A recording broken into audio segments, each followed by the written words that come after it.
Tony. Oh, great huge shot! Huge! That first shot that dropped him, goodness me, and you edging in, and then just a little double tap.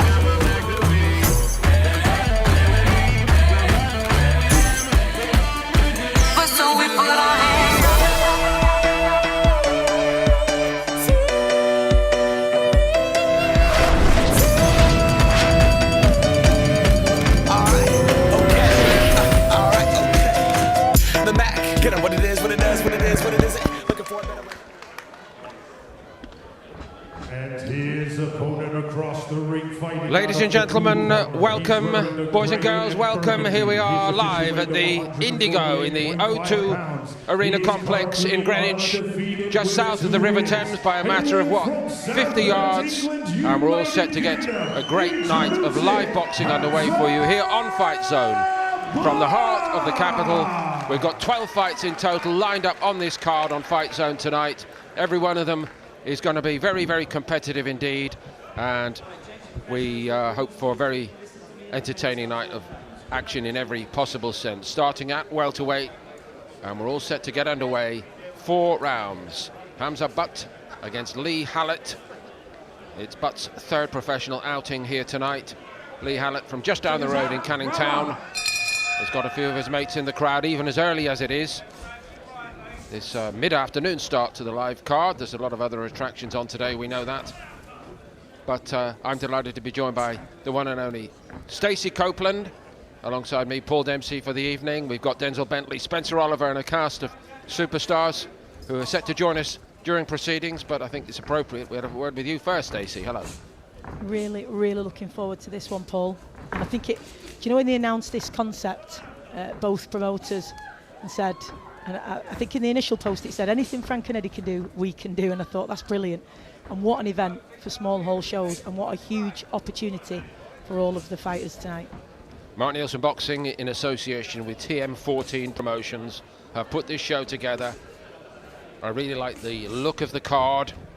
I don't think there's going to be an easy fight anywhere down this. There's no gifts for anybody supposedly a nominated favourite, still less a house fighter, as Stacey says, the way this show has been put together. And it's a thrill to be a part of it, live on FightZone, opening round in this curtain raiser over 4 rounds at welter. What are you making of it so far, Stacey?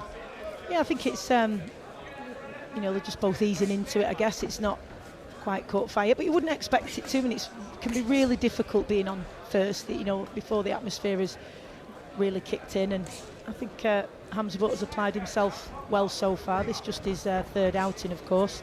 It's almost just over a year actually since he made his debut, so, and he hasn't boxed since last November, so it does that first round you just want to get the juices flowing again, so to speak, and he's doing that perfectly well so far. Howlet has been in action very regularly. He's extremely experienced as well. Had over 80 contests, so really knows what he's doing, the Londoner. I think you've got to be a bit more precise than that with the geography around here, Stacey. I'm from Manchester, it's all the same to me, Paul. Past Birmingham, it's all the same. Trust me, Canning Town. That's very different to West Ham even. He did a little skip, I think he probably heard me say that. Canning Town, of course, an absolute heartland of boxing for generations. Might have been the Canning Town shuffle. It was. It's probably trademarked. Good shot to the body but there. He's moving nicely, certainly, Howlet. He's fresh and sharp, and excellent pro. Despite only 2 wins in that 83 fight catalogue of his, he's got a wealth of knowledge, and he's applying it pretty well for me against Butt. I'm with you in the sense that I'm not seeing a very sharp version of Hamza Butt in this fight, because he's not been in action enough. A couple of heavy-handed shots towards the end of the round there from Howlet as well, so he's going to have to stay switched on, Hamza Butt. But I think that the key thing will be, as I say, he's had 2 points wins, almost just a year since his debut, and not boxed since November. So it is quite a significant gap, that, especially at this stage of your career where you really want to be active and getting out as much as you can and building up those rounds. So just perhaps you don't always have the faith in it, in that gas, do you? Because it's one thing training, fight days entirely different with all the nerves that come with it. So we'll see if he feels confident enough to go through the gears as this progresses. Fons Alexander and Georgi Velishkov have given him 4 rounds apiece. Hamza Butt. Seconds out. Round 2. Perhaps he's working at a pace early on that he's not entirely used to against Howlet. Of course, the difference is, since he's used to obviously being the away fighter, Lee Howlet, he'll be they're in shape all the time, aren't they, Paul? As we know, they're out every few weeks, so they don't peak as such, but they've always got that really good base level fitness. We can't verify this, but it may also be the case that he's not fought against a southpaw switcher like Howlet before tonight either. Again, at least in the ring. Maybe in sparring he has.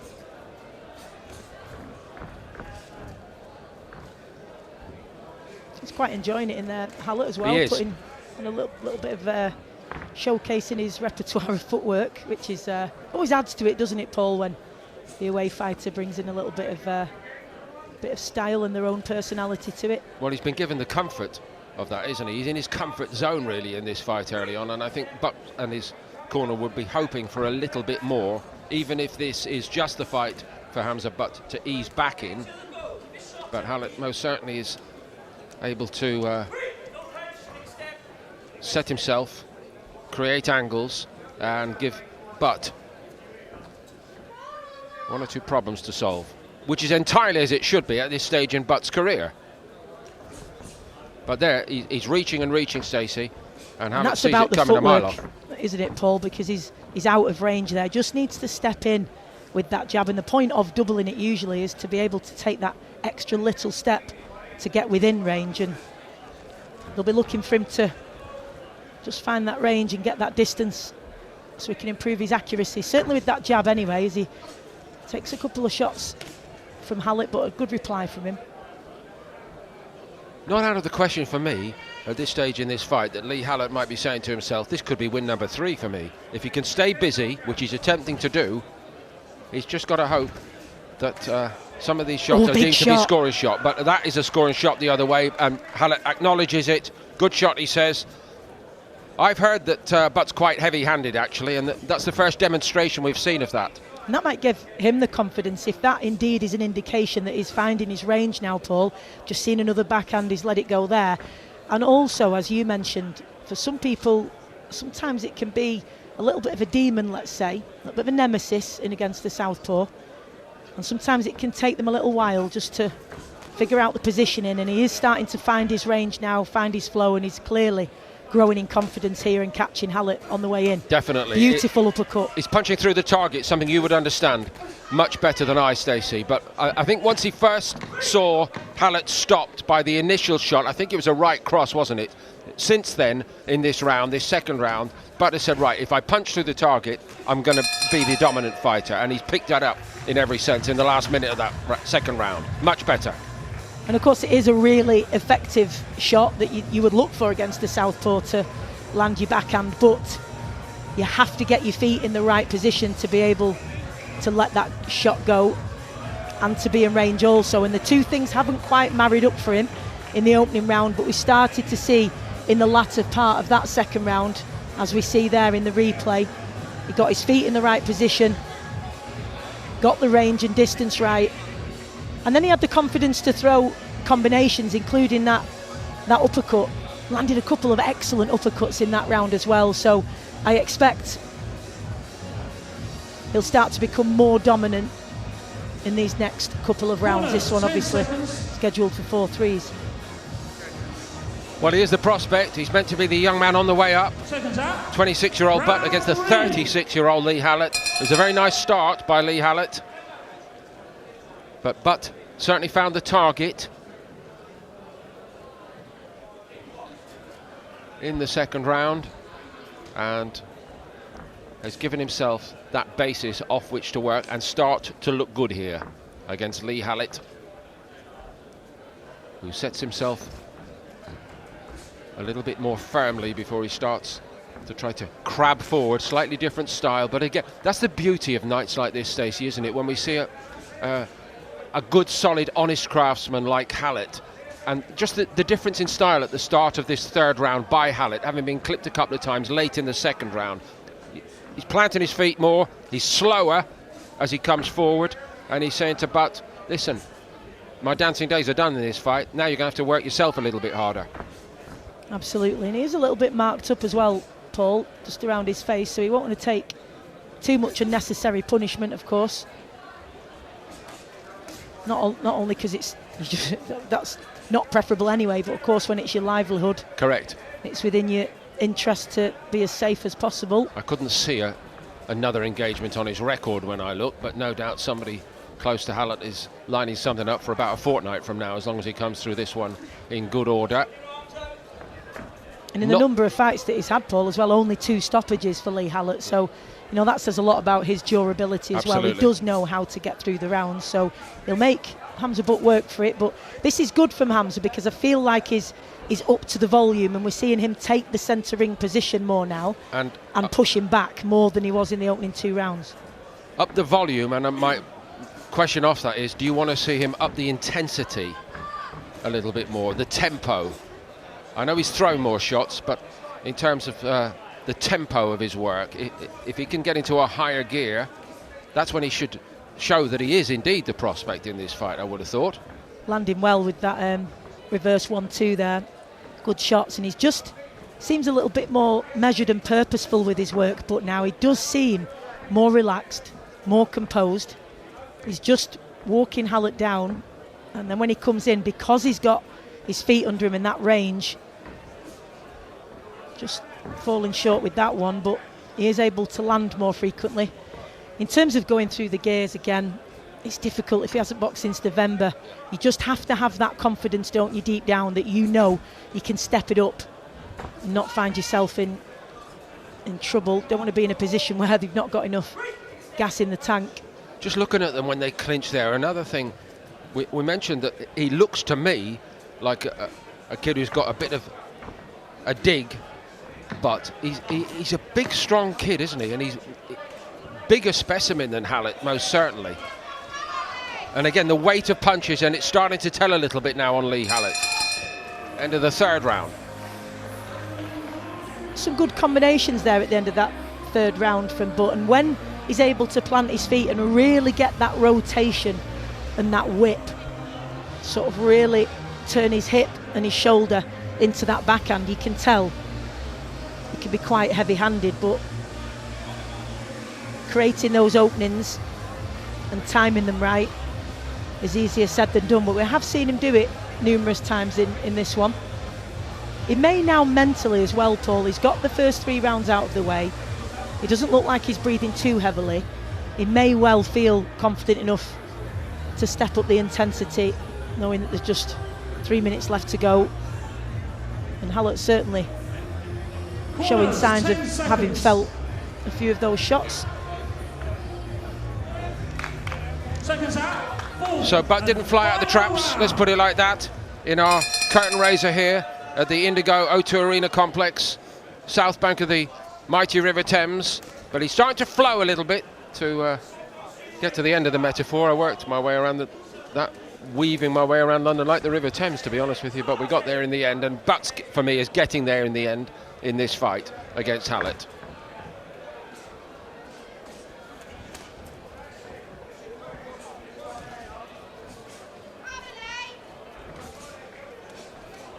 Certainly a big change in the approach by Lee Howlet once he was clipped in the latter part of that second round.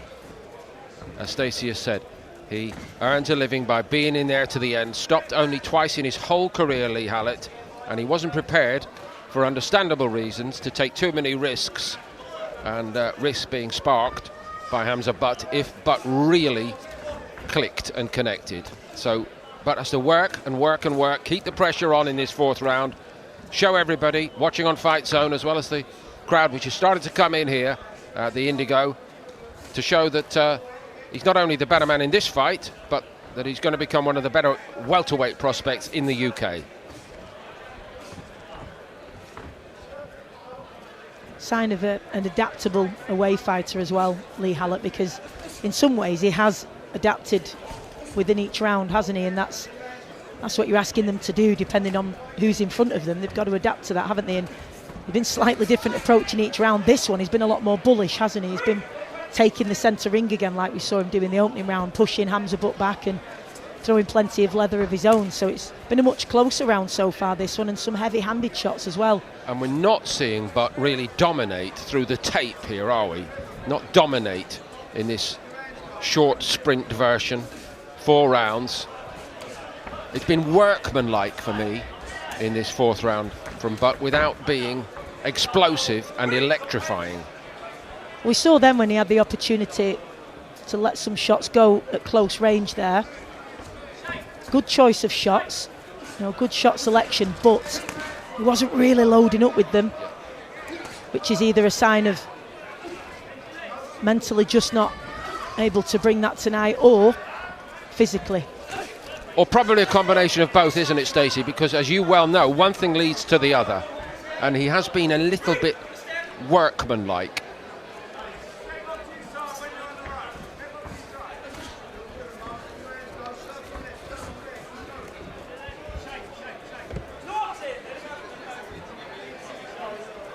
Howlet's happy to slow him down even further. Last few seconds. Lee Howlet showing willing right to the end. And again opening up as we saw him trying to do in the opening moments of the fight. That's how he closes the show as well. But it looks like from the other side, this has been 4 valuable rounds for Hamza Butt against a real good pro in Lee Howlet, who has earned his money as usual.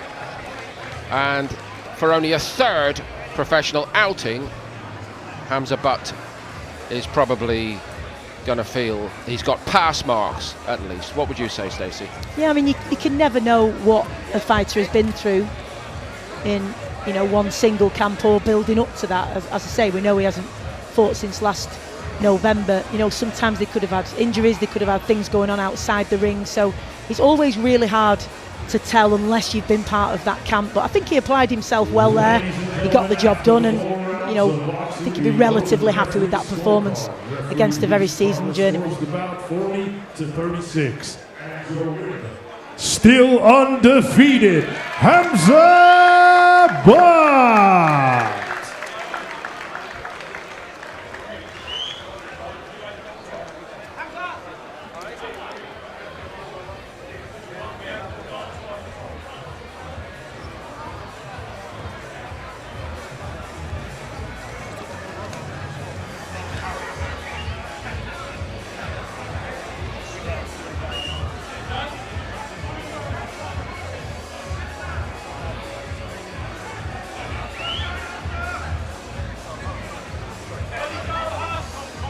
Ladies and gentlemen, now it's time for our next bout of the evening. Scheduled 6 3-minute rounds in the super welterweight division. And now, please welcome to the ring, Ilias Leakovas.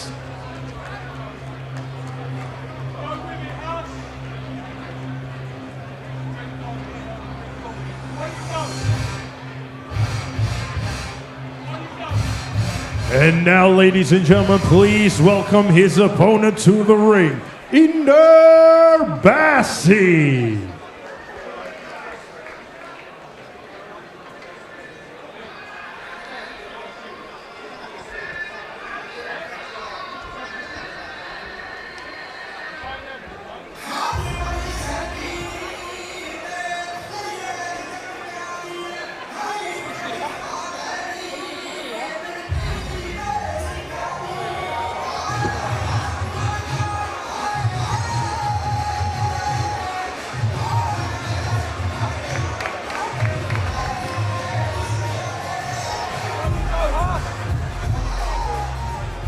Ladies and gentlemen, this bout scheduled for 6 3-minute rounds in the Super Welterweight division. This bout is sanctioned by the British Boxing Board of Control. Your timekeeper at the bell, Mark Shannon, and the third man in the ring in charge of the action, referee Chris Jones. And now, ladies and gentlemen, introducing to you first, fighting out of the red corner. He's wearing the blue and white. His official weight of 152.3 pounds. He has a record of 3 fights and 3 losses. Hailing from Guildford, England, United Kingdom, Leakovas.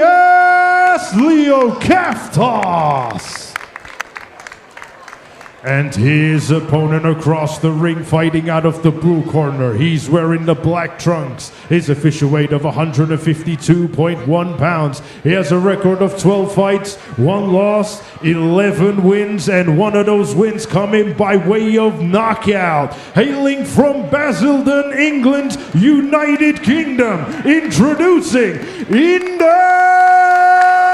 Bassi.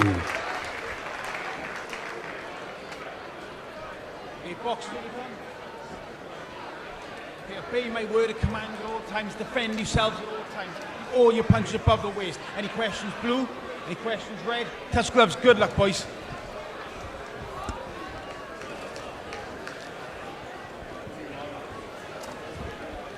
So moving swiftly on and up to super welterweight. Seconds out. Here, round 1.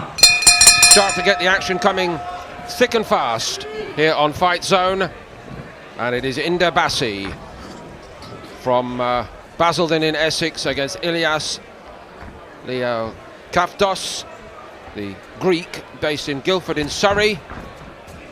It is Bassi's 13th pro fight, back in action after needing a little time out to get the repairs done for a cut head, real tear up. Yeah. Last time. Yeah, he had a real tear up in his Here's last fight. Denzel Bentley to confirm all that alongside me. Welcome to you, Denzel. Yes, you are our spy in the camp tonight, because I know you've been up close with Bassi, training with him, I understand. Is that right? Yeah, he trains down the Peacock gym with us. Really good fighter, really fast hands. He's got a sneaky right hand when he uses it. I think I want to see him use that tonight quite a bit. But yeah, I mean, he wants to get out of here nice and fresh. Doesn't want to suffer from another cut because he's got a big fight coming up in about 3 weeks after this. So he wants to just be, get out of this fight nice and healthy, nice and clean. Indeed, a tune-up tonight, or all being well, a tune-up for Bassi for a scheduled meeting in the big place right next door here in the O2 complex, the big O2 Arena. At the end of July, the Chisora Joyce show scheduled against Sean Noakes, the unbeaten prospect from Maidstone in Kent. And all being well, Bassi comes through this tonight. It's going to be a clash of styles then, as it is early on here tonight. Tell us a little bit more, Denzel, in your opinion, please, about where Bassi is mentally just at the moment. Yeah, I mean, he's been itching to get back out, which is why he's taken this, even though he's got a massive opportunity in just a few weeks' time. So he's in a good place. He's been out for a while because of that cut that he suffered in his last fight. That was a real scrappy fight. Probably got a bit too involved in it emotionally in that fight. So now he's calmed down. He's got his head right. He needs a shakeout. He needs a comeback fight, and this is what he's doing tonight. Oh, good body shot there from Indo. Towers above his man, doesn't he?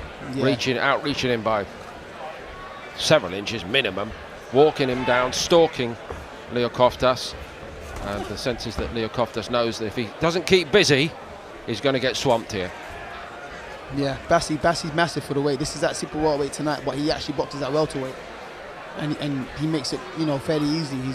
He's a massive welterweight. Most certainly is.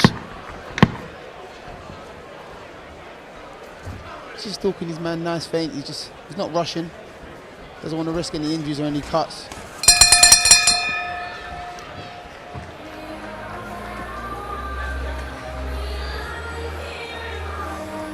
Martin Bowers is in the Bassi corner this evening.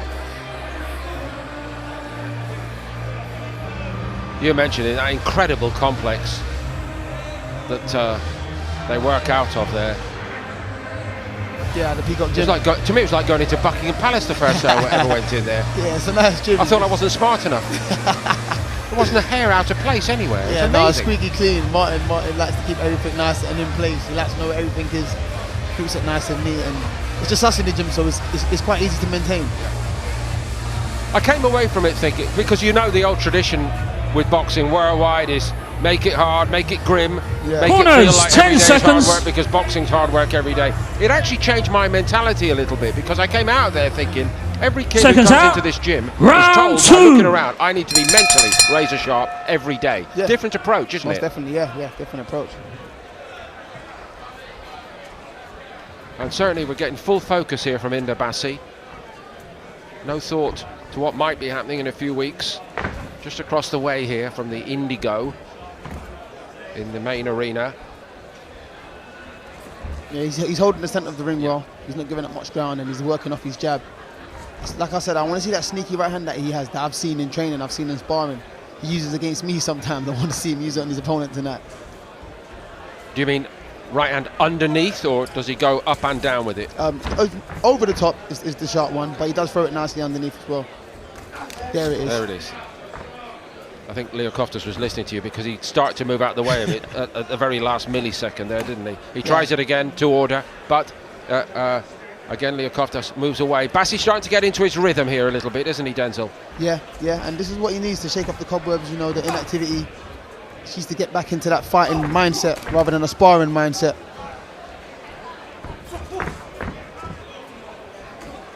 Fourth pro outing for Ilias Leakovas. And I believe I'm right in saying he's actually been out of the ring since before COVID.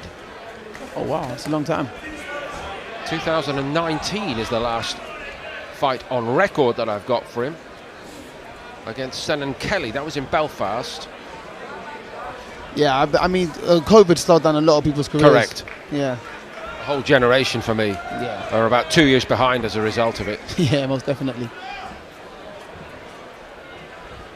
Anyway, he is in shape, but it does look that it's tailor-made for Bassi to put a real good prep fight together here ahead of the showdown with Sean Noakes. Noakes, the bigger version, of course, of Sam Noakes, our fast-rising lightweight star.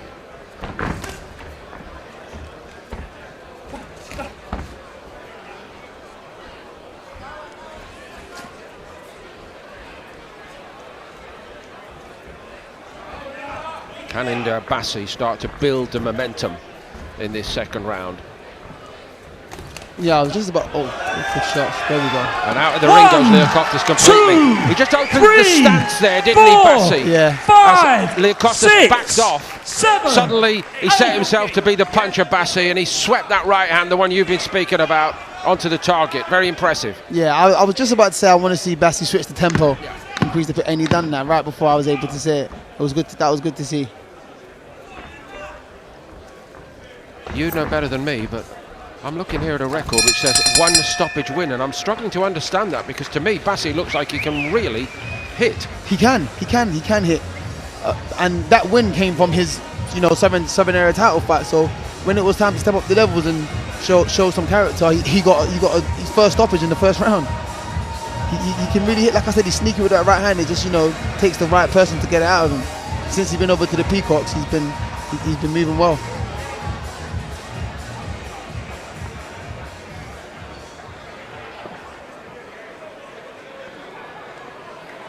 And of course, before he was competing at the weight above, which might have been the wrong weight. So now he's at the correct weight. But, you know, we're seeing a better version of him.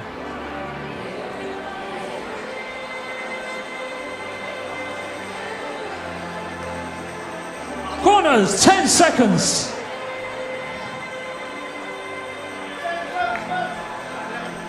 So Seconds out. Leakovas, I had that sense from the off Round in this fight, Denzel, that he might find the pace a bit hot. He's a little bit slow coming out of his corner, isn't he, for this third round?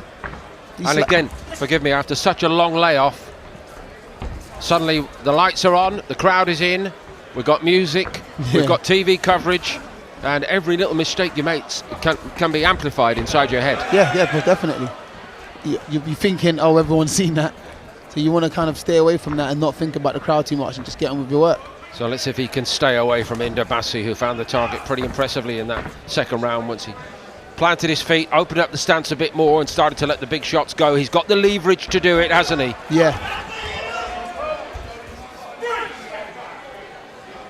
27 years of age, Bassi. People develop at their own speed, Denzel, but I think the question I want to ask you is whether you yet feel that Bassi has worked out what kind of a fighter he is, because to your point, when he goes on the attack, he looks extremely impressive. The problem is, and we just saw an example of it there, he is quite easy to hit if he's not on the move. Yeah, and I know what you mean.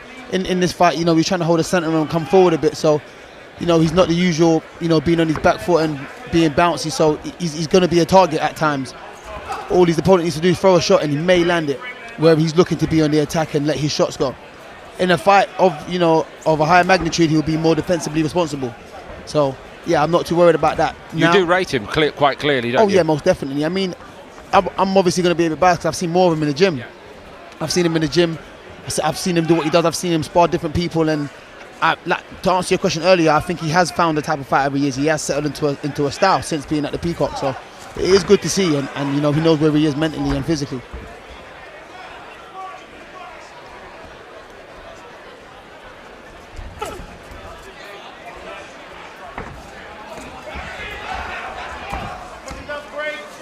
Leakovas finds a little bit of haven out of the way by going underneath. Bassi might have continued to press him on the rope, but he is going through his playbook a little bit in this fight with that big event on the horizon. Not that far away, actually. 27th of July. What's that, 3 weeks? Yeah, literally 3 weeks. Yeah.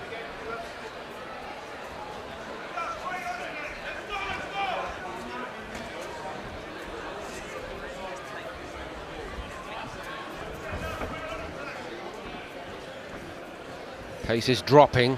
Leakovas chastened by what happened to him in the second round when he went tumbling out of the ring.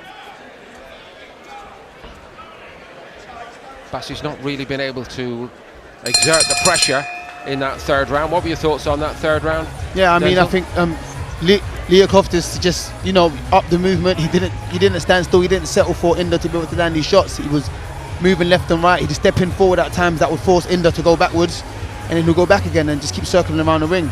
I think Bassi needs to find a better way to cut off the ring and slow down Leakovas, even if he has to go to the body at times. He needs to find a way to slow him down. Great having you on the show tonight, Denzel. We've been really impressed with how you've rebuilt your career, and hopefully very much that the best days are ahead. There's a cracking middleweight title, or eliminator at least, Commonwealth eliminator, much later tonight here on FightZone. Corners, top of the bill, 10 seconds. Joel Bartell against Jordan Reynolds. Yeah, two good fighters. I've sparred the two of them. Yeah, two very good fighters. I'm looking forward to that Round fight. 4. Vacant English Commonwealth silver bantamweight title fight. Lewis Roberts against Ben Lilly. That comes later.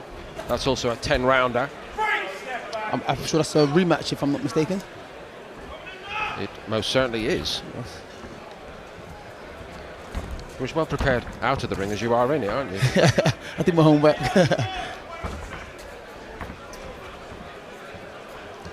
Another 10-rounder later, super featherweight southern area title fight. Really looking forward to it, actually. Michael Weber-Kane against Frankie Arnold. I think Arnold will be very well supported. He's another relatively local operator from Hackney, and that's one of the great things about this card tonight. We're guaranteed a great atmosphere later. Yep. The meeting of these promoters, Nielsen Boxing and TM14 Promotions. They've thought about this in terms of the ticket sellers. Yeah, it's a good show tonight. There's some good fights on tonight, and I'm looking forward to it. Like that fight you said earlier, Weber-Kane versus Arnold. Arnold's a good fighter. He was at the old Peacock gym with us, not training with us, but he was using the gym. Good fighter. And Weber-Kane has surprised me through his career. I've seen him a few times. When he won I think it was the Southern Area title, we boxed for last, and he boxed impressively well. So I'm looking forward to that fight too.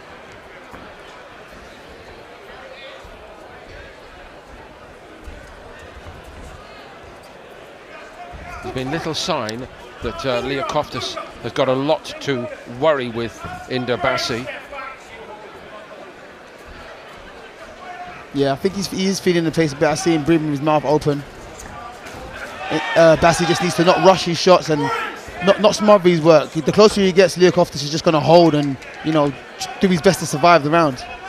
Just a little nuance there tactically, style-wise, when Leakovas seemed ready to just drop onto the rope, but Bassi was towering over him because he's such a tall guy there, Denzel.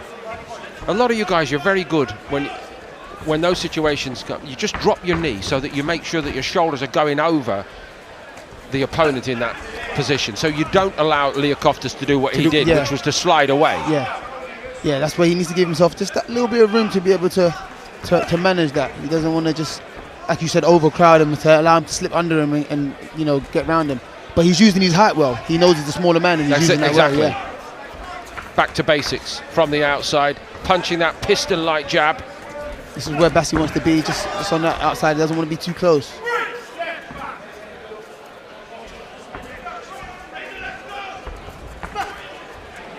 And he doesn't want to risk any injuries or cuts, so he just needs to just keep that at range. Yeah, just keep that at range. Do what you're doing in the first 2 rounds. Keep that distance. But I think he wants a stoppage now.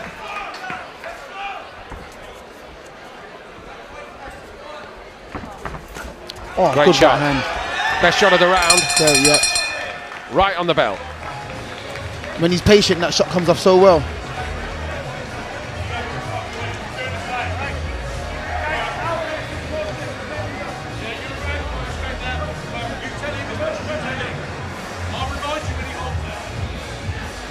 So forget the scoring of the rounds, Denzel. To this point in the fight, if you were where Martin Bowers is now, what would you be saying to your fighter? I'd tell him there's no need to rush. There's no need to rush the work. Keep that distance, and as long as you can find that right hand, you can hurt him and get him out of there. You don't have to get too close. You don't have to smother your work, and don't give him the opportunity to hold and kill time and, you know, old man you.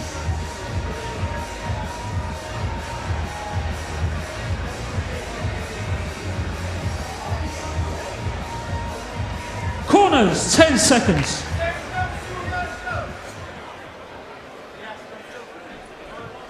Seconds out.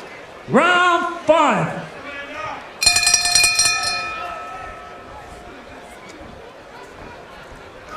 So we're approaching the last couple of laps here.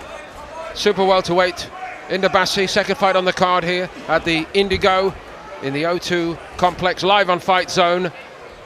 Bassi has had the best of it by some way. Leakovas back after a long layoff. I don't think he's doing badly, given that is the case tonight, Leakovas. Yeah, no, he isn't.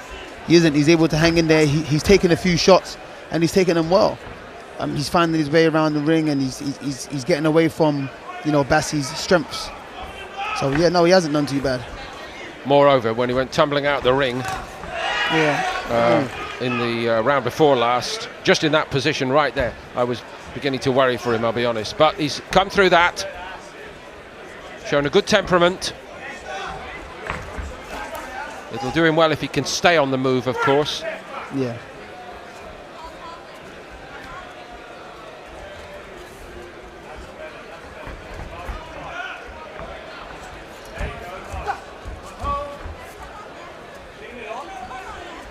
That's a great example of what you were explaining to us there, where Bassi might have gone and crowd his man when Leakovas bent at the waist there, but he stepped back almost to try to cock his right hand as Leakovas came up, but he couldn't deliver the shot.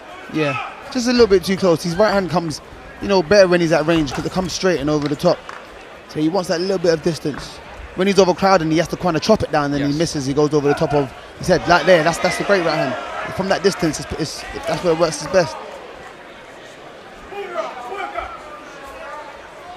And when he gets too close, he's allowing Leakovas to hold, kill time, and survive the round after being hit with a good shot. It's like doing ballet, carrying a bag of cement around this game, isn't it? Yeah. But it's the question of whether you can land the cement in the right place when it's needed. When it's needed, yeah.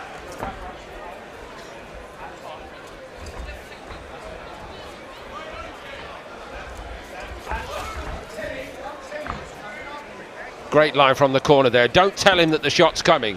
Yeah. And in old-fashioned parlance, the tell is just by showing. It's not an actual verbal communication. Yeah, just by showing. It was a good combination Bassi just put together there. There's that right hand again.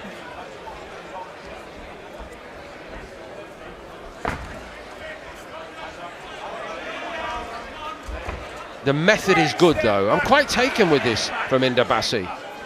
But then again, we are getting to the point now in his career, Denzel. You know, this is his 13th pro fight. I know there have been those couple of setbacks, the bad cut, etc.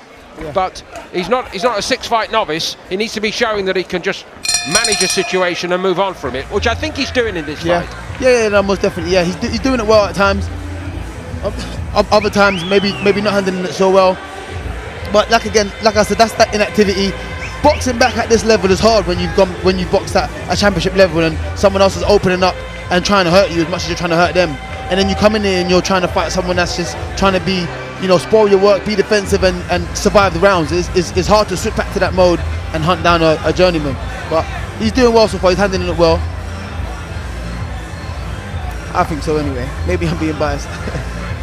No, I don't think so. It's been a very decent performance, and I must say already it's very early this evening. We've got a monster-sized crowd in here. Yeah, it's filled up quickly, but this is what happens when you have a good card from start to finish. When the card is good and there's the competitive fights early, people are going to want to get into these fights. So 6 and it's good to see that the card is the venue's quite packed out.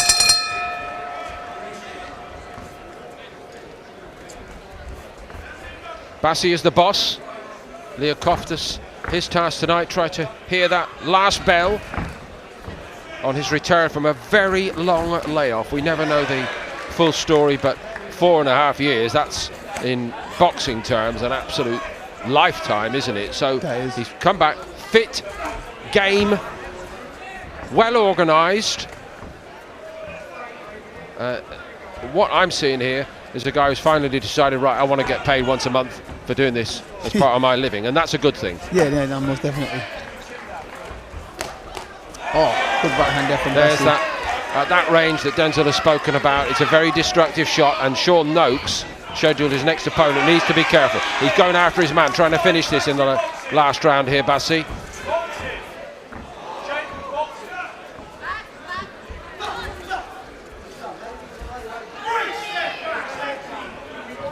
Step back, step clean.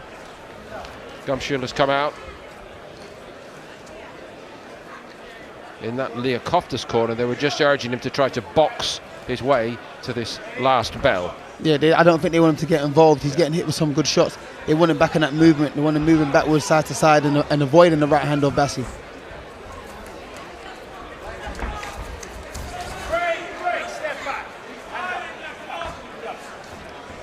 That'll at least waste a few more seconds from Leakovas' point of view. But he's certainly starting to go after his man a bit more, Bassi. Yeah, he wants a stoppage. He's quite quick-handed, isn't he? Yeah, he is. Denzel. He's got very fast hands. Very fast hands.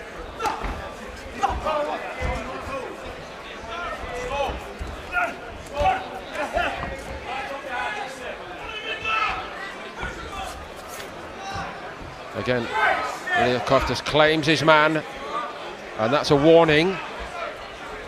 Inside the last minute of the fight, Bassi comes looking for him again.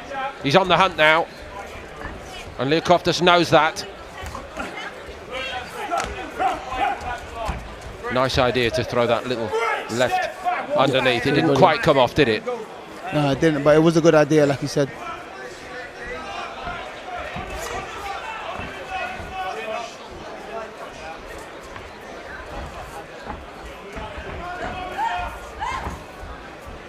Leakovas is starting to feel the pace, and that's only to be expected. Bassi up on his toes, looking to launch one final big attack. Last 10 seconds of this. Don't think he's going to get the stoppage that he was hoping for in this last round, Bassi, but he's given a very good account of himself here on his return after that serious cut. And an all-round very good evening's work, and he's getting a very big hand from all parts of the Indigo here. the Southern Area welterweight champion, remember. And on what we've seen there, Denzel, this is a man in Bassi who maybe can think about pushing on above Southern Area level. What do you say? Yeah, most definitely. I mean, I think it's about time. He's won it. He's won the Southern Area and defended it. Pushing on for the English, you know, is a great route to go. It's the traditional route, and if he can get through there, then he deserves a shot at the British. But you know, one step at a time, one fight at a time, and if he can get the English title under his belt, that would be a great achievement. Cut came in his first defence of the title back in October. Saqib Khan was the opponent, but he's put all that behind him here. Scores the bout 60-53, and your winner, Bassi. A very good comeback from his injury there for Bassi. I think boxing fans around Great Britain will be pleased to know that Leakovas is back as an opponent. He did well from the other corner tonight, but in terms of a tune-up there, last word to you, Denzel, could that have been any better for Bassi? Yeah, it could have been. I know he wanted a stoppage. He started rushing for it a little bit, but he's got the cobwebs off. He's out of the ring now, nice and fresh, no cuts, no injuries, and he's ready to go July 27th, and that's what we want to see. That's the main fight we want to see. We want to see you back in that co-commentator's chair, Denzel. I knew you'd be brilliant at it. Thank you. And thank you very much. That was a terrific start from you, and we're very much looking forward to catching up with you later to talk about your own career situation. So, Denzel, Bentley will just step aside for a moment or two. It's going to come thick and fast here tonight on FightZone all the way, and the one and only Spencer Oliver steps in alongside me. Mr. Oliver, a very good evening to you, sir. Mr. Dempsey, how are we? Great form, thank you very much. Great to be here with you tonight. Yeah, it's been a brilliant start to the show, actually. Very interesting. Couple of contests just been up, very competitive, and we're expecting now, exactly the same here in this third contest. Opponent to the ring, Finley James.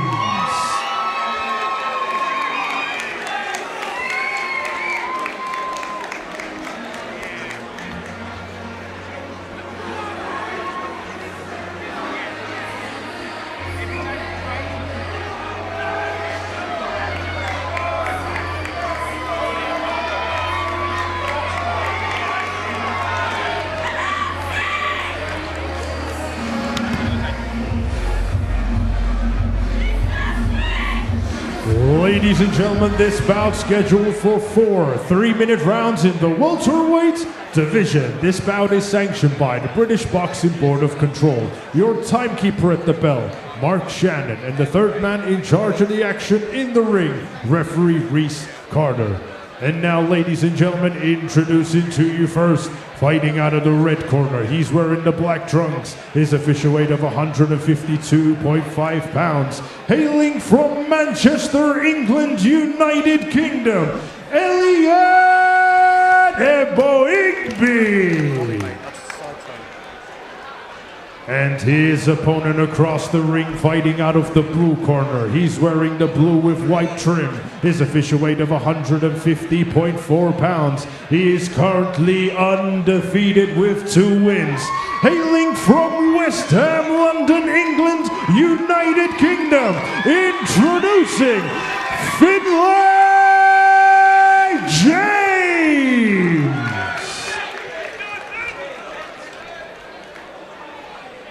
Lads are professionals, know the rules, keep it clean, listen to me and defend yourselves at all times. Good luck, shake hands. So moving rapidly on here on FightZone, our third live fight. It's a 12-fight card in all. It's going to keep on rolling very quickly. 4-3s at welterweight. Here comes Finley James from just down the road again in West Ham against Elliot Ingby. And I'm delighted to have the one and only Spencer Oliver alongside me here. Spencer, I'm not going to attempt to join in all the dots, except to say that the fact that Ingby has got the words "the Enigma" on his trunks does reveal something of the secrecy, if you like, surrounding his background. What we know as a fact is 3 defeats out of 3. He's a southpaw, and he's in against Finley James, who is very evidently a very well-schooled young man. Yep, certainly is. Finley James, very popular around these parts as well. Sold some good tickets here this evening. Southpaw style, showing nice composure here. The beginning of this first round against Eddie Ilpa, who's very tough but very capable, Paul.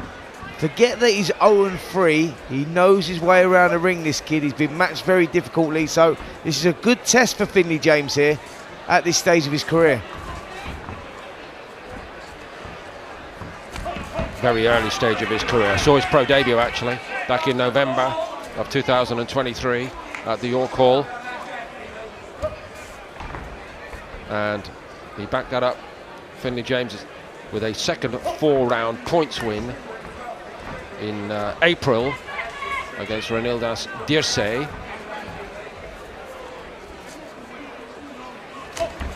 Nice work there behind the jab there from James, keeping the distance very well. Snap that shot out nicely, come through with that left cross as well. Good work there.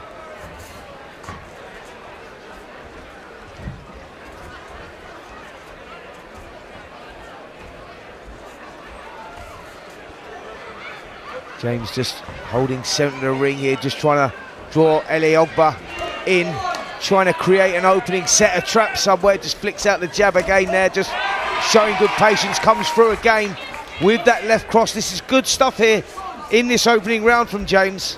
Very classy operator indeed. Now, I know he's in the blue and white trunks, but is there a little bit of a West Ham related giveaway? Because we can just see the very top of his cup underneath, and it looks to me like it's a claret and blue West Ham coloured.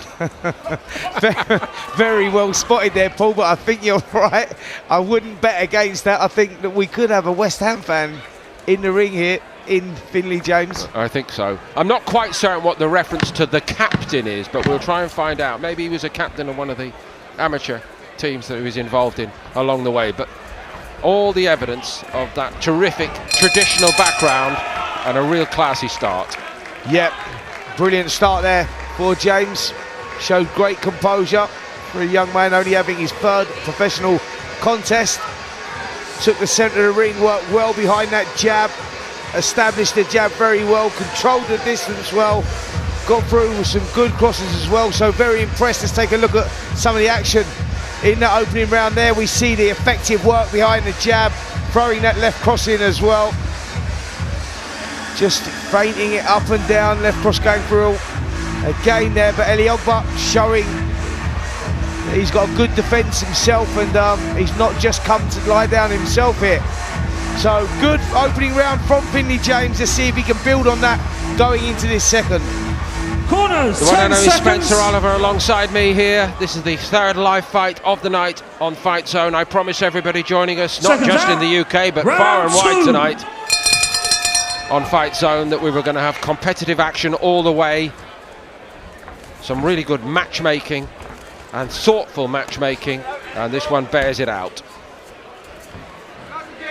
The problem with Ingby Ogbe, surely, Spencer, is he can't resign himself to just being a loser at this stage of his career. He's only 3 fights in, and as you say, he's way too good to be just cast as an opponent for the rest of his working life. Absolutely. Listen, Eli Ogbe, you know, you can see here he's come with a bit of ambition. You know, he's not just come to survive as many journeymen do and try and teach these young fighters that are coming through a few tricks, etc. Eli Ogbe has still got a little bit of ambition. Forget the bad start, that does happen, and he'll be looking to get off and get that first win. So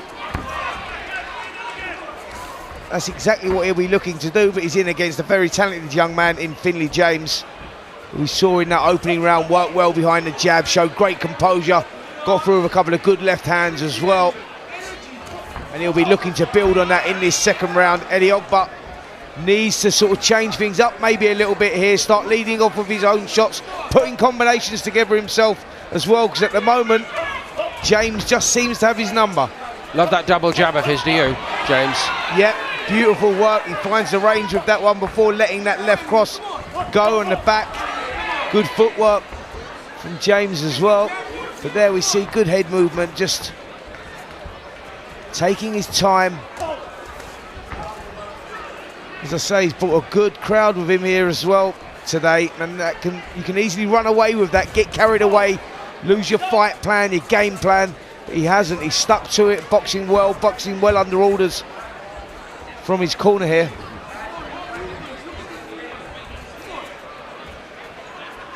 Frank Reeves is in the corner, and actually also in that corner for Finley James is Tommy Fletcher. Tommy's an outstandingly explosive young talent at cruiserweight at the moment, and don't see that every day, do you? That a kid like Fletcher would be involved as a hander-upper. I love it. Yeah. Very old school, that. Listen, he comes from an old school camp trained by Mark Tibbs. He's out of the Tibbs gym, and we know Mark Tibbs, going back to Jimmy Tibbs, Mark's father back in the day, and they're old school. They do it the old school way, and that's why they get success. They're very disciplined. You know, they work very, very hard, and I think Finley James is a product of that camp.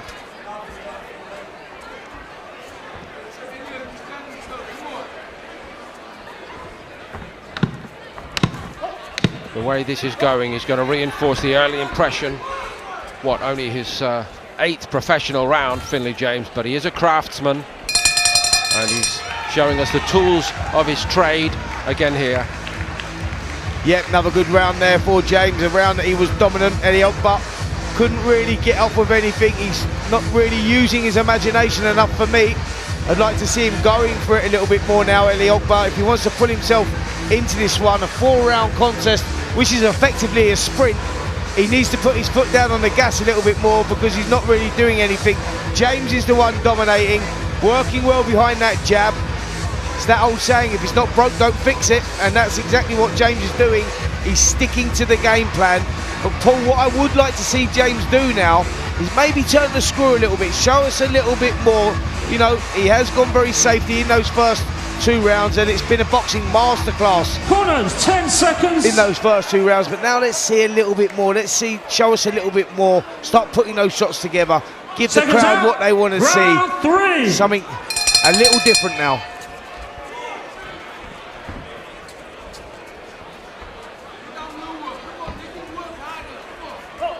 Got to work harder, they say to Ingby Ogbe as he comes out for this 3rd round. Yep, and that's exactly what he's got to do, Paul. He's coming forward, hands held high, but he needs to put those shots together, Eddie Ogba, if he wants to get himself into this. Nice little uppercut on the inside there. James again working behind that jab, finding the range with that jab, keeping the distance well as well, making life very difficult for Eddie Ogba at the moment. I'm slightly intrigued about another element to this fight, Spencer, and before I mention it, I'm going to say it is unconfirmed. However, on record, we have Ingby Ogba at 159 pounds for his last outing, and that was on the 8th of June against Conor Lynch. Now, that is a very significant drop, isn't it? And I just wonder how comfortable he is, because to me he looks to be dragging his feet around after him a bit. That's a great shout, Paul, a great shout. And you look at the body, looks slightly dry as well. He looks very tight at the weight, so you know, he would have pulled himself down to take this contest, but he's got himself in that condition. He looks in fantastic condition, by the way, for doing that. But you're right in what you say, he's dragging his feet a little bit. That might maybe just stylistically the way that he is. You'd like to see him turn that back foot round a little bit, come up on the toe, so he gets a little bit more movement and he can judge the range in and out. This is good work again from James now, just starting to turn that screw, starting now to pick things up. That's what he needs to do now. And in Finley James's corner, that's what they're urging him to do. There you go, starting to put those shots together, freeze and forwards. That's what's going to work for him. One thing about the way he punches as well, Spencer, please tell me if you agree or not. Long levers, short shots, but you know, if it's travelling 6 inches very quickly indeed, off that leverage, it can be very destructive, can't it? Absolutely, absolutely, and he seems to judge that distance very, very well. His timing's good, puts a shot selection together very well. There's a lot to like about Finley James. You know, I like to see these young kids coming through, watch their development, and this is a great platform for them to be able to do that. Great coverage for them. But here, for the boxing purists, they'll appreciate exactly what James is doing because of his judgment of distance, his timing, and his eye now starting to swell up of Eliogba. That right eye just seems to be puffing up, and that's with the accuracy, I believe, pulled from the jab of James. And to your point, you know, that ability to judge distance, that's an innate talent that some boxers possess, and I'm afraid some will never, ever get a grasp of, but this kid has got that. Totally agree with that. That's exactly what it is. I think that that's something that you call a natural gift. I don't think that's something really that you learn. You just naturally, you instinctively judge the distance, the timing. You know, I think the distance is key to everything, to all success. The distance creates the timing creates the speed creates the power. One of those elements is out and you've always got problems, but Finley James seems to have all that. I know it's early in his career and we're building him up nicely, but at this level right now, and this is a perfect fight for him against Eliogba, who's very tough, maybe not as technically good as James, but he's very tough and he's come to win here, 10 seconds. And this is a good fight for James at this stage of his career, but I do like what I'm seeing with him. I think there's a lot to work with. He's only a young man, 21 years of age, so plenty of time, you know, out of the Tibbs stable, and they'll take their time with him, I'm sure of that, and, you know, just let him learn his craft on the job. Craftsman in the making. Finley James, just 21 years of age.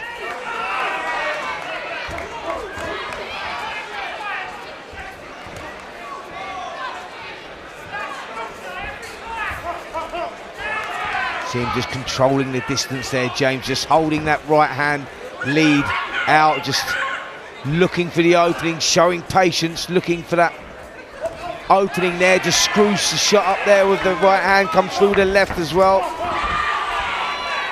Nice work again, technically brilliant here from James. You can see him thinking and making life very difficult for Eliogba. And the right eye of Eliogba is just starting to swell a little bit.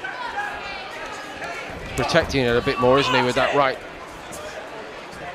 Yeah, you just feel it's the accuracy of the jab there of James. He's been working that shot so well, and those left hands coming over the top there and landing just like that, right on that eye. And Eliogba, for the first time, being forced to cover up. He's in a bit of trouble here. James encouraged to start to go after his man a bit more. Just got a reminder from Frankie Greaves in the corner. Make sure that you do watch out for something coming back if you are going to go forward. Stay covered up, he said. I think he knows that.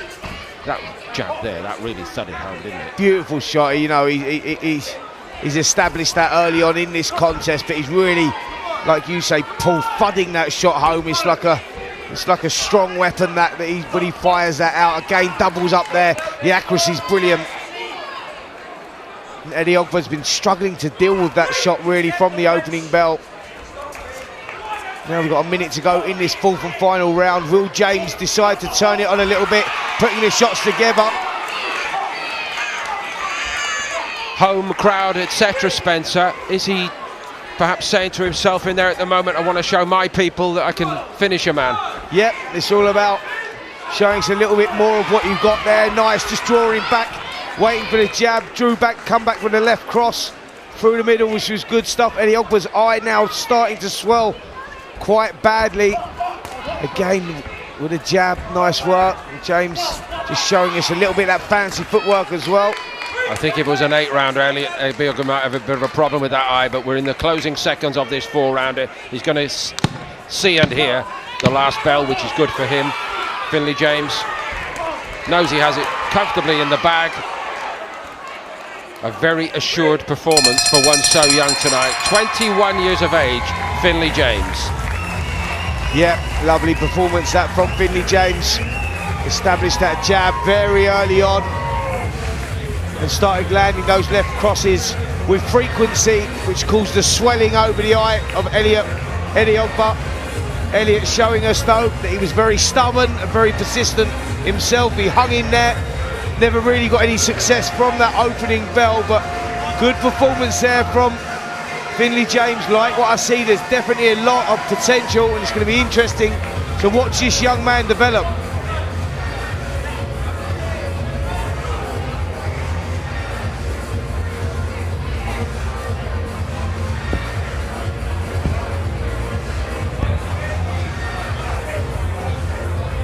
No standing on ceremony here tonight. 12 fight card to pack in. Simon Legg is working overtime, getting people in and out. Somebody tells me he used to work in a nightclub the way he's managing this. 36, and your winner, Finlay Ethan James, sure enough, makes it 3 wins out of 3. And a few more fans have been added to the supporters club tonight with that performance. I'm very much looking forward to seeing his career develop. And there is the towering figure of Tommy Fletcher from Norfolk, part of the camp, a proper boxing student, as he proves by being on the card here tonight. Tommy's such a talented cruiserweight prospect. James is milking it for a moment or two.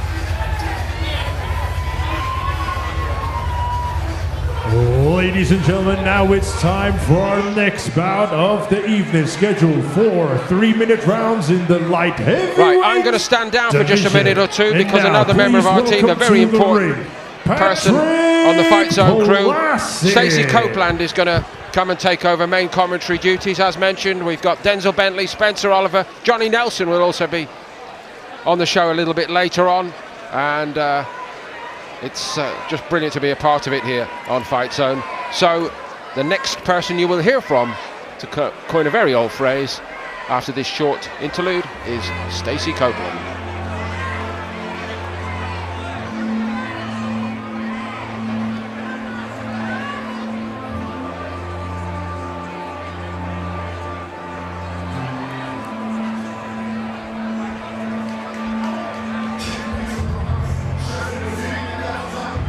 And now, ladies and gentlemen, please welcome his opponent to the ring, John Robertson.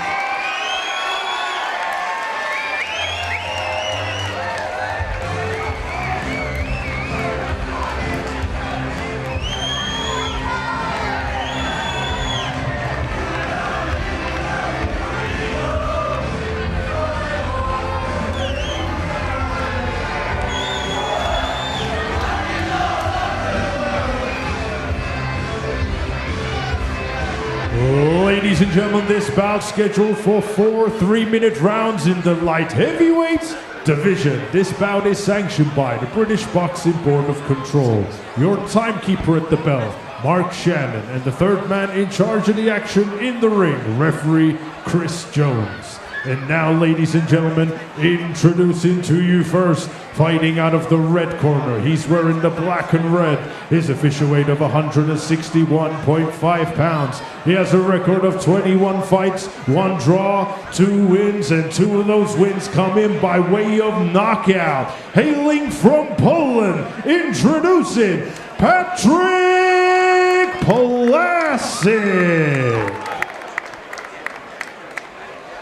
And his opponent across the ring, fighting out of the blue corner. He's wearing the black and green. His official weight of 179.1 pounds. He is currently undefeated with 2 wins. Hailing from Crayford, London, England, United Kingdom, introducing John Robertson.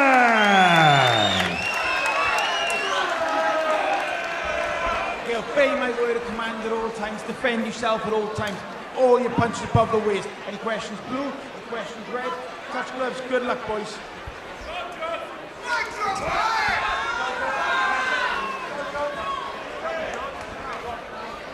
With a really good start to the action. 3 wins for TM14 promotion so far with Hamza Butt, Indy Bassi and Finlay James. Can John Robertson get the first point for Nielsen Boxing? Palic hasn't come to play. Certainly not, yeah, absolutely. JTB as he's known, a 26-year-old Londoner in the black shorts with green, fighting out of the blue corner, and he's in with Polishman Palic, 30 years old. He's in the red and black shorts. 21 bouts he's had. He actually fought a former teammate of mine, Brad Ray, in March. He was stopped in the first round in that one, so he's obviously come out firing for this. Made his debut last May, John Robertson, against a really experienced Daryl Sharp. He had a baby just a few weeks ago, Denzel, as well. Oh, okay. That probably explains why he's been inactive. Absolutely. 14th of June with his partner Keely. Oh, and congratulations to him. Creed Robertson. Oh. Definitely a boxing influence there. 100%. 100%. So congratulations to them. This is an explosive start, though. Just his third outing for John Robertson, and he's in against a tough fighter here. Palic really willing to go for it, isn't he? Yeah, no, he is. He's swinging some big shots, and he's not respecting the power of Robertson right now. And that's the interesting part, isn't it? You've got to make them respect that, because otherwise there's nothing to deter them from marauding forward in the way that Palic is doing in this opening round. Yeah, no, most definitely. You have to have a little bit of pop in your shot so that, you know, your opponent knows, okay, I can't just walk in there and, you know, be reckless. I'll get caught. And right now, Palic isn't respecting that. He's coming in, swinging wild shots, and, you know, hoping to land the big one. Scheduled for 4 threes in the light heavyweight division, this one. It's an energetic ring walk with a bit of rock and roll music to get this really sizable crowd here at the O2 Indigo. Yeah, it's a really good crowd, and he had a great rapturous reception as well. Big shot to the body from him there. It's been a difficult first round to sort of to score in a way, hasn't it? Because it's been very stop-start, a little bit disjointed, would you say? Lots of tangles like this, which it's been real scrappy. Scrappy, that was the word I was looking for. And there's a cut there. Didn't see what caused that, but I think it might have been a head. The way that it's a bad cut is bleeding. This to be, it's a bad cut. Not got a clear view of that just yet. Obviously over his right eye though. But thanks to that curly hair of his, it's difficult to get a real clear vision of it. That's a bad cut. Does look it, doesn't it, from this angle? This first round as well, so the corner have got the work cut out with this one for John Robertson. Oh yeah, it's quite deep, isn't it? Yeah, it looks that way from here anyway, but they can work magic in these corners, and they're gonna have to work a little bit of magic here, because that could be really problematic. Yeah. It's right over his right eyebrow. It's bleeding bad as well. It doesn't seem to be bleeding into his eye though, in terms of impeding his vision, so that's something that the referee certainly will keep an eye on, looking for if it's impeding the vision, but it's certainly problematic. I think it can have a bad effect on him right now. I mean, the way Palic is coming out really aggressive, and you know, Robertson has a nice little stance, but I think this is going to make him box differently. I think it's as well, he's only had 2 fights, Denzel, hasn't he? So I'm presuming a limited experience of this, certainly in fights anyway. You can pick these up sometimes in sparring, but this is something that's part of development, isn't it? Learning how to deal with problems like cuts in fights, and he's got this cut early because of course it's happened in the first round, so let's see how he adapts and how he manages it. I remember seeing Robertson box before, and I think I might have been co-commentating with Linus at the time, and I think we both agreed he's boxing at the wrong weight. I think he could come down a weight or two, and that's probably what his opponent's looking at, thinking he's not big enough and strong enough to hang at this weight, and that's why he's, you know, starting so aggressively. The cut's bleeding again. And he has a scrappy style anyway, Palic, isn't he? So how do you combat? Because this is one of the things you're going to come up against, particularly in these early fights. What do you do to combat someone who's going to make it scrappy and draw you into that type of fight? That's a good question. I think, like we said earlier, you've got to make them respect your power, but you've also got to be, you know, assertive with your jab, dominant, because he's going to walk straight onto it. You see him there, he goes one way, he comes forward. You give him a stiff, solid jab, you're going to walk straight into it, pop his head back, and he's going to think about, you know, rushing in. And the thing is, like we saw in that last exchange, he landed a clean jab, then stepped back. Palic then just launched himself in, but at least he'd landed a clear jab for the judges to see before the clinch. Yeah. So at least if he can land a couple of clean shots, he knows Palic is then going to come in and get hold of him, but he just needs to land a few more of those just to make sure. Yeah, he does. I think Leading profusely now as well, but oh, good right hand there from Palic. I think a jab and every now and then a 1-2 down the pipe. I think everything just needs to be straight against Palic because he's coming wild, he's swinging wild, he's not throwing any straight shots. So if you come straight down the pipe, you're going to land that will.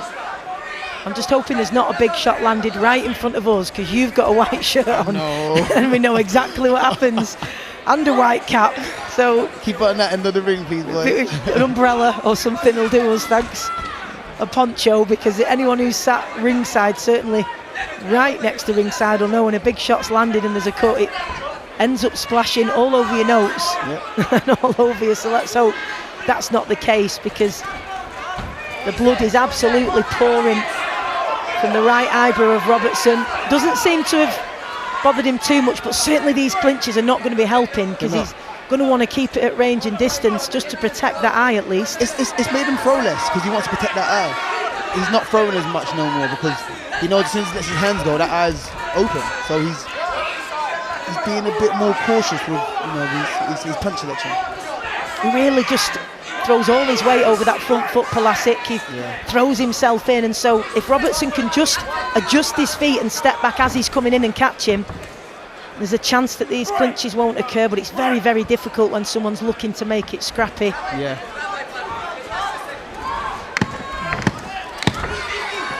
Blood spin. He asked me to wear a white t-shirt ringside.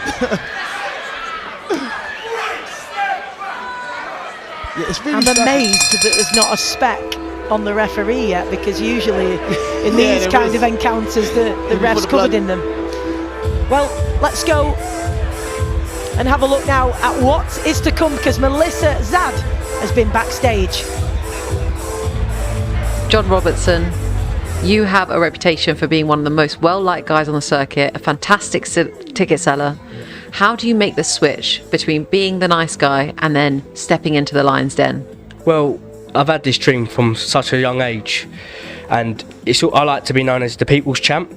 So everyone else I could be friendly with him, but when we get in that ring, you just flick that switch and you just become the animal that this sport is. You have to change, because at the end of the day, it's either you or me, and it ain't going to be me. How did it feel walking into the arena tonight, walking towards your third professional fight win? I like the way you spoke there, third professional fight win, talking law of attraction. Really in the thick of it here, because we're entering the third round, scheduled for 4, and he's sustained a deep cut above that right eyebrow from Palic, and it perhaps has hindered him in the second round, but he's going to have to find a way for that to be put to the back of his mind. And that was better from him, wasn't it? Adjusting his feet and not allowing Palic to fall in on him. Yeah, that's it. When Palic rushes in, just that half a step back, he's going to fall into some shots, combination. I think the corner are really struggling to deal with that cut too.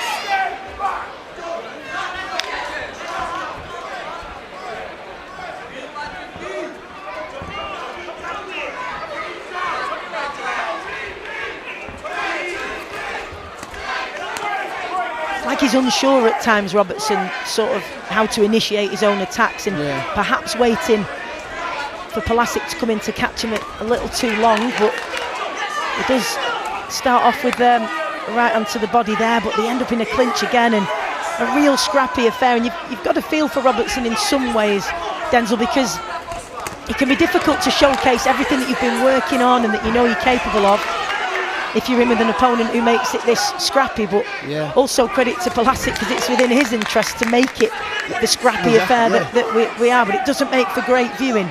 Yeah, no, it doesn't, but it's a fight now. Now it's a fight. It's no longer, good shot there from Robertson, good right hand.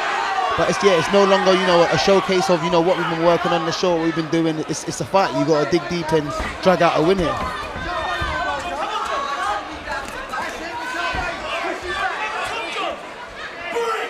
The crowd are actually really absorbed in this one, although, as I say, it doesn't make the greatest spectacle for the purist, but plenty of action and everyone really getting behind John Robertson, imploring him to go forward. Yeah.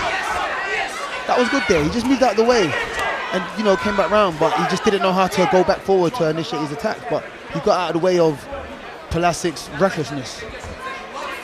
He's either got to be able to take that step back and, as you say, find a way to come back in, or pivot and change the angle. Yeah.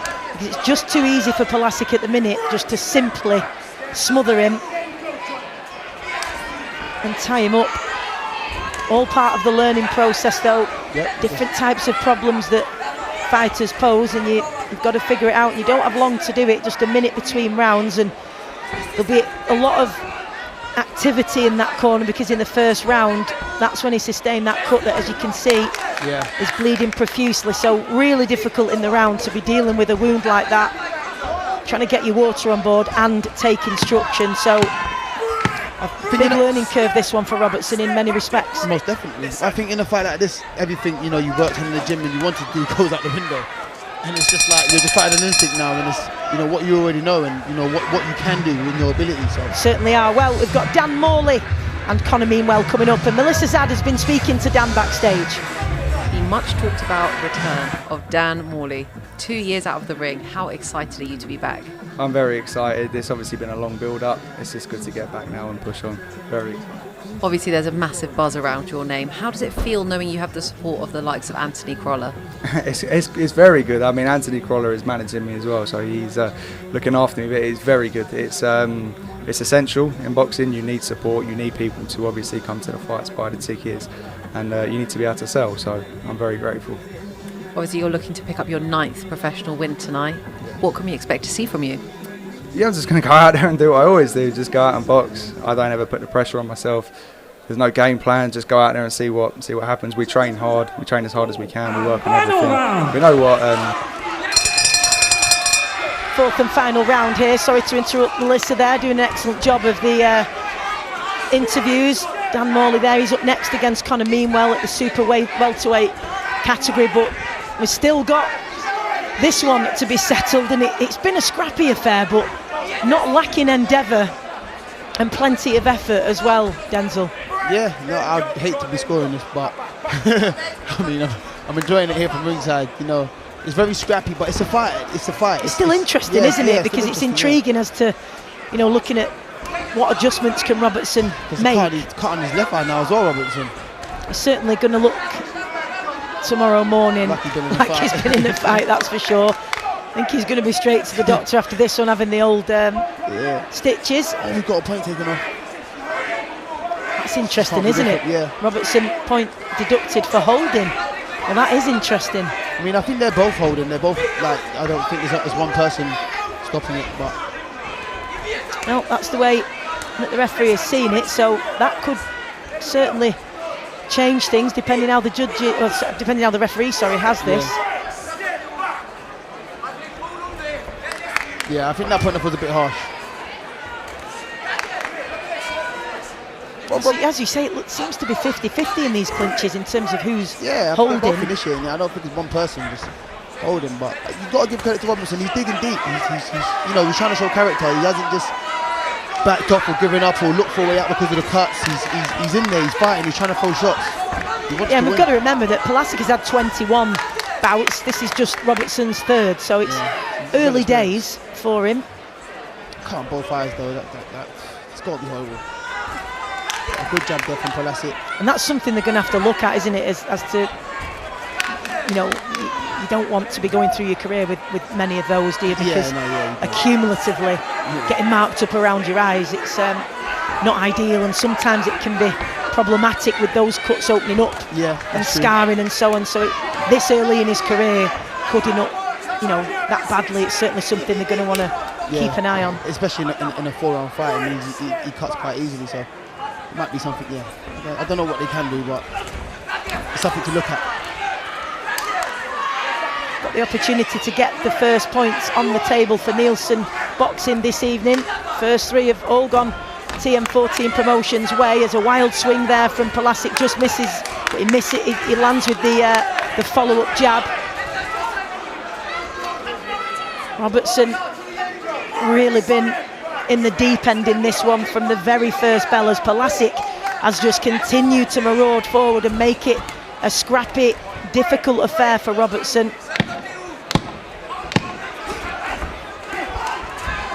both go toe-to-toe in these final 10 seconds, as you would expect, but continues to be scrappy as Robertson just unable to free his hands to let the shots go. And certainly an interesting one, and real celebrations in the Palic corner there between Palic and his coach as he jogs his way over to show his respect to Robertson. Two really significant cuts above each eyebrow. I mean, looking at Palic now, I think you know, Brad Ray done really well to, you know, stop him in the first round. But then again, Brad Ray looks like a fighter that carries, you know, decent power. So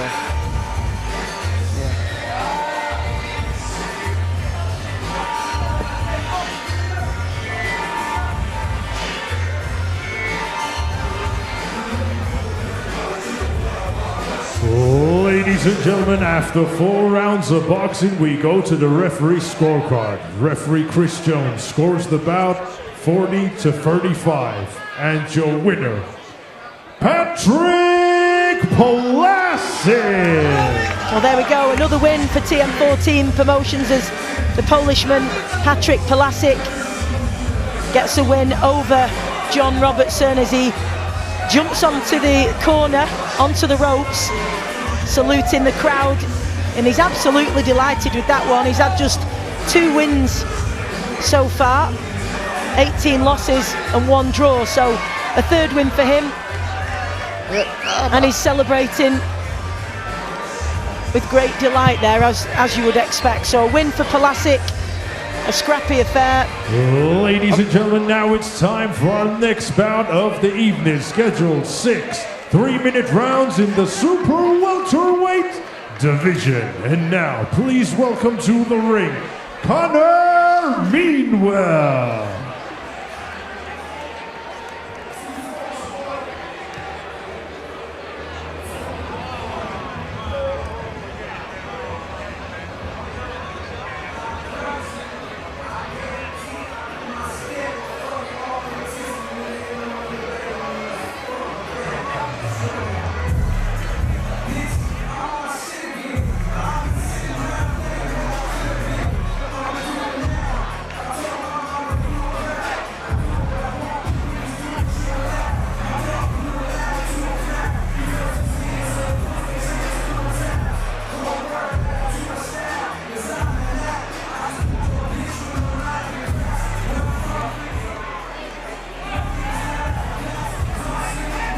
And now, ladies and gentlemen, please welcome his opponent to the ring, Dan Moley.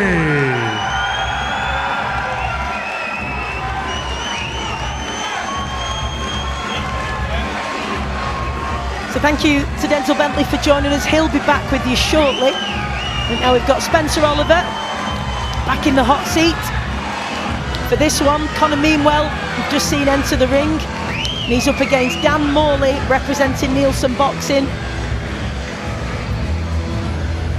Ladies and gentlemen, this bout scheduled for 6 3-minute rounds in the super welterweight division. This bout is sanctioned by the British Boxing Board of Control, your timekeeper at the bell, John Smith, and the 3rd man in charge of the action in the ring, referee Reese Carter.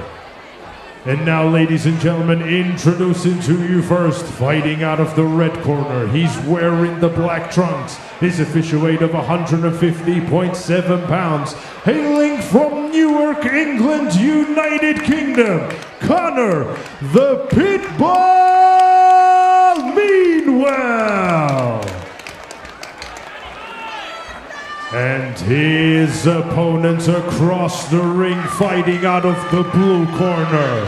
He's also wearing the black trunks. His official weight of 154.5 pounds. He is currently undefeated with 8 wins, and 1 of those wins coming by way of knockout. He is making his return, hailing from Epsom, Surrey, England, United Kingdom. Introducing Dan Moley!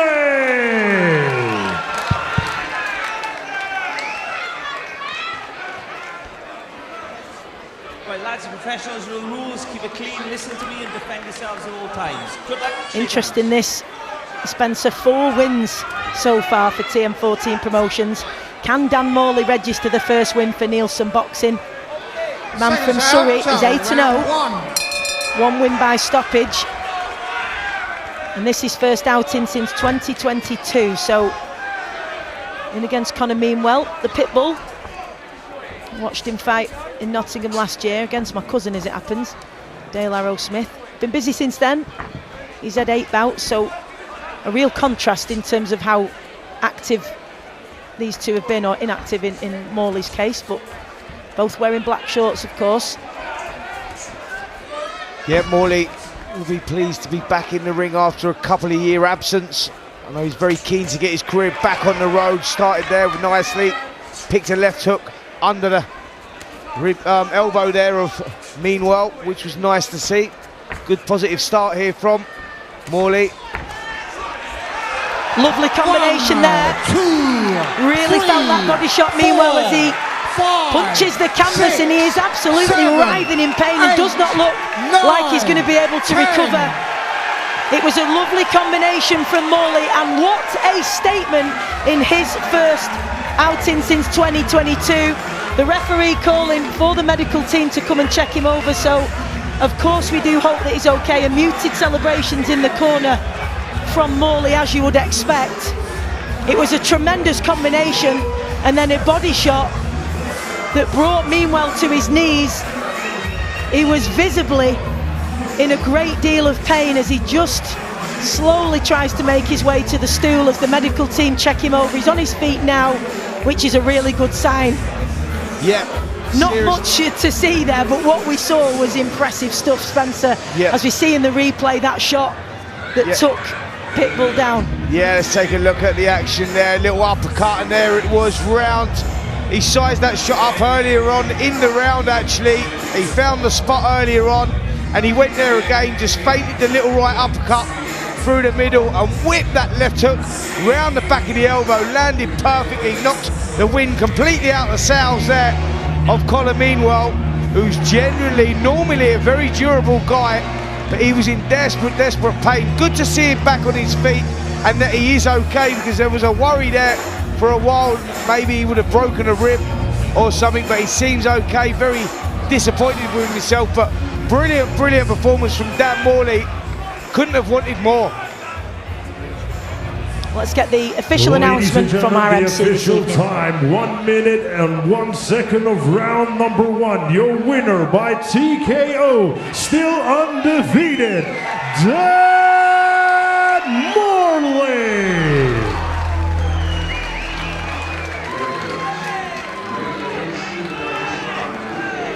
Well, a very impressive statement from Dan Moley.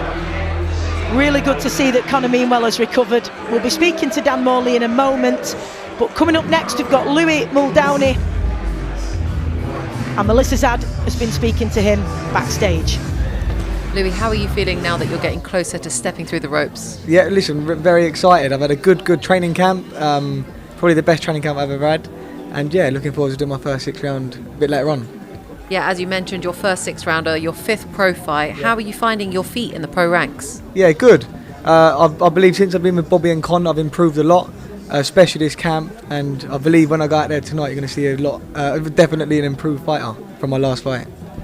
Obviously, this is your 2nd fight under Bobby Mills and Co. Yeah.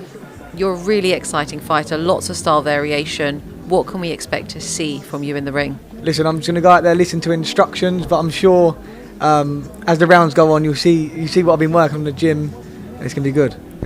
Best of luck tonight. Lovely, thank you very much.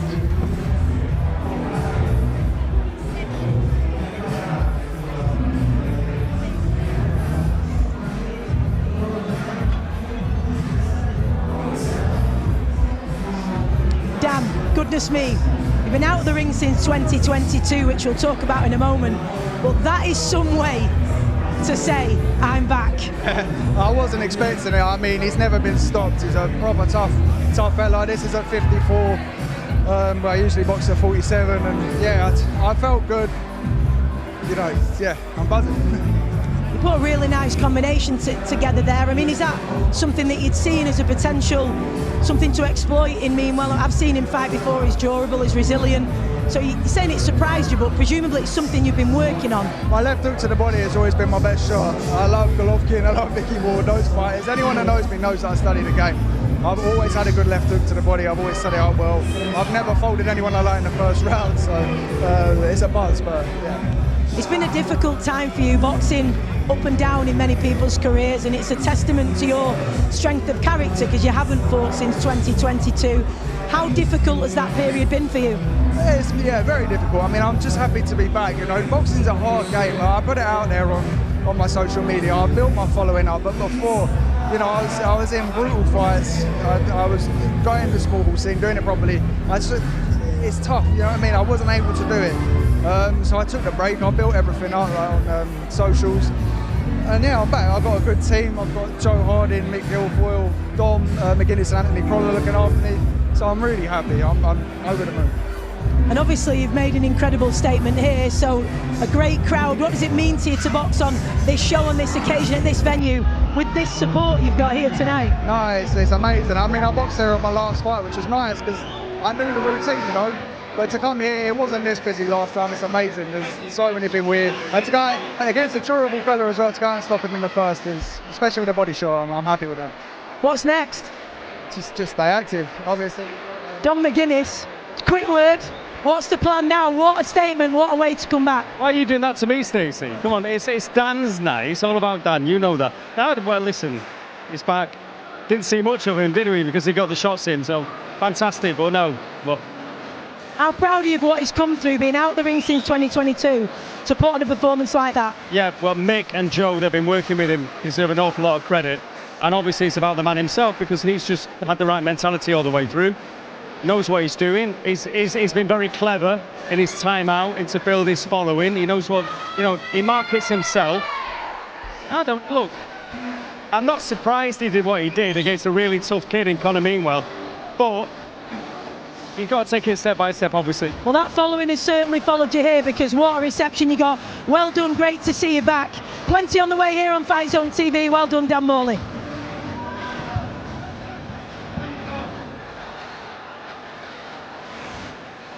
Ladies and gentlemen, now it's time for our next bout of the evening, scheduled 6 3-minute rounds in the welterweight division. And now please welcome to the ring, Santiago Garces.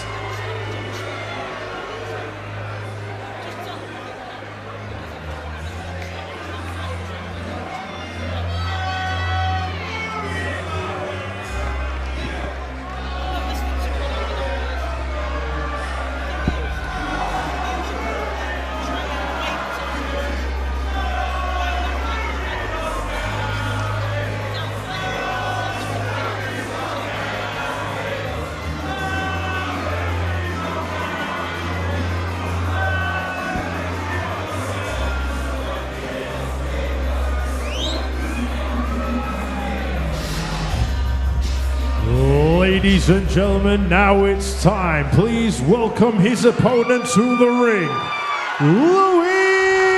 Mul Downey.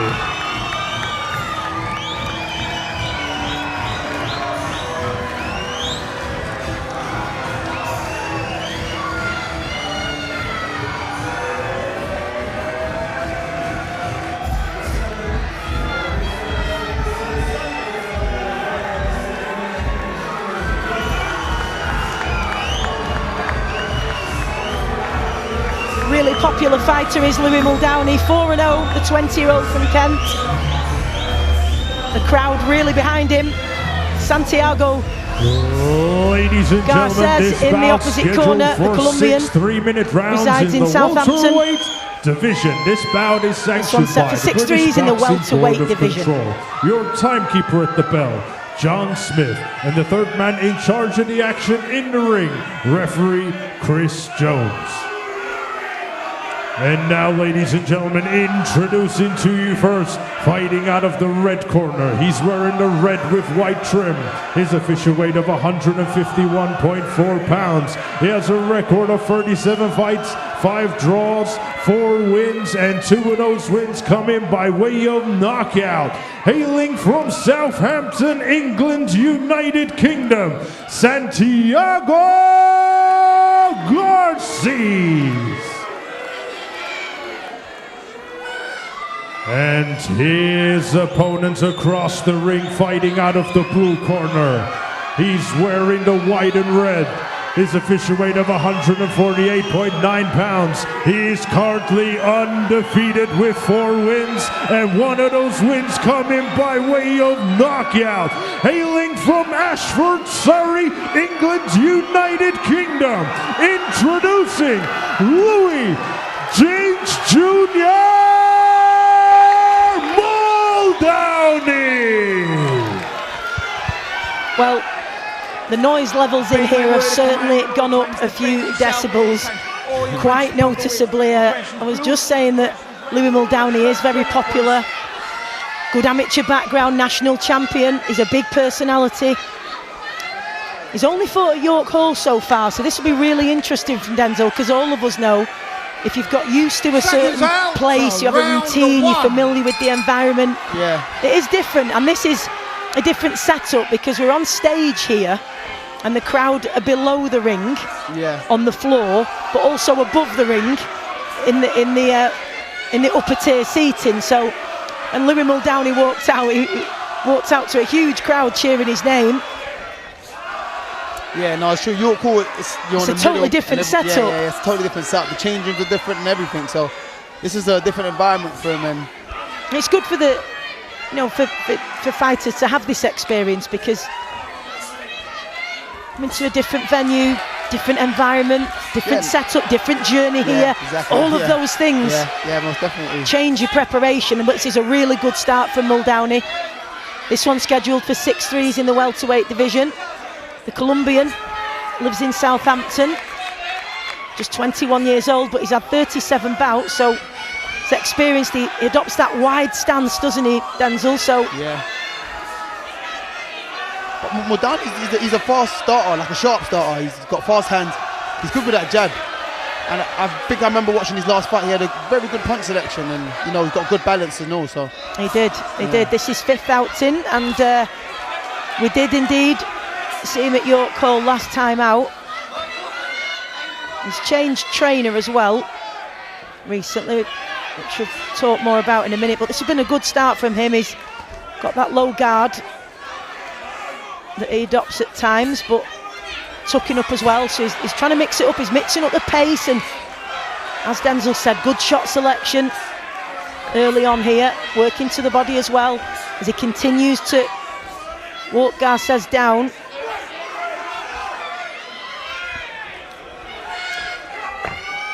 yeah, like you're saying, him changing his team. I think this is his second fight with his new team, Conor Ward and Bobby Mills. Yeah, that's right. He down at the gym in Brixton, and I feel with Isaac Chamberlain, Eddie Edwards, and good stable down there.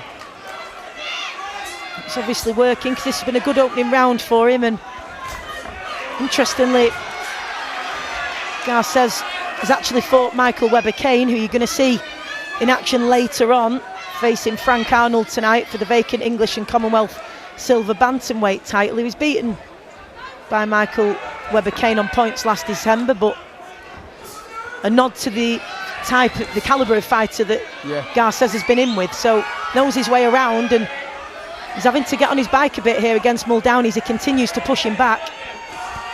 Yeah, Mul Downey's just coming forward, throwing some good shots, mixing it up as well to the body and the head. I think this is the first time I've seen him tied up, but Mul Downey found his space against a good jab to the body.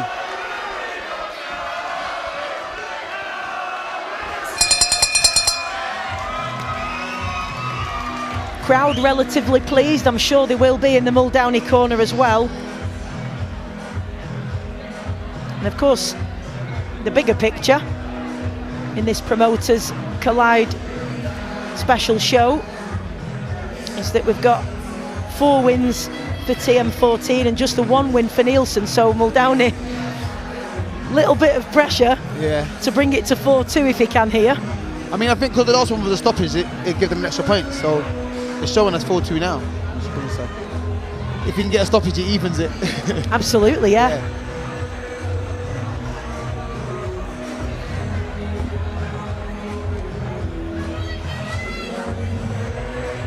Corners, 10 seconds. Seconds out, round two then. As we get underway, Ginge Junior in gold on the shorts of Mul Downey.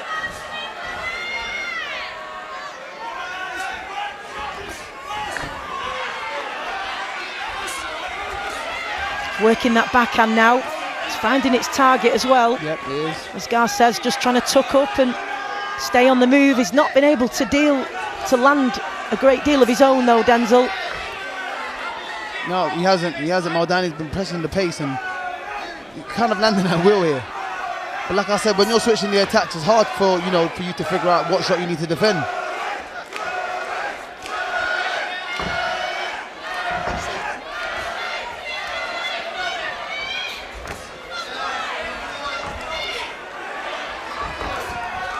Lovely work from Mul Downey as he pushes Garces back, has him up against the ropes here. Just gets a little bit tangled, smothering his work, but good work to make his way in. Nice sharp jab at range. Down to the body as well, good from Mul Downey.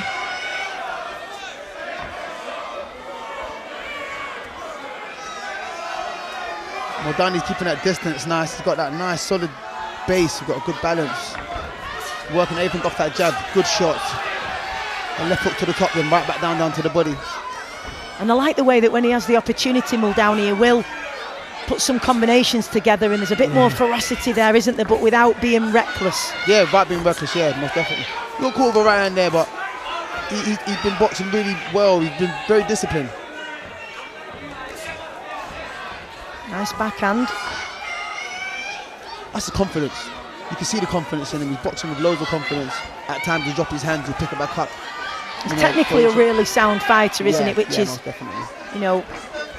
What we'd expect of somebody with that amateur background, having been a national champion. But he's still only 20 years old, and he's boxing really mature.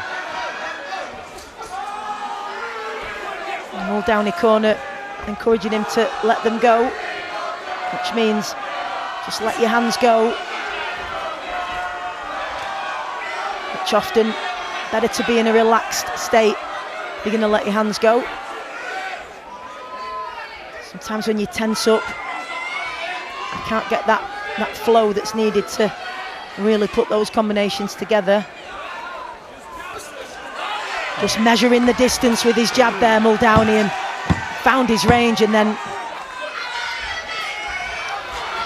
good left hand to the body. You could really feel that one sink in, couldn't you? Certainly from ringside, you can feel them sometimes. Those body shots. Bill Bentley and Spencer Oliver, Seconds out. part of your commentary team this evening. We've got special guest Johnny Nelson here as well, of course. We'll be speaking to him shortly, but this is a ferocious start in the third round for Mul Downey as he goes to work. Yeah. Seems to be an added intensity in the opening stages of this one. Yeah, I think his corners let him know that he's really hurt Garces, and he should just step on the gas a little bit and see if he can break him down and get him out of there. Doubling up the jab. Just to set up that backhand as Garces. Nothing too heavy there, Denzel, but just the sheer volume and maybe a little bit of tiredness kicking in as well, which... Yeah. And a combination of Garces not knowing where the shots are coming from. Well, Mul Downey not giving him a second to breathe as he's straight over to Garces, applying the pressure, loading up, some heavy shots landing here.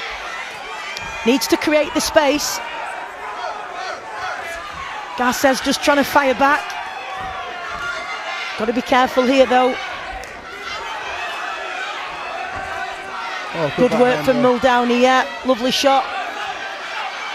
Just pushing him off to try and create that space needed to let those hands go. Little layback there allows him to fire off a couple of shots. Big shots landing to the head. The referee, a close eye on Garces here, as he shipped a few big shots in the last couple of sequences. Mul Downey poised, ready to fire that backhand. Tapping away with that jab. Waiting for the opportune moment. Really started this third round with a real intensity, as a nod and a smile from Mul Downey to Garces as he attempted to mount an attack of his own. He's done well weathering the storm so far though, Garces. He has, but he's a little bit unsteady here. The shots are coming from everywhere. He's just, he can't afford to let his, oh my good left hook there from Mul Downey. Big shot with the head round from Mul Downey as he pushes him back. Oh, Garces trying everything to fire back here and hold on. Referee separates them. Mul Downey will go straight back to work. Straight on top of Garces, uppercut. Follows it up with a hook. He's varying the shots now. He's enjoying himself in there, Mul Downey. Able to put shots together. Big shot there from Mul Downey as well, again. Heavy shots landing here. Referee, a very close eye again on Garces, as the two just in a clinch here. You do feel it's a big ask for Garces to go another 3 rounds of this pressure, should Mul Downey be able to sustain it. Last few seconds remaining of this one, and the crowd really enjoying it as Mul Downey just firing off the final few shots. Well, we've got Sonny Boy Hardy coming up next against Casey Bradnham, and Melissa Zad has been chatting to him backstage. Sonny, good to see you. Fight night here at the O2 Indigo. How are you feeling? Great seeing you. I'm feeling good, feeling ready to go. Obviously, you have such an exciting, fan-friendly style, trained by Kevin Mitchell. How important is it for you to put on a performance for the fans? Every performance is important for me, especially for the fans. They want to come and watch, they want to be entertained, and I'm here to entertain. Obviously, this show is inspired by the 5v5 out in Saudi, which you were out there for. How exciting is it for you to be taking part in this? Yeah, it's another day in the office for me. I'm looking forward to getting in there, getting the job done, and getting a couple of points on the board for TM14. Best of luck tonight. 10 seconds. So Sonny Hardy looking relaxed, but underneath that relaxed exterior will be all that adrenaline pumping through his veins. Yeah, but most definitely. But Sonny Hardy, he's quite a confident person. He is. The way he boxes, you see that he's got a real pleasure to watch when he's in his flow state, isn't he? Yeah. Expressing himself. Yeah, but Mul Downey here then in the 4th round. This one's scheduled for 6 at welterweight. Started the 3rd round really explosive manner.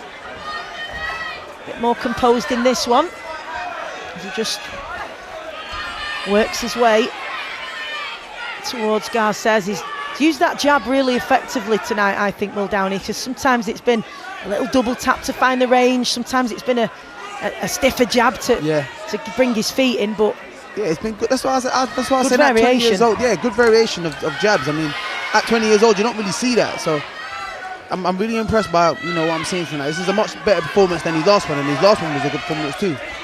And every now and then Garces does throw a couple his way. There's not been a great deal for him to do defensively, Mul Downey, but he's had to stay switched on, because every now and then Garces has caught him.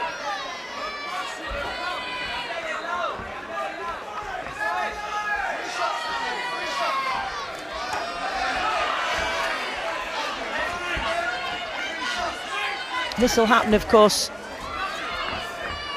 in these contests, that they ebb and flow. You can have a round that's really ferocious and then one that's just a little bit more measured. Yeah. Certainly seems to be the case in this round and the previous one, but as you will know, any minute it can ignite.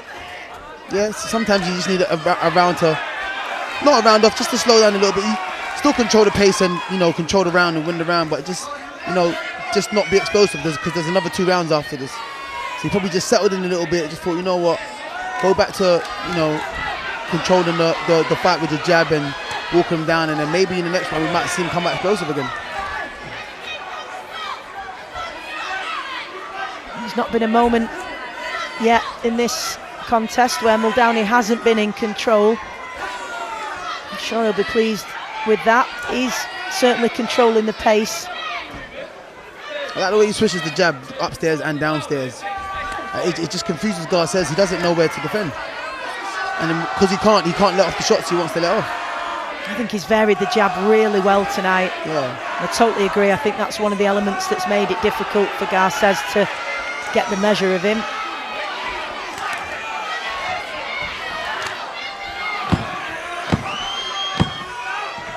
Steady round for Mul Downey, but as I say, in complete control throughout. Couple of swings there, just missing. It's been a good performance though. Yeah, definitely. I think that so far. He's used the jab well, variation of shots. He's gone upstairs and downstairs, head and body. He's not just head hunting, which is good to see. He's thrown some good body shots as well, down to the left side and the right side. And of course it's important, isn't it? I mean, sometimes you don't have a choice. It's, as they say, you've got to win ugly, you've just got to find a way. Yeah. And either that's the level of experience you're at, so you've got to just do the best with the experience you've got under your belt at that point. Yeah, most definitely. But ideally, you want to look good doing it, don't you? And sometimes it can be really difficult to do against away fighters, like we saw earlier with John Robertson and Palic. And Palic getting the win, of course, tremendous effort from him, but did make it a scrappy affair, and you do want to look good. And Mul Downey's done that so far. Oh yeah, it has. And sometimes if you're not level-headed, it can sway your performance because you've got a big crowd, especially if you've got your solo tickets. You've got a big crowd. You want to make it worth their while. They're coming to support you. You want to look good. You want to impress, and they're getting live coverage, so they're going to want to impress. But he's done that. He's impressed and he's kept his composure and he's looked good. He's really upped the gear here, Mul Downey. We had a controlled last round, but certainly plenty of gas in the tank for Gins Jr.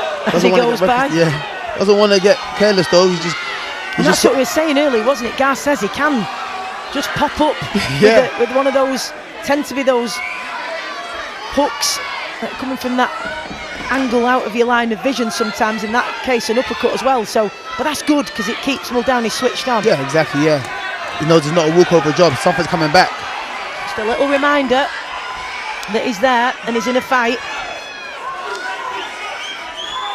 He's got to take care of those defensive responsibilities, but back behind the jab now, Mul Downey is stand up in a little bit of a clinch. Referee telling him to watch the heads as he separates them.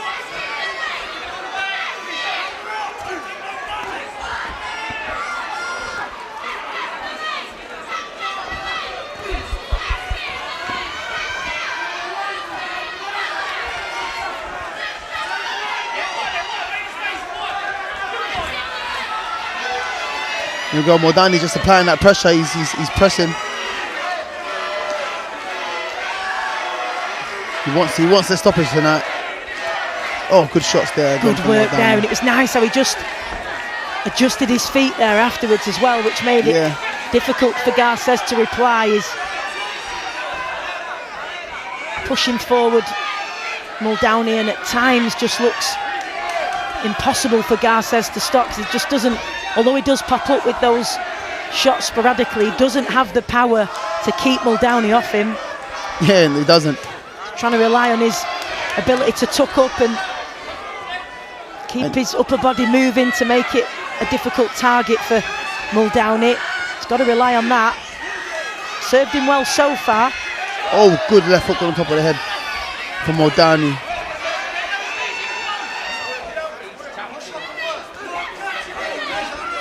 That's where he's got to be responsible again. He just pulled back up a little bit too high, and then Garces throws a one shot and he might land it, so he's got to be careful there. Good work again with the jab from Mul Downey. We've said sometimes doubling it up, sometimes to the body. Seen a couple of stiff jabs there, is he? Good little flurry of shots there. Most of them landed as well, which is impressive. They did,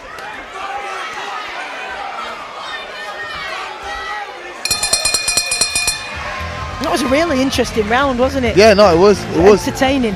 He came back fiery. He had a round where he was slowed and controlled, and he thought, you know what, I'm going to switch the pace again and see how, you know, his opponent responds. And it was a good round from him.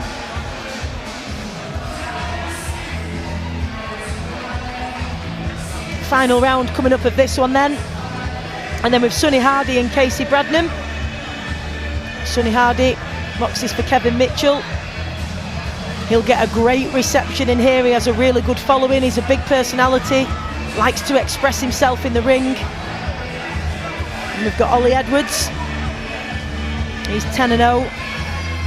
Stepping it up a level against the Dutchman, Bas Oostervegel. Corners 10 seconds. Of course, we've got 3 titles on the line still to come here on FightZone TV.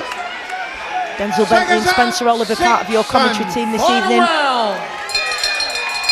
Final round then for Mul Downey. Good performance from him.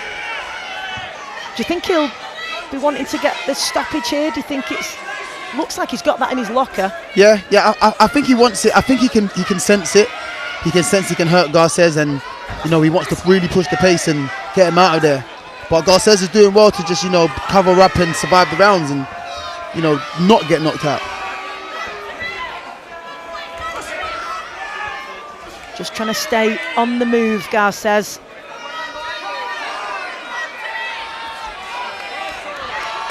Trying to keep being a moving target, but Mul Downey is able to find the target, and it did seem to wobble the legs of Garces a little bit. I think that was because he was slightly off balance.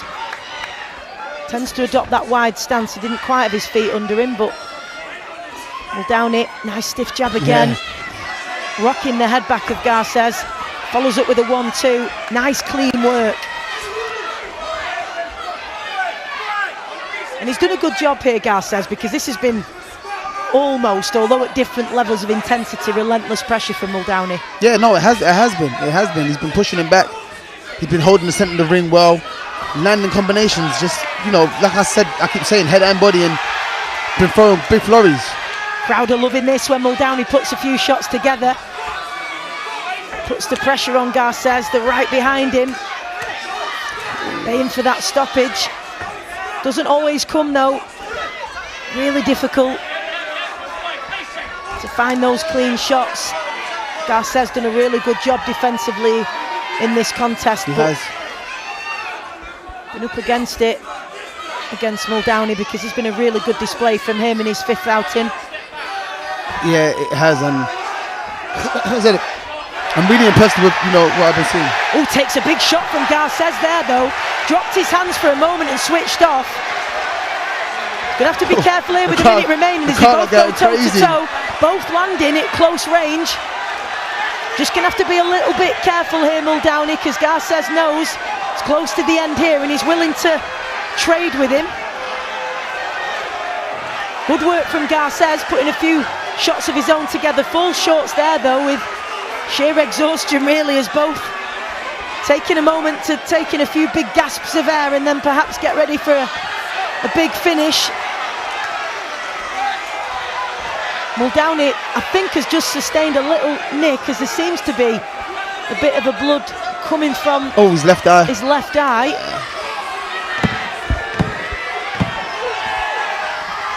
Last few seconds remaining, the crowd on their feet screaming.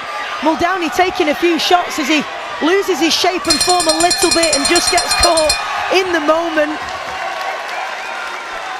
And that, of course, is what can happen. He has sustained a little cut there towards the end, which is something they'll look at and they'll tell him, you know, that's not what we want. Yeah. You've got to be a little bit careful towards the end, but who can blame him, because the crowd were really, really behind him there. And that makes you fight harder. When the crowd are, you know, roaring, it gives you that little spurt of energy. We can all say, be measured, be careful, but when your adrenaline's pumping and, you know, you've got this crowd behind him and you're desperate to put on a big performance, it can, of course, happen. Yeah, most definitely. But, you know, getting a cut right at the end of the fight, that could be really annoying. Well, if you're at all interested, it is 1-1 in the England-Switzerland game. England have come behind, from behind. 6 rounds of boxing, equalised, go so to the referee scorecard. that one, Referee 80 minutes in, so scores the bout Looks like it'll be an exciting final 10 minutes in that game. But here we are with the final result for Mul Downey and Santiago Garces. A win for Mul Downey, and the crowd really enjoying that one. Good performance from Mul Downey. And that also means it's another point for Nielsen.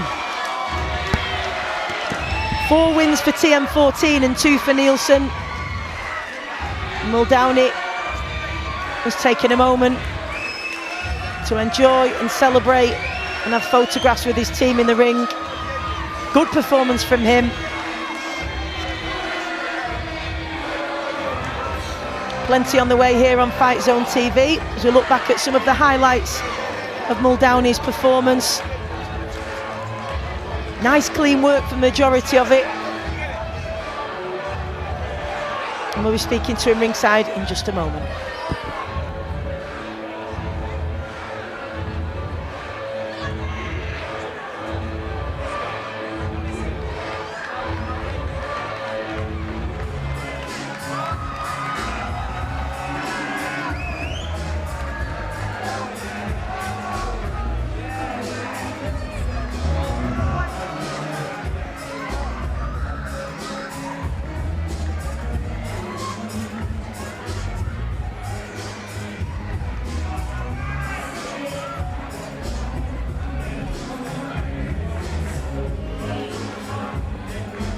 Louis, really good performance.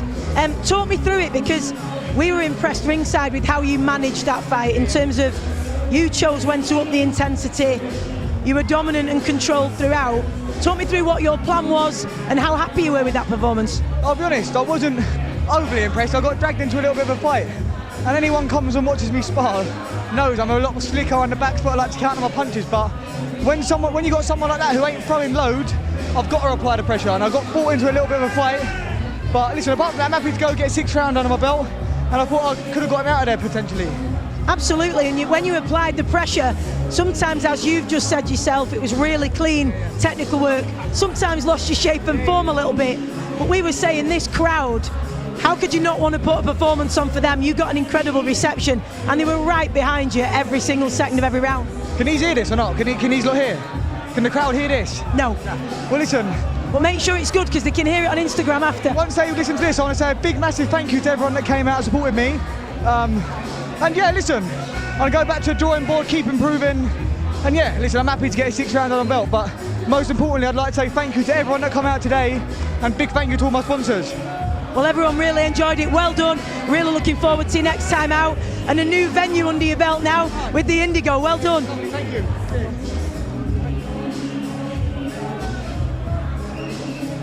Ladies and gentlemen, now it's time for our next bout of the evening. Scheduled 6 3-minute rounds in the lightweight division. And now, please welcome to the ring, Casey Bradnham.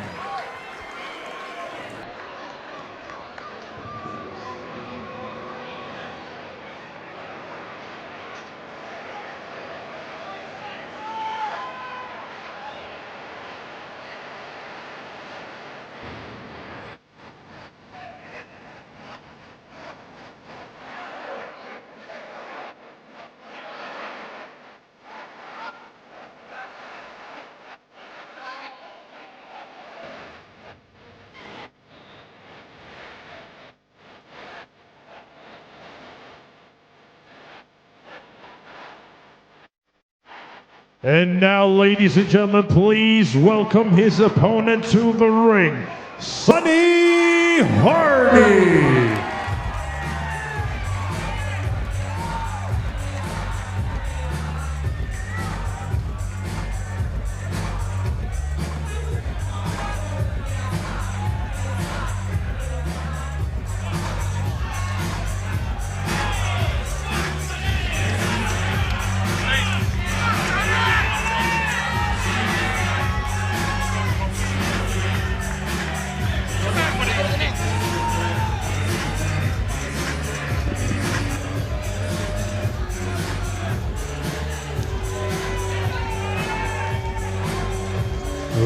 Ladies and gentlemen, this bout scheduled for 6 3-minute rounds in the lightweight division. This bout is sanctioned by the British Boxing Board of Control. Your timekeeper at the bell, John Smith, and the third man in charge of the action in the ring, referee Reese Carter.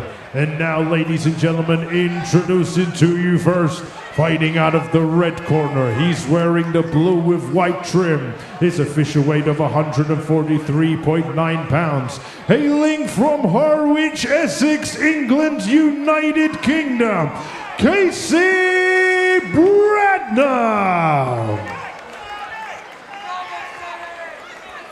And his opponent across the ring, fighting out of the blue corner. He's wearing the blue and gold. His official weight of 138.8 pounds. He is currently undefeated with 5 wins, and 2 of those wins coming by way of knockout. Hailing from Wickford, Essex, England, United Kingdom, introducing Sonny Hardy. Well, he said that Mul Downey was a real popular character, and so is Sonny Hardy, the instigator. 21 years old, the man from Essex, 5-0, coached by Kevin Mitchell, who met him as a 12-year-old kid and told his dad there and then he'd coach or manage him if he went pro. Seconds Here out, they so are. round 1. He's had an amazing experience recently out in Saudi, helping Joe Cordina prepare for his fight with Kakachi, and you can see already that has set him in great stead for this one, Denzel. Come straight out, took the centre of the ring, landing nice, sharp, hard shots. Lomachenko is Hardy's inspiration, which is why he tends to go with blue and yellow for his kit a lot of the time. He's got some snazzy tassels added into the mix on this occasion as well. He's a really nice fighter to watch, really entertaining. He is. Clean work. Yeah, very clean work. He's technically sound, and he has a good level of aggression when he's boxing. There's a lot of spite in his shots. You could see when he throws these shots, he wants to really hurt you, and that's kind of always good to see from a fighter. That nastiness. And that level of sparring that he was having in last time he was at York Hall. He was just a couple of days after that he was due to fly out to Saudi to help Cordina prepare, and he was really looking forward to it. And if you're following him on Instagram, you'll have seen those photos of him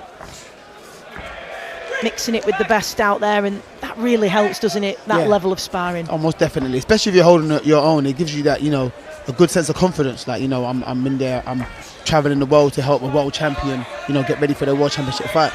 Really good work here from Sonny Hardy in this opening round. Casey Bradnham got his work cut out here. He's had 21 fights, lost 20, stopped 3 times in those 20 losses.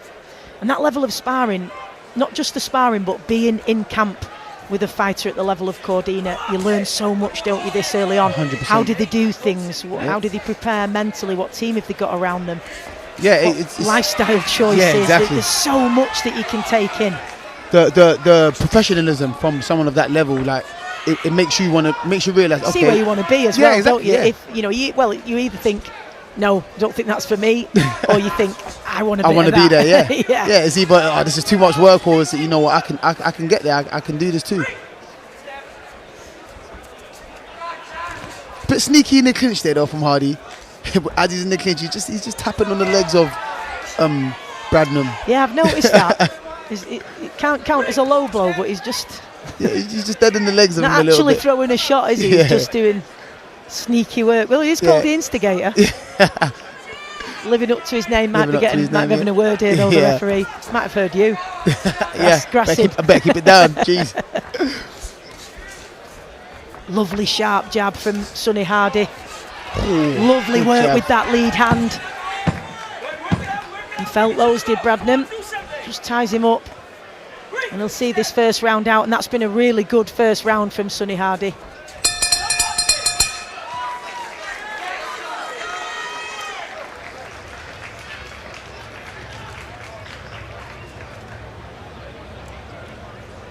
And it isn't unknown for Kevin Mitchell's fighters to like getting in the mix of it, is it?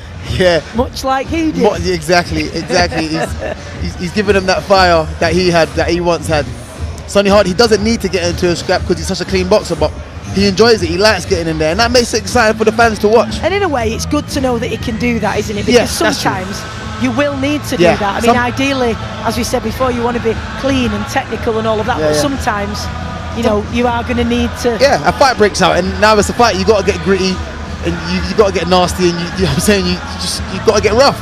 And he can do that. He does it at will, he does it for fun, so... Yeah, he's on the safe side of, you know, that sort of stuff. Drop it in your locker. It's good for your opponent to know as well. If you want to go there, I'll go with you. Yeah.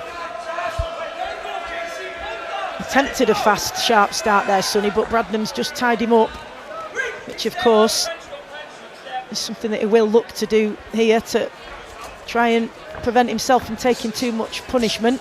Throws a couple of good shots himself though, Bradnham.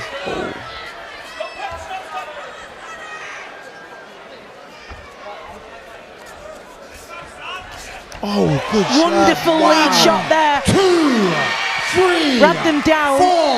4. Seems to have recovered fairly well. He's back on his feet. 7, 8. But he walked right onto that one, and he was met with a really, really sharp, heavy lead hand shot from Hardy. And he wastes no time in trying to capitalise on it. Pushes him up against the ropes. Finds himself in a tangle here. Bradnham now is aware of that power of Hardy. Referee asking Casey Bradnham not to hold him, but who can blame him, because lots of time to go in this second round and already found himself on the canvas. Just got to make sure he doesn't force it here, Sonny. And yeah, I think Hardy needs to get back to the work that put him down in the first place. Just off that jab, nice stiff jab. Doesn't need to rush his work. The timing of that shot was perfect as well, Denzel, wasn't it? Just as he came in, he was met with that really forceful lead hand of Hardy. Just took his legs from beneath him. Really, really tough night's work here for Bradnham as he ships another couple of big shots, including that huge backhand from Hardy as he... Referee just looking into the eyes of Bradnham, making sure he's okay to continue. He deems that he is, so we're back underway, but finds himself down again. I think he just got tangled there a little bit and lost his footing, but huge shots here from Sonny Hardy, heavy artillery going in, and I think the referee will be having a really good look at him here. 5, 6, 7, 8. Ref's giving Bradnham a lot of chances here. Certainly is. Hardy isn't though, as he comes straight in again with big shots. Referee's seen enough. Really good performance from Hardy as he jumps on the ropes in the corner here, celebrating with a passionate following, and rightly so, because a devastating performance all in all there from Sonny Hardy. Yeah, no, most definitely. That was a good performance from Sonny Hardy. He done everything so clean. He came out with his jab, had a nice, solid, powerful jab, and that's what put him over the first time. He did rush his work at times a little bit, you know, looking for that big right hand, but overall, a good performance from Sonny Hardy.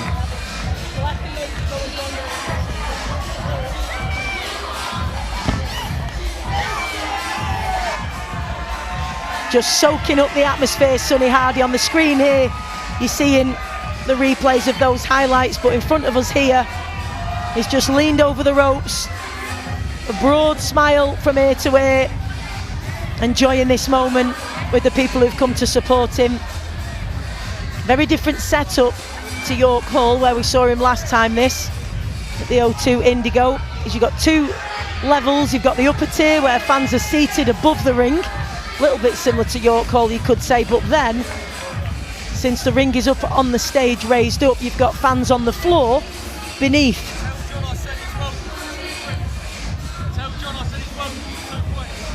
And Sonny Hardy's just made his way over to us here at ringside to say, tell John Trethaway that is, Ladies he's and welcome the for the 2 time, points. 2 minutes and 23 seconds of round number 2. Your winner by TKO, Sonny Hardy.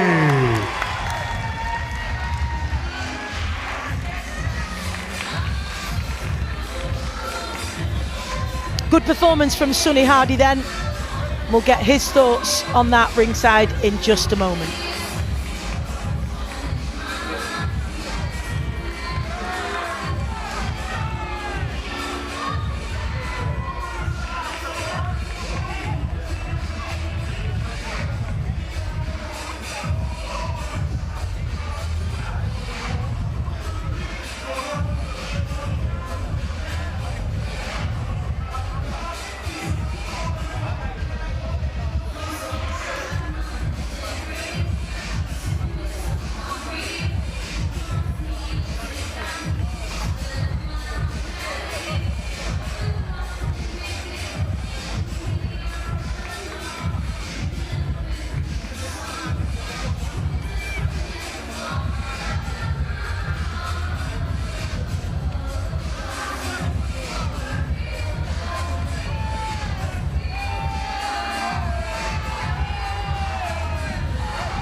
Time for our next bout of the evening, scheduled 8 3-minute rounds in the super middleweight division.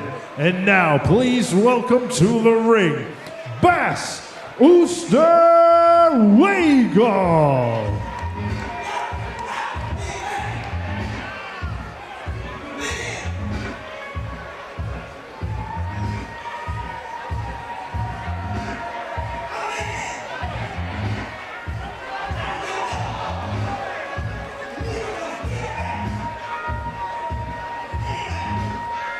And now, ladies and gentlemen, please welcome his opponent to the ring, Ollie Edwards.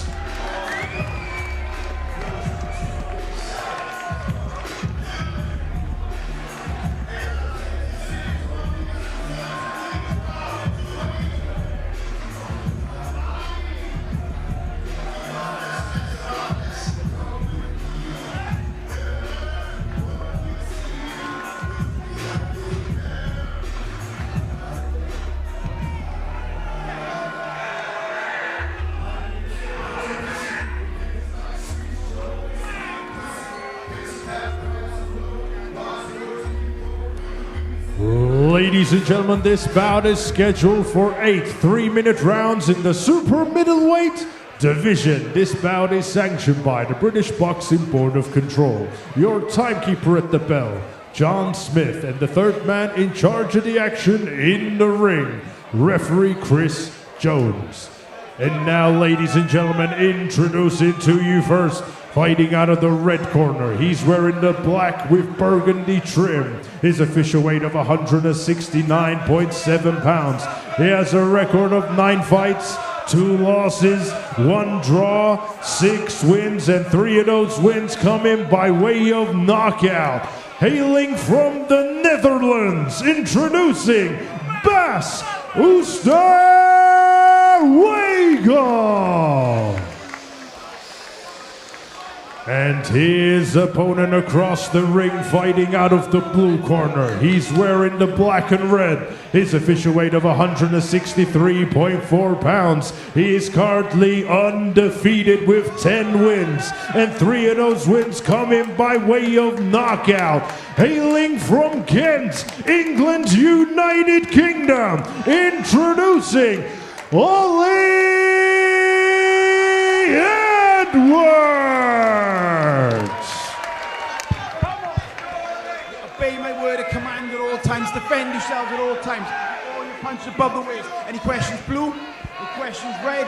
Touch gloves, good luck. So boys. on we go, everybody. Fight Zone and TalkSport live coverage from the Indigo here in the fabulous O2 Arena complex by the banks of the River Thames in the heart of London. A fantastic crowd, and we have been rattling through this show. Here we are into fight number 8 live in scarcely 2 hours on the air tonight on Fight Zone, living up to the hopes in every sense. Ollie Edwards against Bas Oesterwegel at super middleweight.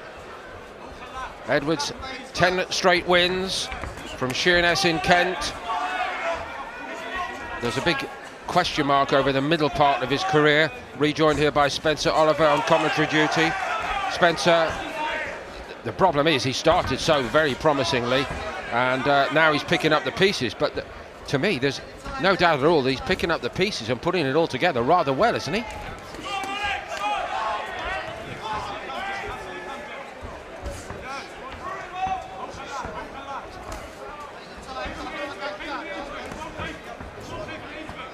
Said that he was going to put in a great performance, so looking forward to this one. Bassi is very, very tough. This is a step up in opponent for Edwards, and he started this one well.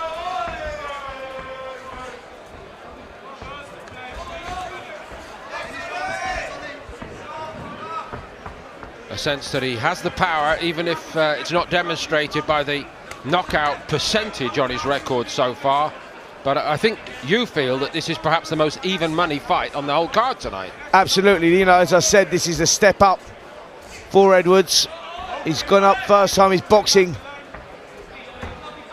an 8-rounder, and he's, like I say, he's looking to impress here. It's not just about winning against Oesterwegel, who's very, very tough, comes with a good record himself, only a couple of defeats out of the 8 contests he's had. And another thing, Spencer, he's young enough to be hungry, isn't he, given that he only turned pro May 2022. Another in that age group, incidentally, 23, 24, 25-year-olds whose career progress, and indeed even their debut in the pros, might have been delayed by a year or two by the COVID. Absolutely. So it is time to push on. Edwards, 29 years of age, so he'll be looking to push on. He'll be looking for title contention sometime probably back end of this year. He'll be looking to pick up some form of title, so it's a must-win fight here for Edwards at this stage of his career. Stop Robbie Chapman, correction, points win Robbie Chapman. Whoa, big right hand there, and Edwards was stunned. He was caught badly there. The legs just turned to jelly, and he's done the right thing by grabbing hold, but Oesterwegel landed a big shot there, Paul. And the uppercut, he can't seem to miss, and again he's holding on in there, Edwards. I don't know how many crises he's been through in his 10-fight pro career, but this shapes to be one. He's completely misshapen, isn't he here, Spencer? Yeah, he's definitely shaken there, and that bell couldn't have come quick enough there, Paul. Big blow at the end of the round. Ollie Edwards knows. I always think that that's a good sign, because at least he's compos mentis. He walked back in a straight line, and he has gone back for a rethink in the corner along with his team. Yeah, let's take a look at the action in that first round there. Edwards with his hands held high, just looking for the openings himself, and then there was the right hand, and we see the legs just stiffen there. There over the top, the legs just buckled. He done a little dance. Done well to stay on his feet actually there, Edwards, but he's going to need all of that 60 seconds in that corner now to recover. Corners, 10 seconds. Also, that right uppercut for Oesterwegel looks a really menacing weapon, so they have a lot of issues to address early on for Ollie Edwards here tonight. Remember, the unbeaten fighter coming in. Oesterwegel has lost twice in his 9 pro fights. You've got to come through the crises, Spencer, you know that, at every step on the road upward. Yeah, absolutely, this is all part of the development, and you have to come through those sort of crises when you're going in, stepping up a level. Edwards knew that he was stepping up a level here against Oesterwegel. Oesterwegel, like I say, is a very, very tough opponent. And he will fancy his chances here now, and you can see that by the way he's holding his ground here in the second round. And I will add, at this point of proceedings, we're halfway.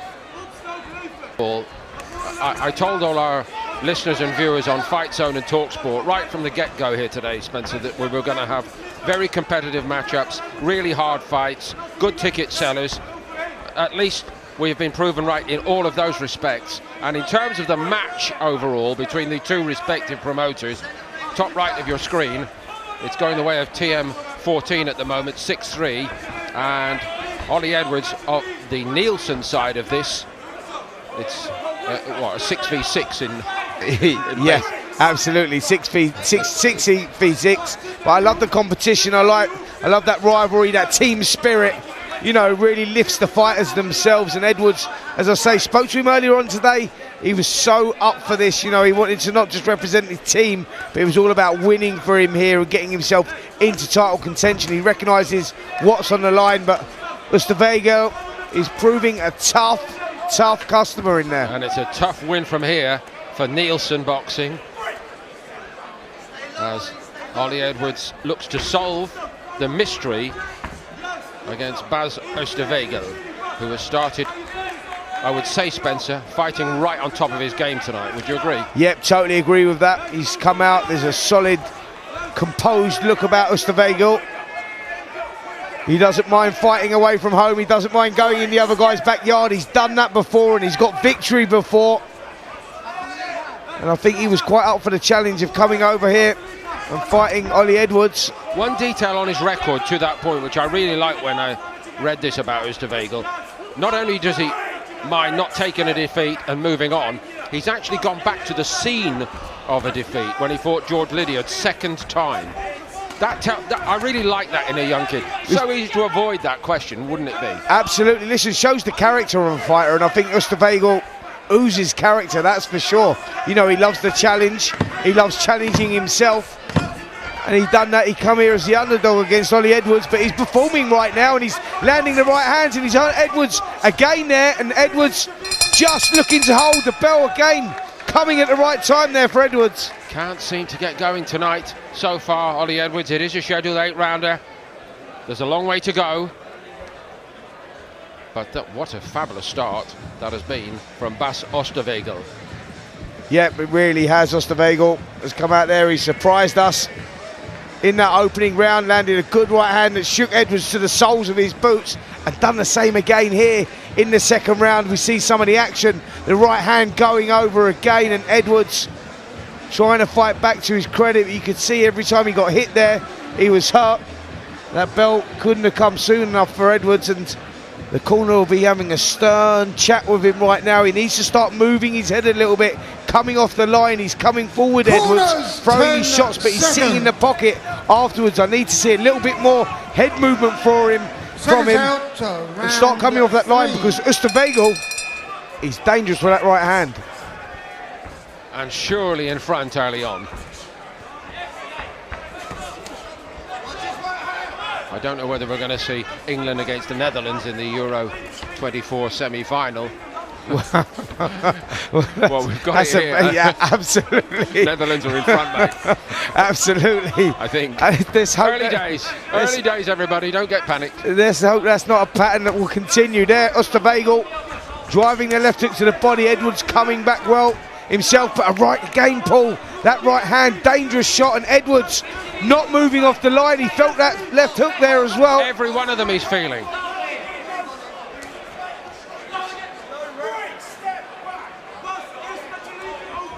Robbie Chapman over 4 rounds. Thomas Podlash, short night. Up at light heavyweight, it looked to me, just judging on the weight numbers recorded. Sometimes, just to stress, those are recorded numbers. They are open to error and sometimes interpretation, Spencer. But this is a meaningful fight in the lower weight division, and I'm afraid so far Edwards just really does not look sharp. No, timing's just not there from Edwards. I think he hasn't recovered from that opening round where he was stunned with that right hand, and coming forward, there's a laboured look about that jab as well, isn't there? But no head movement, Paul, nothing afterwards, not using his imagination at all, not being creative, and that's a big problem for Edwards. against someone like Oosterwegel, who's experienced, tough.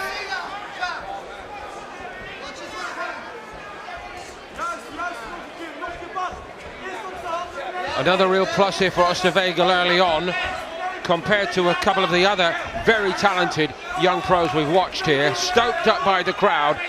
I felt one or two of them, I was watching the Mul Downey fight in particular, that was a case in point of a young fighter gassing because he threw too much at it in the first 3 rounds. Oosterwegel's not doing that here, Spencer. No, he's showing great experience here, great composure, Oosterwegel.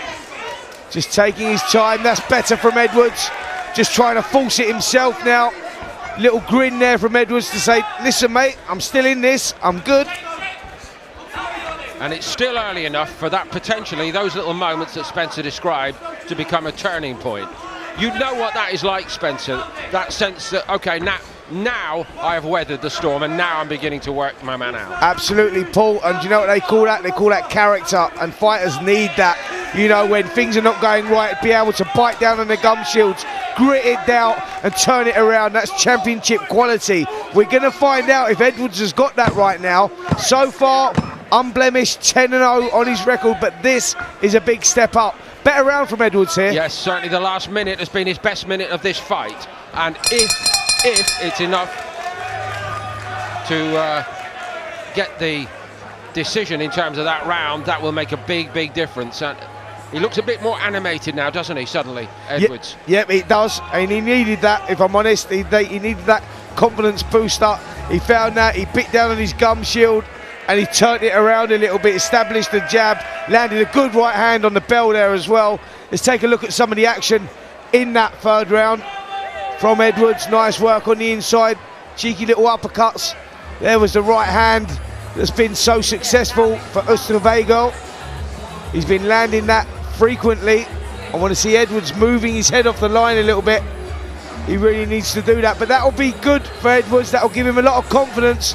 Corners, 10 Let's see if he can build on that now, going into this 4th round. Seconds out to round 4. So Bas Oosterwegel from Tilburg in the Netherlands, away to a really fast start tonight. Ollie Edwards from nearby Sheerness in Kent. Again, very well supported. So many good ticket sellers on this card tonight. And Edwards would certainly have given cause for concern to his fans in the first round or two. But I thought the last round was better. And it just seems to me, Spencer, is that now he has got his mojo back. Yep, just seems to have got that mojo back. You're right, Paul. There's a new confident look about Edwards at the beginning of this 4th round. I think he had some success there in the 3rd round, and that was the confidence builder that he needed, and he's come out with a little bit more aggression here in this 4th round.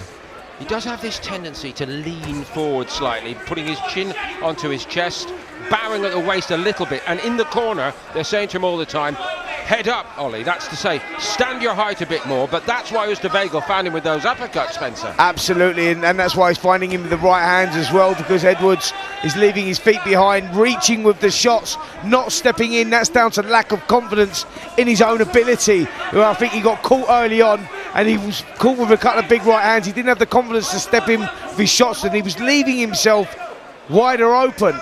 And I think that 3rd round was a good confidence builder for him, Edwards, and he now just has to keep going on that. But you're right in what you say, Paul. Stand tall, don't There's bend another over. example of it. Kind of ruins and undoes all your own good work as well, doesn't it? You can have a good sequence on the attack, but if you're trying to defend like that, you are asking for trouble. Yep, and Oosterwegel senses that because he's going for that uppercut, isn't he? You can see Edwards bending from the waist. Not a good thing to do. He just needs to, if he wants to come in low, bend the knees, keep the waist tall, and just work off that. Come shoot from down low, but keep the waist straight. Now the cry is, where's the jab? Again, we would concur, I think. Ollie Edwards is choosing a very hard route to try to win this fight, isn't he? Yeah, great point, Paul. That's exactly what he's doing. I was going to say that. He's choosing to make this fight very difficult. And Oosterwegel has come here to win. There's no doubt about that. He wants victory tonight. So this fight is still very much in the balance here with only 30 seconds to go in this 4th round. No one really stamping their authority in this round. The action's been swinging one way, then the other. Oosterwegel's had his success, and for Edwards, he's just trying to grind it out right now. There's a veiled compliment, however, for all these defensive question marks that are being revealed tonight. Ollie Edwards just reminds me about some of those 8 and 10 round fighters we used to watch coming in from Puerto Rico to give an opponent here rounds. So just hold the thought for a moment, Spencer. We're going to look into our next fight, the Southern Area Lightweight title, which is next in the ring here. Here's Aaron Prospere. Aaron, good to see you. It's fight night. How did you feel walking into the venue tonight? I felt really good. I enjoyed the atmosphere, and everyone seems to have a good view of the ring. Obviously, it's your 14th pro fight. Moley boldly called you out in the press conference. Does that add to the motivation and spite that you'll take into the ring? Yeah, it definitely adds to the motivation. It motivates me more to put on a better boxing performance. Southern Area title eliminator, you've said in the press conference that you want the titles. How important is tonight's fight? Tonight's definitely important. If I want the titles, Molly's definitely someone that I've got to step through. And how does the fight end? It ends with me putting on a...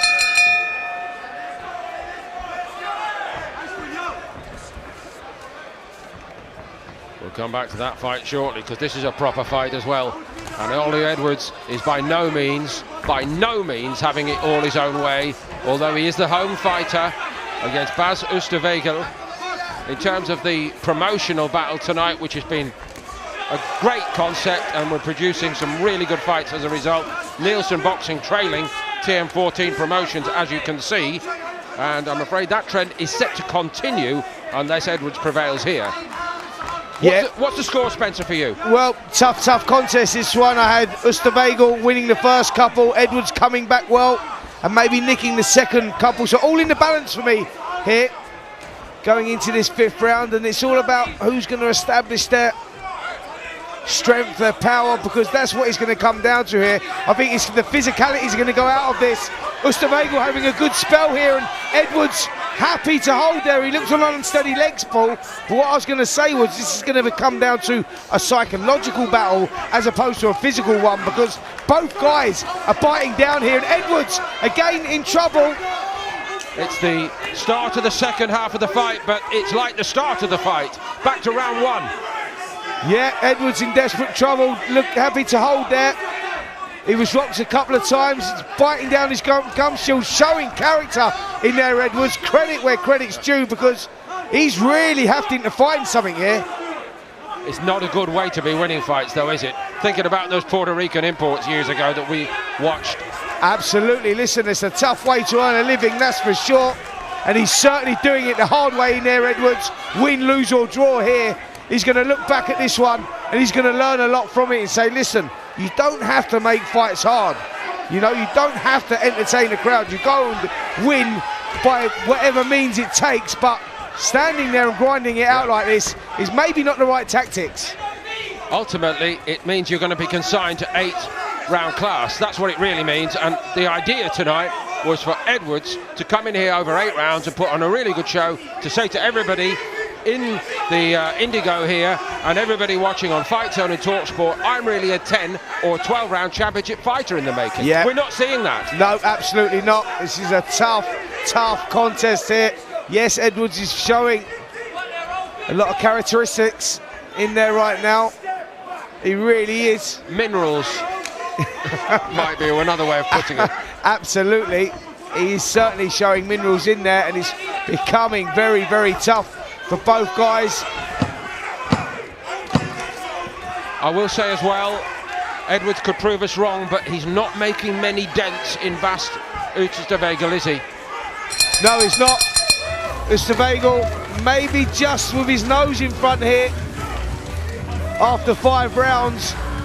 This is very, very close contest right now. Subjective scoring maybe, but some of the more eye-catching work for me coming from Oosterwegel. There you see the lovely right uppercut, the success he's been getting with that, because Edwards leaning forward, landing the left hook as well. This is when Edwards was on unsteady legs, and he was really biting down here, Edwards, just to hang in there.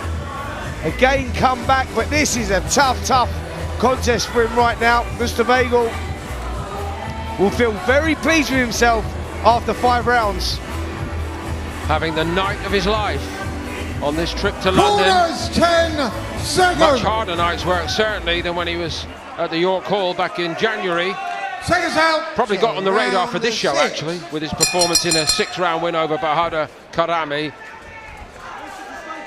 And actually held to a draw back home in the Netherlands in his last fight in March against Daryl Sichtman.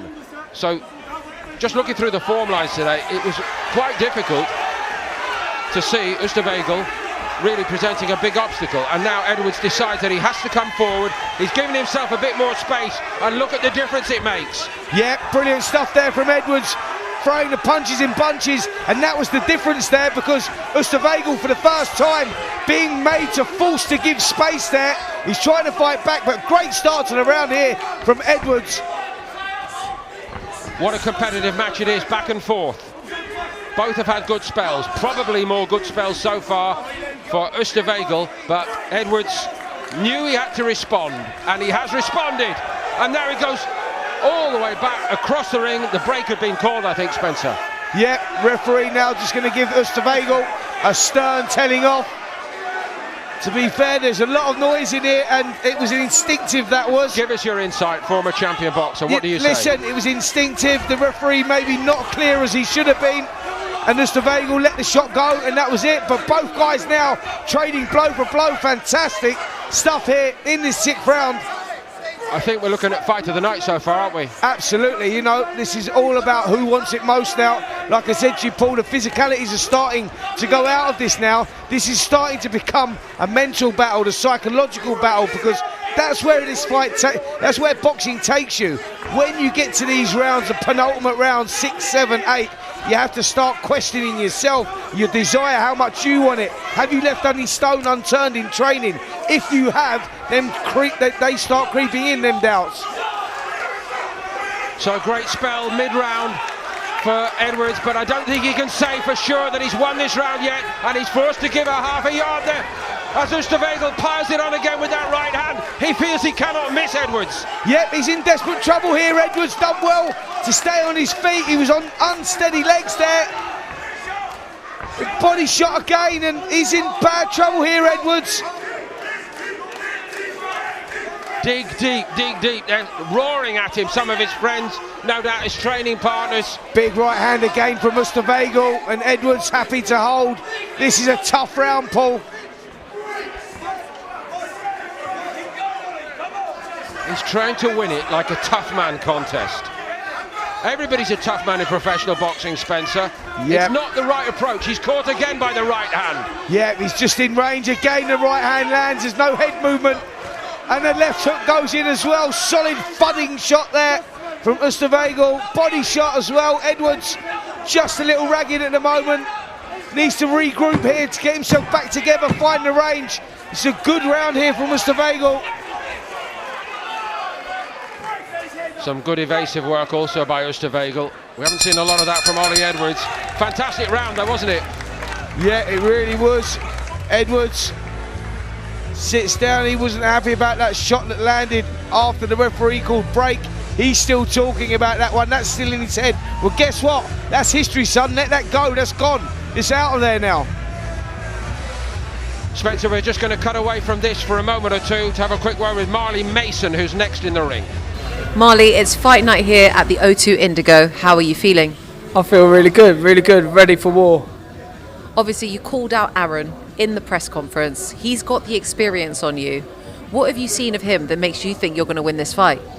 I mean, I saw Aaron fight. I thought, you know, I've got all the capabilities to win against Aaron. So here we are now, and we're ready to go. Obviously, your 7th pro fight is a Southern Area title eliminator. You came up short when you were last out in February, fighting for the Southern Area.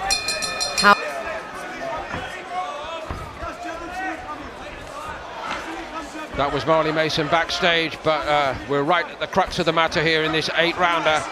Super middleweight. It's not a championship fight, but it's the key to championship fights. and it was supposedly designed tonight for Ollie Edwards to take a giant step forward in terms of British ratings, even though, albeit, it's against the Dutchman. Big right hand, he's desperate trouble. And he is surely out. Oosterwegel has caught him once too often. Just call it off. It's completely over. Surely Ollie Edwards should not be allowed to go on. He's saying he's all right. Well, the referee may be making a bad decision there because Edwards in desperate trouble. Leg's gone again. The referee's got to take a look here. It needs to be stopped.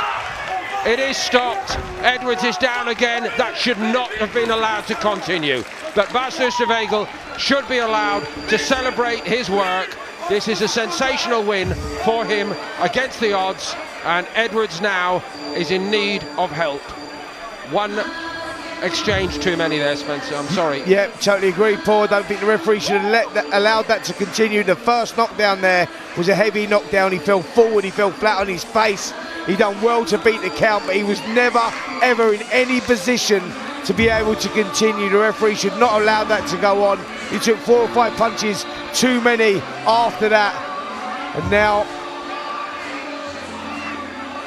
there was the first knockdown. The right hand had done it. It was a heavy knockdown. He was in desperate trouble. The referee or the medical team now just putting Ollie Edwards on his side into some recovery position. But he shouldn't have been allowed to continue after that. That was bad. He's getting up on his, or trying to get to his feet, which is a good thing to see. If we go back to our monitors here, this was the finish. The bad left hook, the right hand landed. 2 or 3 shots more that went in that shouldn't have gone in. Thankfully, Ollie Edwards is now back to his feet, communicating with the paramedics, which is always good to see. And they're just doing the necessary procedures right now, giving him oxygen. He's sitting down, they're cutting the gloves off as they should be. And hopefully Ollie Edwards is okay, but yeah, and that went on way too long for me. Spencer, this is the moment on the evening, any live boxing event, to say 2 things. FightZone and Talk Sport viewers, maybe young viewers watching boxing, getting into boxing. 2 things. This is a dangerous sport. This is for real, which is what makes boxing different to so many others. And secondarily, we don't have a sport, there's no business of boxing without the medical staff, and they are the most important people in boxing. Absolutely. Listen, I wouldn't be sitting where I am today without those people. Of course. That is for sure. And I was there at the Royal Albert Hall on that never to be forgotten night, and that actually, we talk about it sometimes, you and I as friends, but that was not in my mind when I just made that point. Yeah, but you sure. are so right. Sure, 100%, Paul, and I think that, you know, we have the most stringent boxing board in the world, and the medical procedures are improving all the time. Medical science is improving all the time, and they're making this sport as safe as possible. And thankfully, the paramedics were in the ring as soon as the count was over, and they were attending to Ollie Edwards, which was brilliant to see. They've got him back.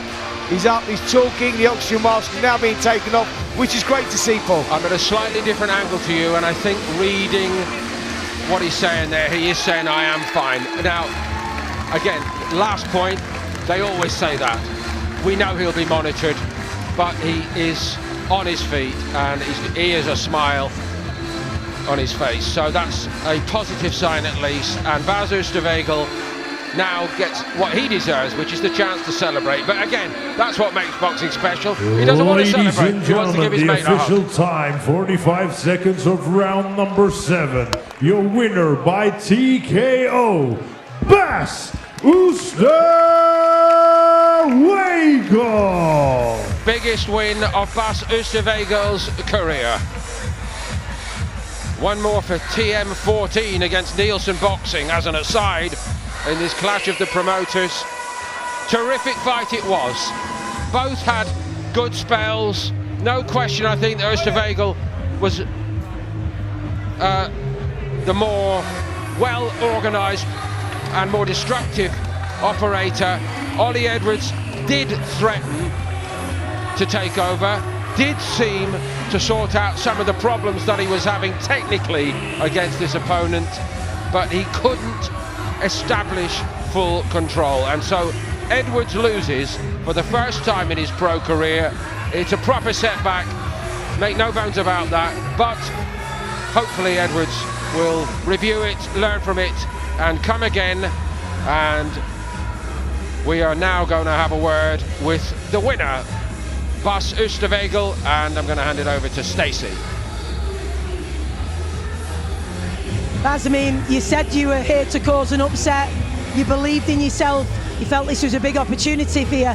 First of all, talk us through that last round. I mean, some devastating shots, particularly the one that put him down first time. Yeah, thank you. I need to watch it back to know what's happened, because my coach said I need to counter. So I picked my shots, I countered, and luckily I caught him. This is your first 8-rounder. You seemed to be really confident in having the gas to get through it. I mean, how's camp gone before this, and what brought that confidence to this fight for you? Like, stamina is never an issue for me. I trained so hard. This is my life. I trained so hard for this. So I knew like the stamina wasn't the problem.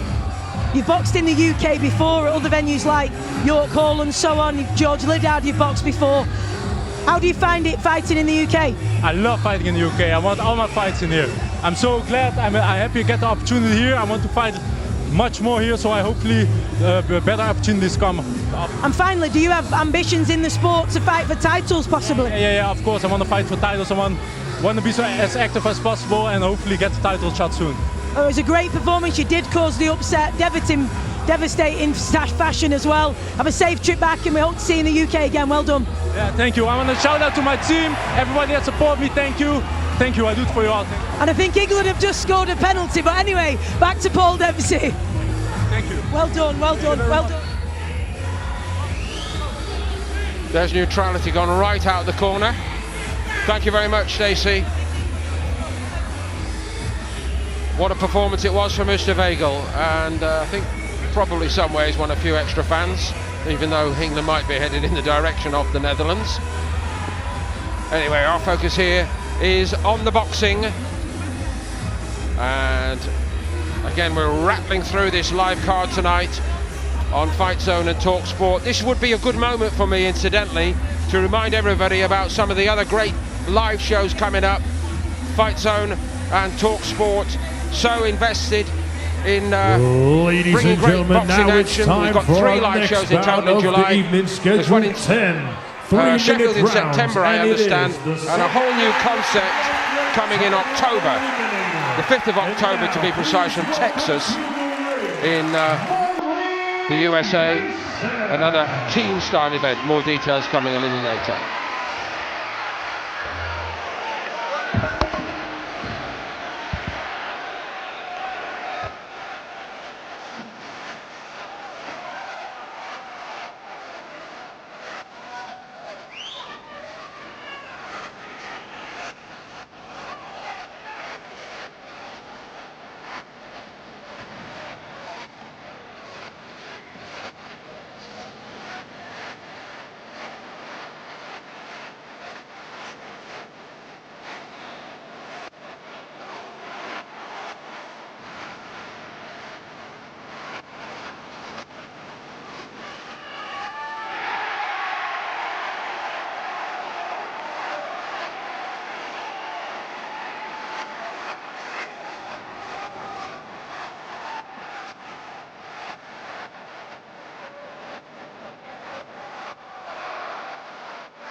And now, ladies and gentlemen, please welcome his opponent to the ring, Aaron Louis Prosper.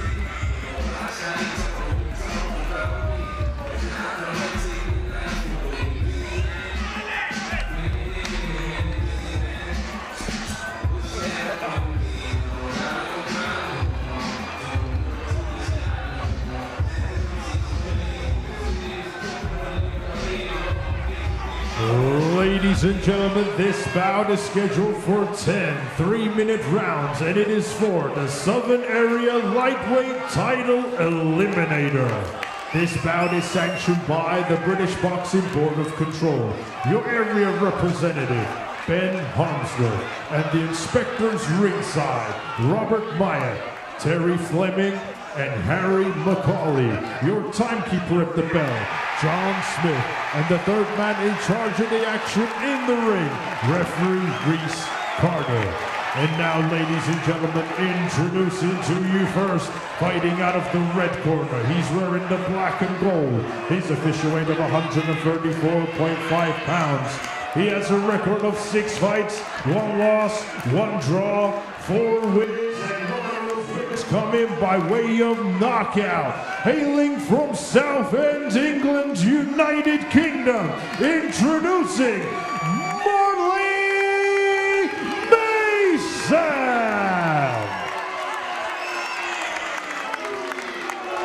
and his opponent across the ring, fighting out of the blue corner. He's wearing the blue trunks. His official weight of 135 pounds, bang on. He has a record of 13 fights, 1 loss, 12 wins, and 4 of those wins come in by way of knockout. Hailing from Southern Surrey, England, United Kingdom, introducing Aaron Lewis Prosper!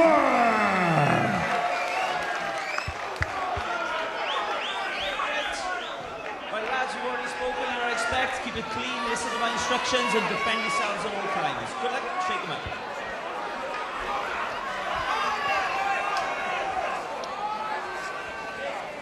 So a 10-rounder coming up here live on FightZone and TalkSport. A very good-looking matchup, a very even-looking matchup in many ways. It's a Southern Area Lightweight Title Eliminator.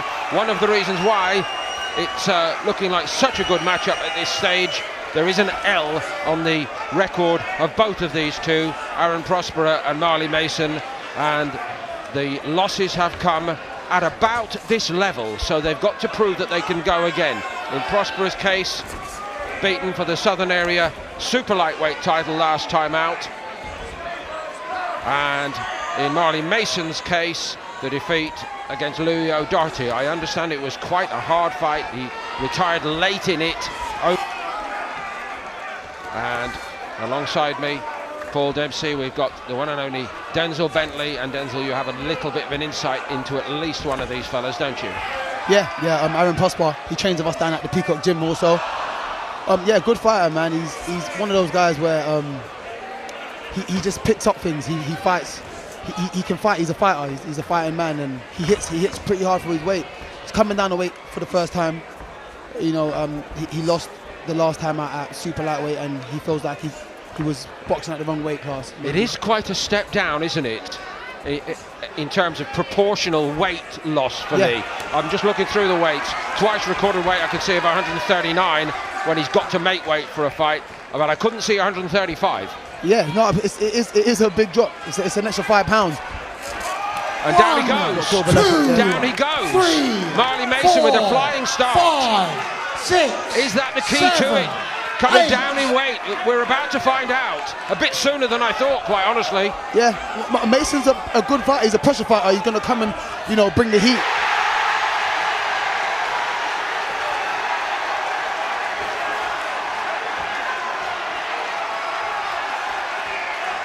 So he's got to put all the distractions and all the excitements out of the ring, out of his mind. Prosper. Better start than Marley Mason could possibly have dreamed of.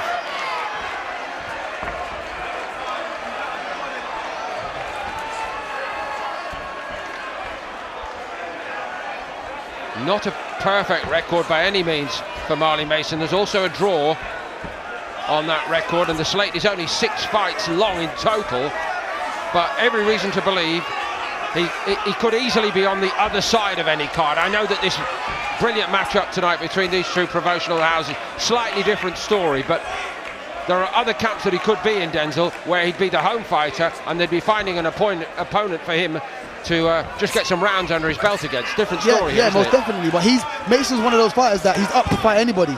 I mean, the draw that he has in his record came against Jeff Ofori. Jeff Ofori's a solid fighter. He's had some solid fights and he has a good resume. So to take that in your, I think that was his third or fourth fight. Correct. It says a lot about him. Yeah. Well, what a start tonight. So Prosper. Well, the good thing is here, absolutely no panic, and now he's gone back to Martin Powers, who I don't believe has ever panicked in his life. Yeah, no, Martin's definitely not a panicker. But issues to solve after this opening round. It was little more than a pawing jab, really, wasn't it? Was he off balance? Yeah, it was like a half hook. I'm thinking there was some balance in there. He was coming, I think. Oh, it was a good jab. Actually, that angle's a really good angle, isn't it? Yeah, that was a good angle. Yeah. It was right on the button, wasn't it? Right. That's the thing about it. Right on the button. Didn't expect it. And that's what he needs to be careful with. He needs to be defensively responsible. I tried to mention that to him in the gym all the time, but he's one of those fighters that just love to have a scrap. But I think that there is going to slow him down and make him think a little bit more about his work moving forward in this fight. Corners, 10 seconds. And they're taking every one of the seconds available to them in that Prosper corner, given the start that they've made to this fight. 10 rounds, it's a long way to go.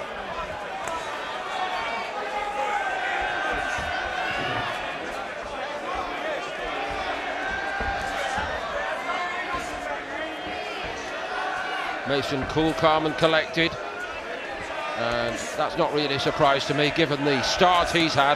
The 10-8 round in the bank. Good right hands there from Prosper to the head and to the body. He doesn't want to get too wild there. He just missed a wild left hook. He doesn't want to get too excited because he landed those shots. He wants to just tame it a little bit. If we could wind back time about 7 or 8 minutes, and I asked you who is your actual favourite coming into this fight, and I know you know Prosper, but I know you're also completely neutral when it comes to your analysis. Who would you have said is the favourite? I would have said Prosper was the slight favourite, but they both took quite bad losses in their last fight. They both got stopped. Prosper's coming down a weight, so that could be also be a component. And Mason's a good pressure fighter, as you've seen now. But yeah, I think this fight's going to go. It's going to go down to who has the better gas tank. And I'm not a mind reader, but I think the reason you're saying that, Denzel, is actually they've both started in quite measured fashion. Even the knockdown was a measured little shot, wasn't it? Yeah, no, they are thinking hard 10-rounder, and I need to be able to go another gear in rounds 8, 9 and 10. That's what it says to me at the moment. Most definitely.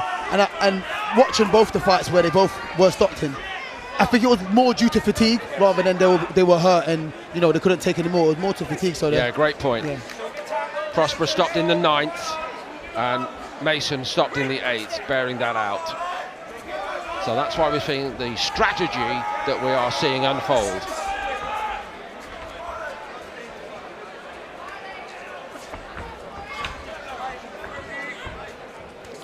Prosper is starting to make Mason miss a little bit, isn't he? Yeah, he's starting to use his feet a bit more. He's just stepping out every time Mason steps in, as he's there. So he's keeping that distance every single time. Getting into his rhythm in quite eye-catching fashion here, Aaron Prosper. This is the tempo that seems to suit him, but from Marley Mason's point of view, he's not getting dragged into anything. Which is unusual because he usually does. He usually does. Mason usually gets dragged into a fight. He's on his best behaviour, you see, tonight. Yeah, most definitely. But it's early.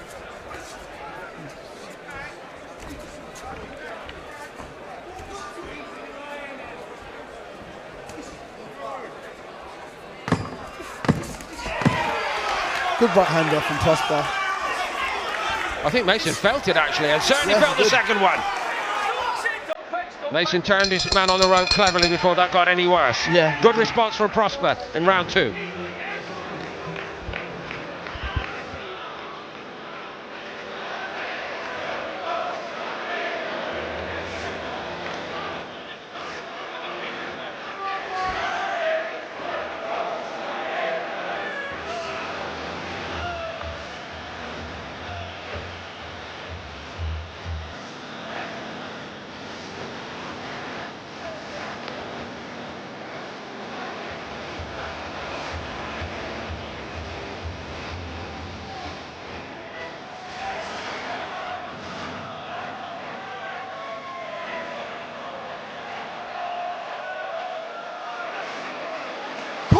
First 10 second.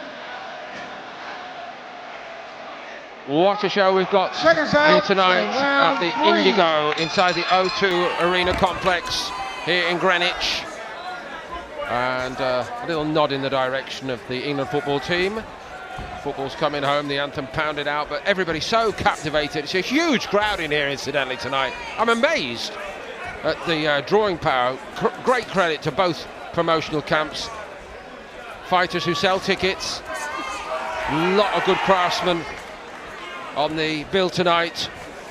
And after a rip-roaring contest at super middleweight, this lightweight affair has started in a little bit more measured fashion, but it's a real key moment in the career, in British terms, of both Aaron Prosper and Marley Mason. And I think another element to this tonight, Denzel, might be the question, who is going to handle the pressure of all that a little bit better? And you and I have spoken over the last few, you know what this scenario is like, because people can get behind you, you can do really, really well in an international fight, and then you lose against a British opponent, and it sets all kinds of question marks inside your head, doesn't it? Yeah, no, definitely it does, because, you know, like you said, you do well against an international opponent, you lose to a British opponent, you start thinking, oh, am I stuck at domestic level because, you know, you lost a domestic matchup? But, you know, it's just about being confident in yourself and going again, and just willing to want to go again. I think it builds character. But, you know... well, you've certainly shown that in your own career, for sure. These guys are a fair way behind you. Yeah, but... In terms of accomplishment and indeed experience. But same mentality must apply. Yeah, most definitely.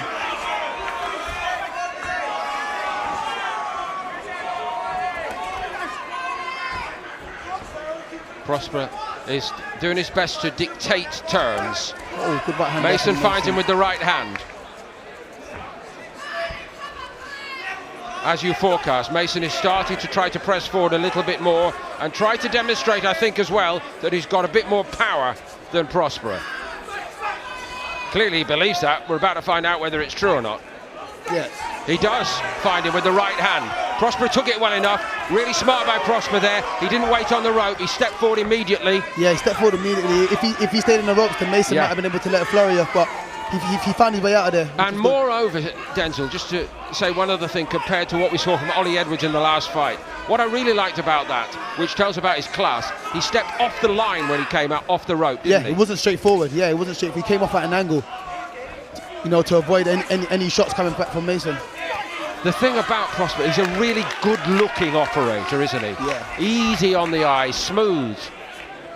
Yeah, it's good movement there. He's on the ropes. He's just, you know, rolling under the shots and coming out and finding his way out. But you've got to be able to take a shot in this business. Yep, that's it. Pernell Whitaker could take a shot. Yes, could. Colin McMillan could take a shot. What a good fight this is at lightweight. And cracking action all the way. Following this 10-rounder, straight into another 10-rounder on FightZone and TalkSport. The Southern Area Super Featherweight title tonight, contested between Frank Arnold and the man we're about to speak to, Michael Webber-Kane.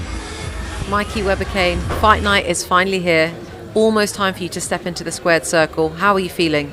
Yeah, I feel really good, fit, sharp, strong and ready. Obviously, you were last out in February where you picked up the Southern Area title in a very dominant and mature display. Tonight, you'll be defending it for the first time. How do you expect your performance to be?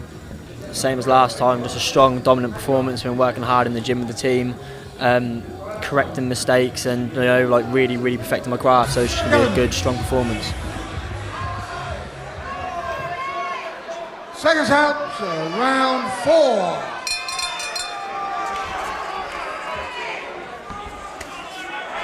So Webber-Kane against Frank Arnold coming next. Here we are, getting into the real meat of the action at lightweight between Aaron Prosper down in the first round and Marley Mason. Mason from Southend-on-Sea.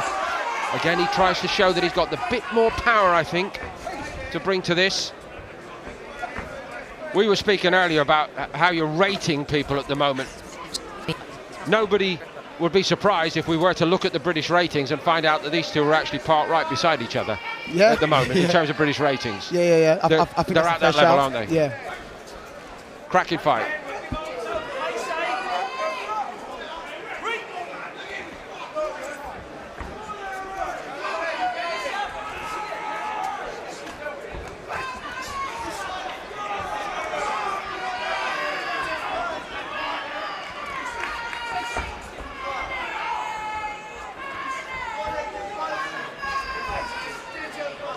Prosper can pick him with that jab when Mason is a bit slow to throw the jab, but behind that jab there is that right hand of Mason's. Looks a big weapon in this fight, Denzel, doesn't it? Yeah, it does, and he keeps finding it. He keeps finding it.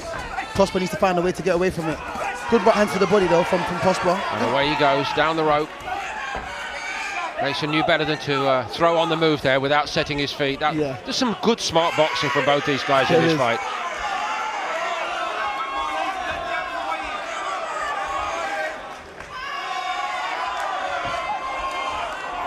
Red hot division in Britain, of course, at the moment, with the likes of Sam Noakes and Mark Chamberlain on their way to world class. And I'm not saying that these two guys are suggesting they could handle the power of the guys at the real top end of those British rankings, but they are two very worthy potential contenders behind them. Yeah, most definitely, and they're proving their case here. It's like you said earlier, there's a lot of smart boxing, there's a lot of, you know, intelligent things they're both doing in there. At times they're both showing a bit of grit, and then it's back on the move and they're getting away from certain shots. The sense with Mason I have is that there's somebody inside Mason's head telling him all the time, you've got to make the running, you've got to make the running. Yeah, and he's trying to hold himself back from having a tear up, but he's a good fighter, Mason. He's an exciting fighter.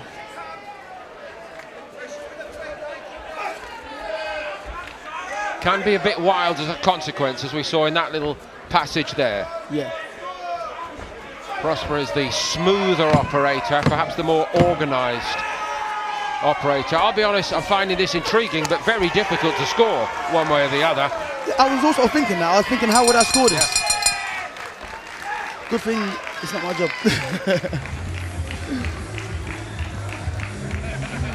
So to turn it round ever so slightly, I wonder which corner is happier at the moment with their man. What would you say?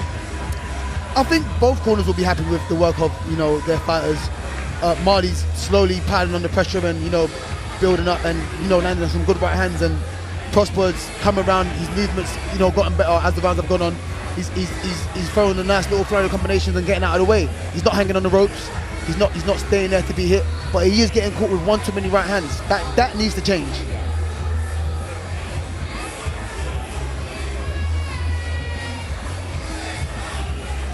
Top right Corner of your screen, 10 TM seconds. 14-8, Nielsen Boxing 3. That is the state of play in this matchup of Seconds the out promoters. to round 5. This event here at the Indigo in the O2 Arena complex.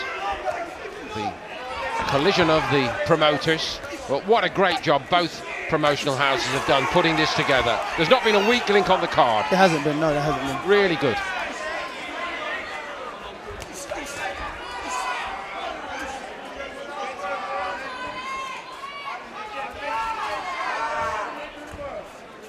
Got the crowd absolutely captivated.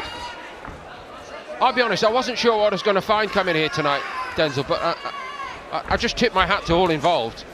We've got an amazing crowd, the setup's terrific, every piece of matchmaking's been well thought out, and some big wins along the way. Yeah, no, it has. I mean, I looked at the card and I thought, because I've worked in a few of these shows, I've seen some of the fighters and I thought these matchups are good, it's going to be exciting, but I didn't know how, you know, the crowd was going to be. But the crowd, like you said, it's a packed out arena, especially in the middle of an England game. And, exactly, you know, they're absolutely engrossed in it. Yeah. And they know their stuff, of course, which is a plus. Yeah. We haven't got the showbiz crowd tonight, apart from you, Denzel.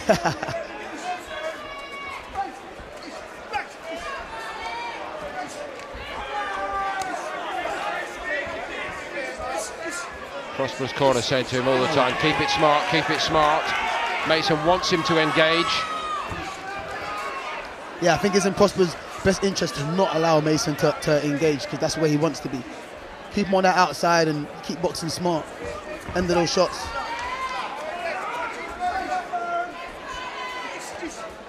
Good work there to the body there from Prosper. All the time, folks, do remember the knockdown in the bank belongs to Marley Mason. How significant, if it's a very tight fight, that could prove to be. Yeah, that could be the difference. That's what I'm could saying be. about boxing. One little mistake could cost you the fight. You know what I'm saying? So you got to be careful. But luckily, the knockdown came early, so it gives him time to draw some rounds back. If it came later, then it's too late to change.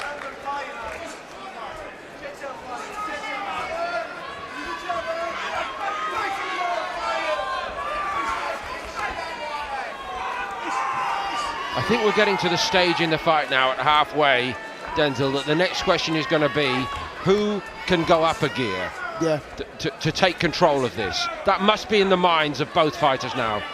Yeah, I think the winner of this fight will be the person that can, you know, switch the pace and, like you said, go up a gear. Again, the reason I say that is because that is something that you are very good at doing. So give our viewers and listeners on FightZone and TalkSport a little insight into that. Is it pre-planned, for example, or do you have to assess it yourself? Yeah, I guess a bit of both. I know at some point when I'm fighting, I need to be able to switch the pace and, you know, take over completely on the fight. But I've got to assess the situation. If it's not possible at that point, then I don't bother. I don't do it. But the minute I can switch the pace, I will. That's something we learn in the gym. We go through the gears in the gym. Sometimes we do a workout. The workout is straight on us. We start fast. It's, you know, gets you out of breath. And then sometimes we ease into it, and then coming to the end of the workout, that's when it's on us, and then, you know, it helps us push that pace again. So we're able to push the pace at either level of the fight. Okay, and that's so interesting to me, because I thought you would have said there, it's actually when we do an 8 or 10 round hard spar that, you know, that's when we sort our minds out as to that. But it's a more general point, is it? Yeah. You'll actually start your workout with a course of action in mind. Yeah, most definitely. Martin would throw a workout at us, and then it's on us straight away. Like straight away, as soon as you warm up, boom, the work, and you're like, that works him, yep. Because at times you're going to need him to start fast. But he fought it before. So when it comes to sparring, and he asks us to do something, it's not foreign. Seconds out to round 6. So into the second half we go.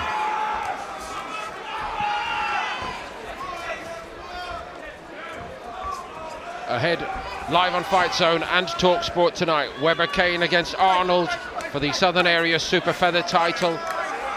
There's Lewis Roberts against Ben Lilly at bantamweight. The English title on the line in that fight. Terrific matchup. Commonwealth middleweight title eliminator, Joel Bartell, Jordan Reynolds.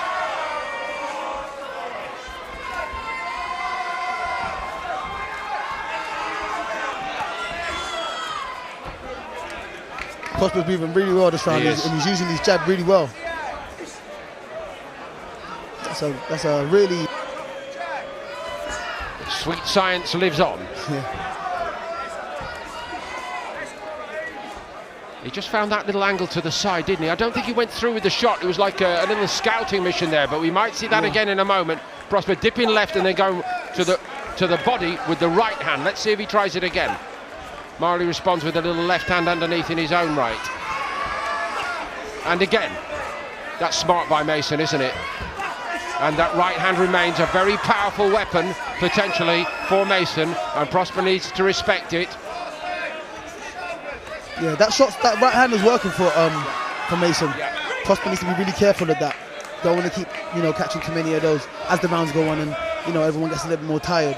Could have a different effect when he lands it later in the fight. We take it as read that they both believe they can do 10 hard rounds, but sometimes it's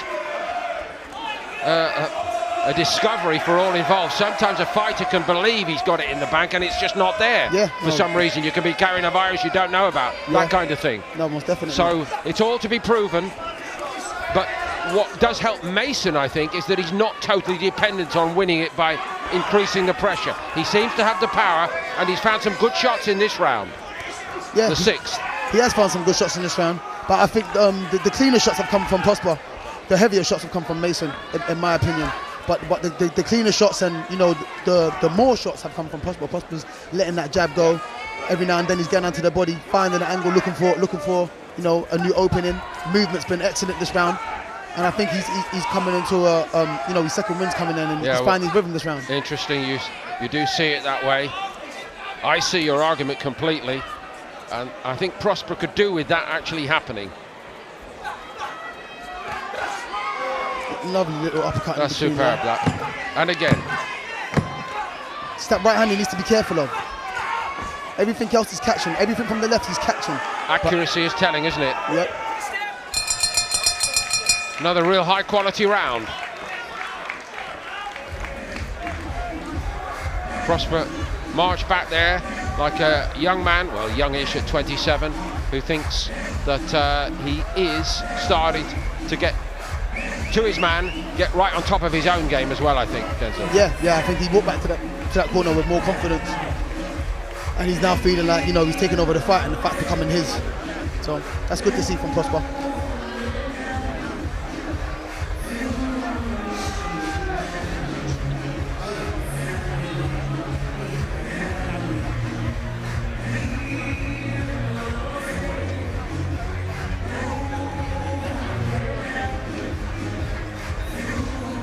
Corners, 10 seconds. Seconds out, round 7.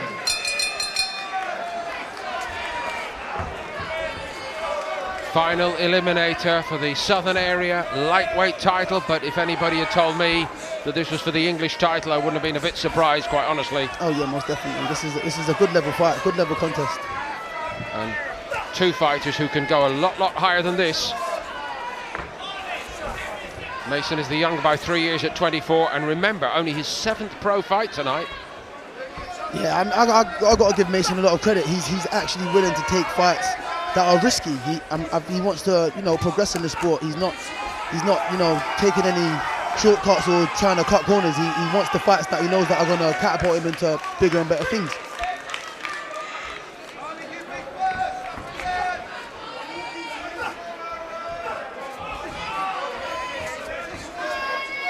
A lot of measured work from Prosper.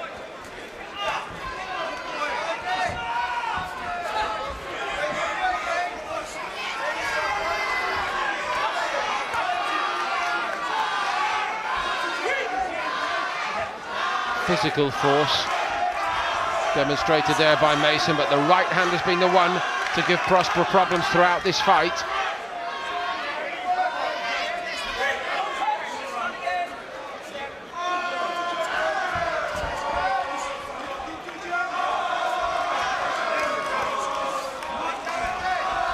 Another shot Mason throws really well was that double left to the body. Yeah. He's done that a few times and it's worked in his favour. I thought Prosper was going to literally meet fire with fire in that respect maybe 2 rounds ago. He started to find him underneath a little bit, but he's not been able to continue with that. Yeah, Prosper's just, you know, he's opted to box this fight and just move his feet and everything off the jab. He needs to stop complaining to the ref though. Let the ref do his job and you focus on what you're doing. He's had a look 3 or 4 times in the direction of the referee. Yeah, he has. And quite rightly. The referee's not been even slightly interested in that. Yeah, the minute you take your eyes off your opponent, you know, you're in danger of, you know, catching a big shot. Mason just smiling there. I'm guessing he's feeling comfortable this round.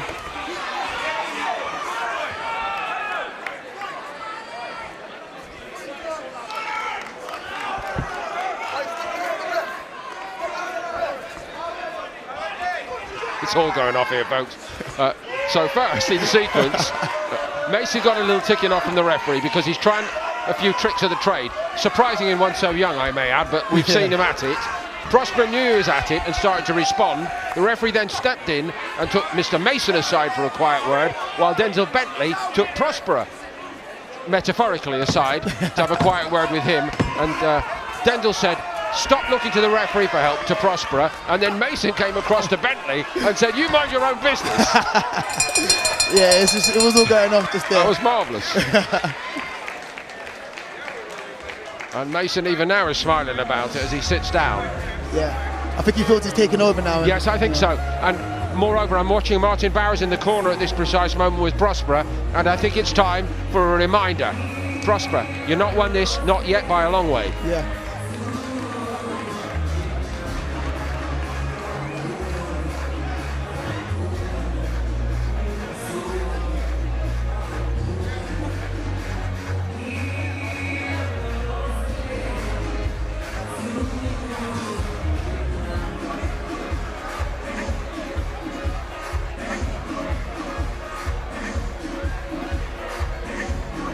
Corners, 10 seconds. Little bit of urgency in the Prosper corner. The lecture was long and quite detailed, One or two issues to address, perhaps. Don't give ground, they're saying to him. Just that sense that Mason started to move him around a bit more easily in that last round, Denzel. Yeah, he was giving up too much ground and he's allowing Mason to just walk him down and get his shots off. It was less boxing and more just being pushed around. Yes. So I think, you know, the corner of Prosper told him, listen, stop giving up ground so easily, hold the centre at times, show him you're there, put a good jab on him. If I know Martin, I know he's told him to put a good jab on him.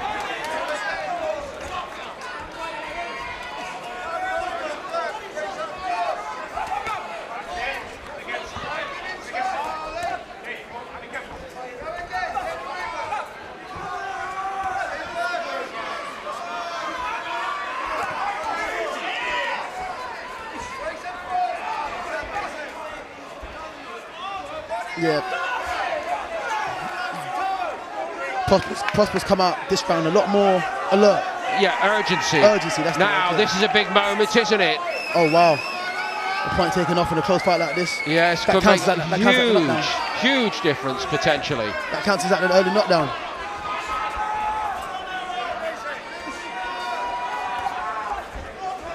There was not a murmur of complaint about Mason, but I honestly didn't see that coming, did you? No, I didn't. But I think he used his head a little bit in there when he was in the clinch. Some might say, well, that would have been one final warning from a referee, especially in a 10-round fight of consequence like this. You'd have given the guy one final warning, everybody would have known about it, and then no messing about and no reason to complain. But anyway, Mason and his corner just accepted it. But that's the attitude. I mean, you can't change it. Oh, Mason's cut there over the left eye. Yes. It's a little nick at the moment. Not much to trouble Mason compared to what we witnessed early tonight with that young light heavyweight John Robertson. But he that was bad. But I think that cut has made Mason start to try a little bit harder. He's forcing his work a little bit more now. That might play into Prosper's hands because he's just come and walk in now with, you know, a little bit more fire. Yeah, urgency. The right hand seemed to me to find the mark. But he's losing this round at this moment, is Mason.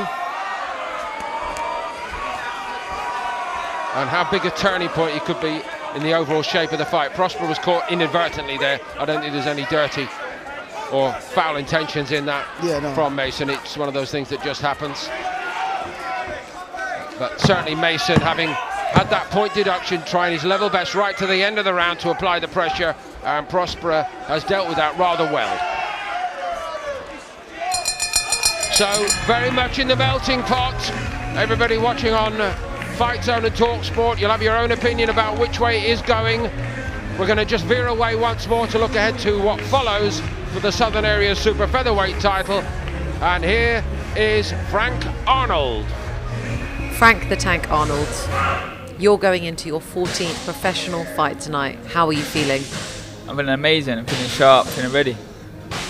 Obviously, you're going up against Mickey Webber-Kane. You're challenging for the Southern Area title. It's your first title fight. How excited are you? Very excited. It's a tough opponent, but I'm ready to get rolling. You know, this is a really big show.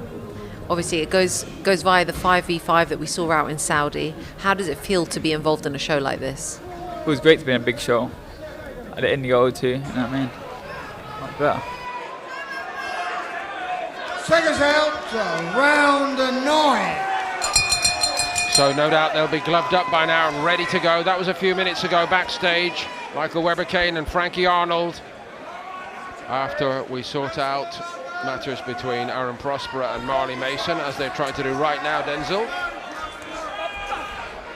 Yeah, I mean, a fight like this, I mean, like, you know, the heat of the moment, you're in a fight, you're going to try little tricks and stuff to see if you get away with. So I think it's good that the refs, you know, giving them a little warning. Just a reminder, exactly, just a reminder, at this stage. yeah. Try to keep your heads out of the way, gents, that kind of thing. Yeah, just let them know, don't ruin a good fight. Yeah, exactly. So early, Prosper on the seat of his pants. Latterly, Mason deducted a point. Try separating these guys tonight. Yeah, it's literally two styles. What you prefer? I mean, they're both doing what they do pretty well. Mason's now applying the pressure. He's packing it on. Like you said, whoever can up the gear and switch the pace. But Prosper's been able to keep up with the pace and still get out of the way of certain shots and move and be effective with these jabs. I know you rate Prosper. Can I say what I'm looking to see from him now? Yeah. A winner's mentality. Okay. Yeah. Unproven in that sense. For all his ability, has he got that little bit of drive inside himself to assert himself and grab a victory? He's so talented, such a good operator, but you have to have that side to your character, Denzel, don't you? Almost definitely. That's that switch. That's that switch that needs to flip. You flip the switch before the fight, and there's another switch that you can flip halfway through the fight when it's like, you know what, I need to really dig deep here to nick this win. Otherwise you let it slip. It seems to me, and this is by no means a forecast of how it's going to be scored, but it seems to me as though Marley Mason does have that desire. He fights like he does anyway, doesn't he? Yeah, he fights like he does. He really wants it. He believes he is who he thinks he is. So talent alone is not enough. I think that's what I'm trying to say. Yeah, I can understand that.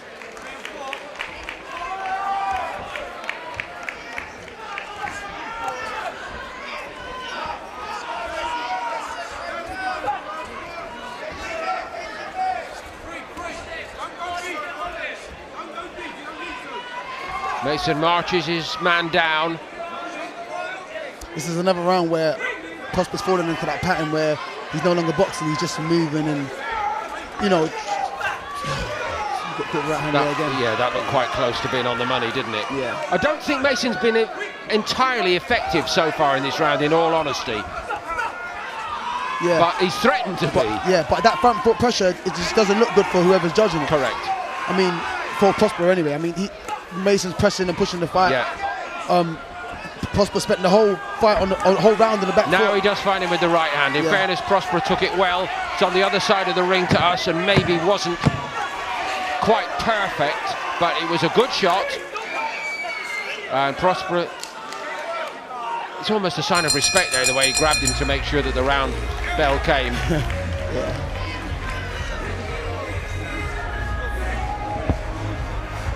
I don't know, maybe I'm reading a bit too much into it, Denzel, but that might have been another moment for Prosper to show that he really wants it by firing back in the last few seconds of the round. He didn't do it there. Yeah, I think I'm not doubting his hunger, but champions have that little extra bit. Oh, 100%. And we're going to need to see that, I think, from him. I think he feels the way he's boxing, he's probably up on the cards, but you can't leave that in the hands of the judges. It's a great point. And this is the last round. He needs to really go for it and make a statement in the last round.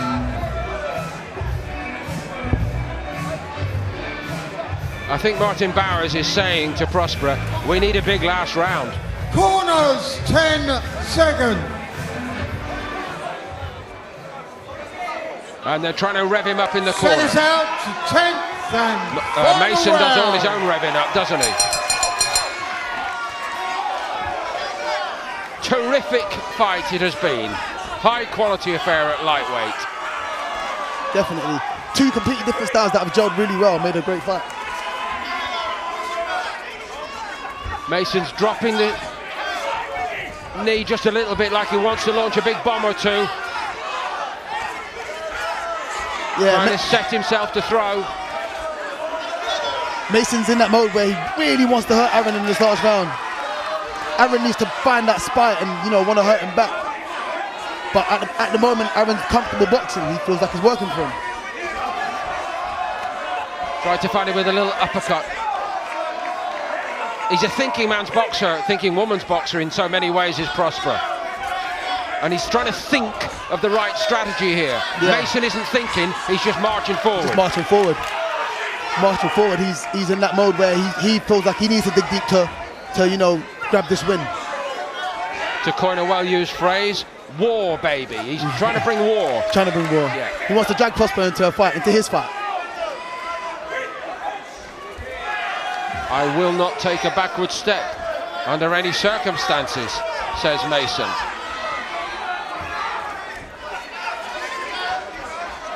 Aaron, they say in the corner, push him back. I get that. Minute and a half to go here, Denzel. Yeah, I think this is. He caught him with a good left hook in between there, but I don't think he realised he hurt him. If he did, he wouldn't have let him hold and lean on him. A Prosper needs to hold the centre of the ring this round. Push Mason back. See how Mason is on the back foot. Who knows? Even one big shot either way might win this fight. Almost definitely.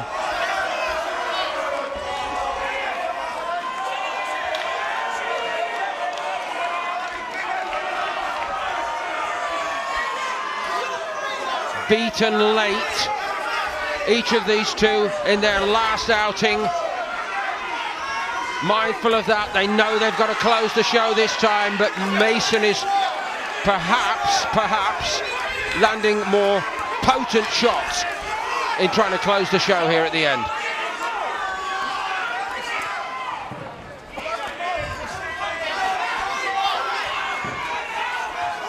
"30 seconds and no more."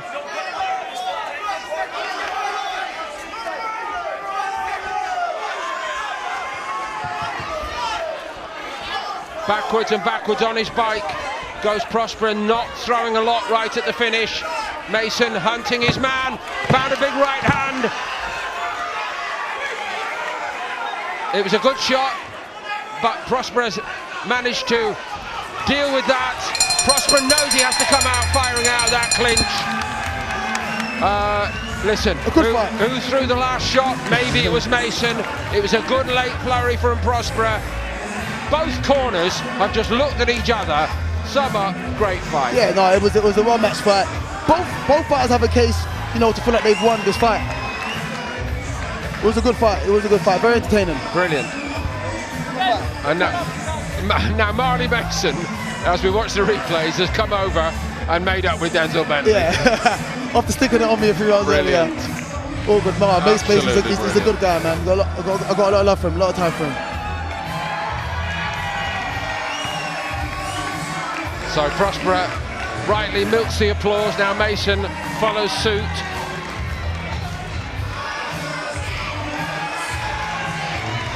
It's got to be close. It's got to be very close indeed.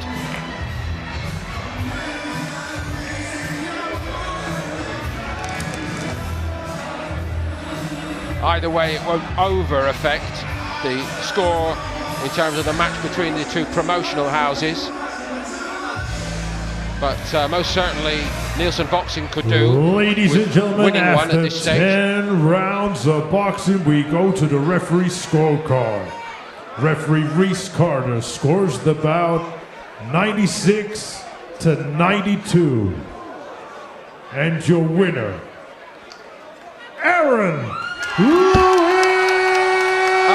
Prosper gets it, and he gets it by 4 points. Yeah, I heard the scorecards and I thought, oh, a bit wider than we thought it would be. But it was a good fight. Like I said, both guys have a case of as to why they feel that they won. I think Mason probably feels like he was hard done by there. He performed really well. He applied that pressure and late. Aaron was boxing really well on the back foot and, you know, making a miss. It was two styles. Like I said earlier, it's what you prefer. Do you prefer the boxing or do you prefer the pressure? But they both boxed well. It was hard for me to split them. Terrific fight it was. Another way perhaps of looking at it is to say the more precise puncher won over the man with a bit more power on this occasion. Yeah, you could. Yeah. I think that's the right way to say it. It's been taken in good part by Mason. He's got nothing to worry about. Nobody should be. It's a case with Marley Mason that nobody should be fooled by the career record. That's 7 fights in. He's lost 2 and drawn 1, but he's a very good operator. Very good operator. And anything Very can tough happen. fighter. Anything can happen in his career, I would say. Yeah, most definitely. Even now. Especially with his winner's mentality. Yes. He has a winner mentality, and he's up for the fights. So the opportunities will come knocking, and he has to grab them with both hands. Terrific stuff, Denzel. Thank you very much indeed. And we're about, hopefully, to get a word with our winner, Aaron Prosper.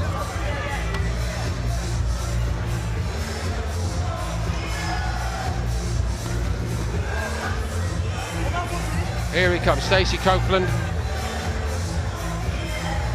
Nothing deters Stacey, and Stacey has now got Prosper to the camera, and I think we're ready to go. Over to you, Stacey.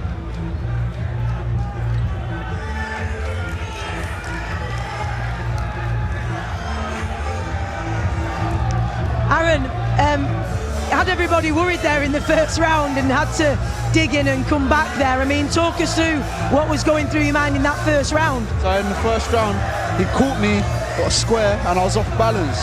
So he knocked me over, but I knew I was alright. I got myself up, dusted myself off, and we carried on. Talk me through the fight in general then, because you came on really strong after that, particularly in the middle rounds. So Moley was hard work.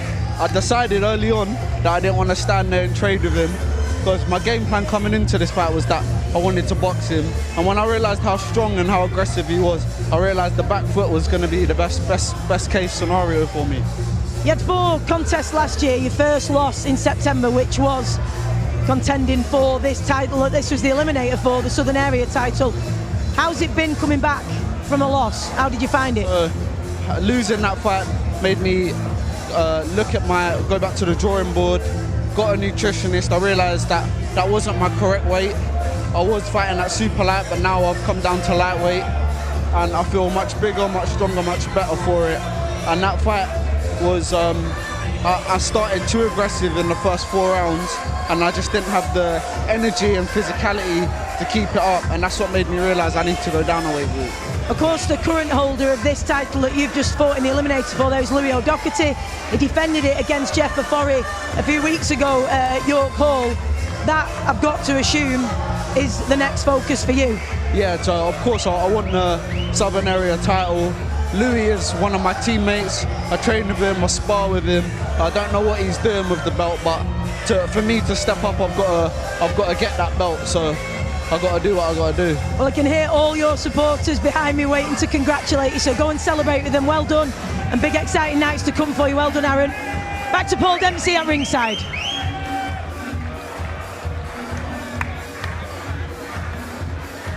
Thank you, Stacey. Where the score is now TM14 Promotions 9, Nielsen Boxing 3.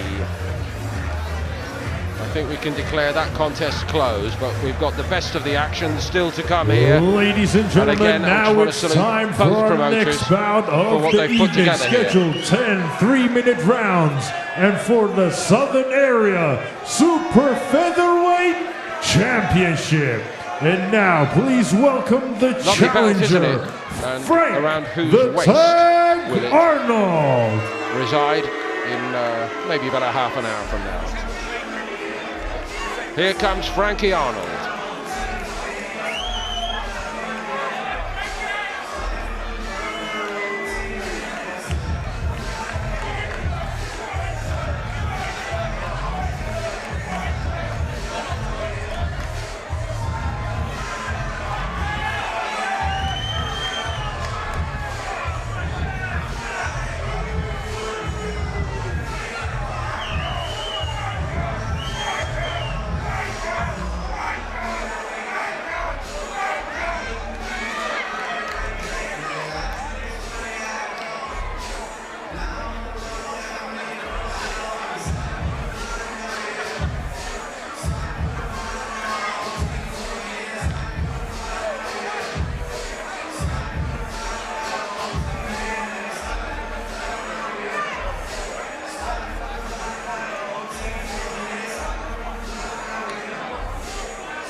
And now, ladies and gentlemen, please welcome his opponent to the ring, Mikey Weber Kane.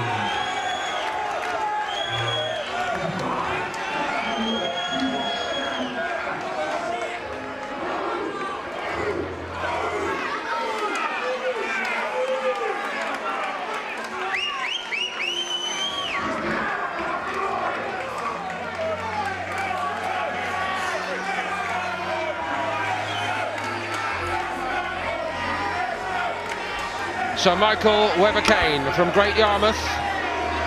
Guess he feels he's on away territory tonight, but in terms of the promotional matchup between the Ladies and gentlemen, this bout is scheduled for 10 3-minute rounds for the vacant Southern Area This is for the vacant Southern Area Super Featherweight Championship. title. Michael Weber-Kane, 12 straight wins. This bout is brought to you by Mark so Nielsen of Nielsen Boxing in association with TM14 Promotions and their proud sponsors, Allegra and Lapras. This bout is sanctioned by the British Boxing Board of Control, the area representative, Ben Harmsworth, and the inspectors ringside, Robert Myatt, Terry Fleming, and Harry McCauley.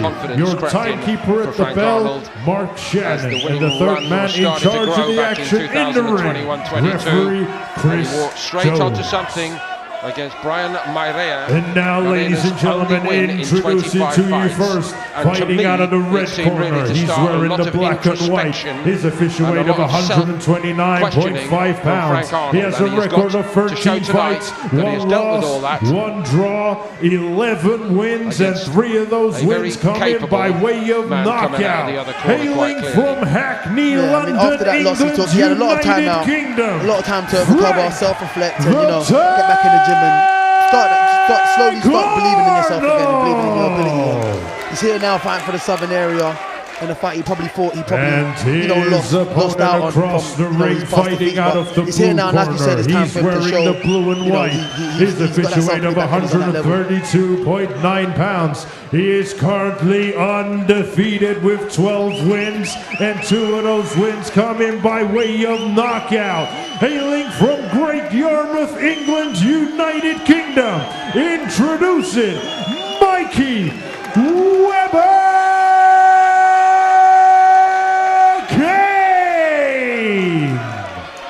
But also with Weber-Kane, his last performance was really impressive. It was a great performance. He showed a lot. I mean, he's probably in a fight where he probably wasn't the favourite. He's come out and got the stoppage. In his quest to become a Southern Area champion. So I think I'd favour him tonight. Frankie Arnold, a very good boxer, very neat, clean boxer. But Weber-Kane is seconds the man out. to beat right Round now. 1. So here we go. Paul Dempsey alongside Denzel Bentley in the Indigo at the O2 Arena complex in Greenwich. It's been a brilliant night of boxing. We've got fantastic crowd. It's all live for you on FightZone and TalkSport, and a proper contest at super featherweight. This is sure to be for the Southern Area super featherweight title.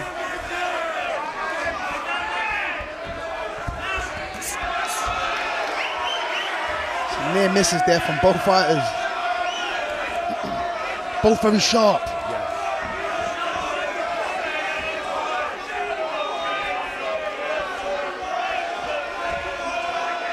I know it doesn't mean a lot, and we're about to find out whether it's a foretaste of what we're going to see, but Arnold looks in absolutely magnificent condition, doesn't he? He does. He's come through with a nice sharp jab. Very focused, laser focused. You can see he's wide-eyed. He's focused tonight. Weber-Kane is a different kind of build, different kind of athletic specimen, but he's a stocky, strong man, isn't he? He is. And I'm sure the last time I saw him box, he was a southpaw, so he's opted to go the other way just to get that, advantage of being on the other side. Big win over Robert Caswell. That was Caswell's first defeat, actually. Yeah. Stopped him in 6. Yeah, really good win. Really good win.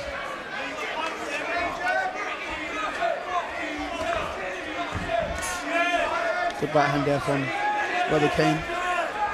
Arnold took it well.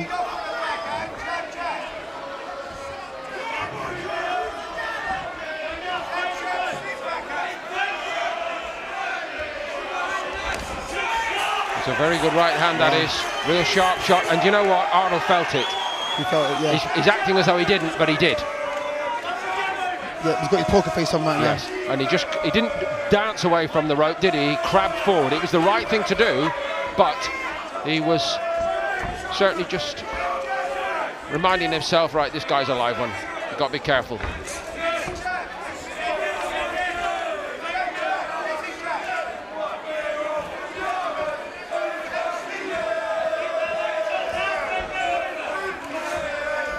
Weber Kane may be the away fighter in the geographical sense in this one, but he has got some support here.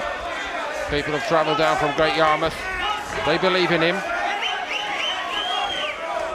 Quite a little sub-theme to the show tonight with young Tommy Fletcher acting as part of the Tibbs corner team. Yes. It was great to see that earlier. Yeah, supporting his, his stable mate. Well, 1, 2, Counted as a knockdown right on the bell. I wonder whether there was a little clash of feet. He's absolutely fine, Arnold, but that means he's going to lose the round. Yeah. I think that shot even landed on the glove. Should sit here. He's frustrated. He's so annoyed with himself. He's cursing himself actually in the corner. One might say it was a bit sloppy right on the bell. I don't know about that, Denzel, but a lot of people wouldn't have given that as a count, quite honestly. Yeah, I didn't expect it to be a count.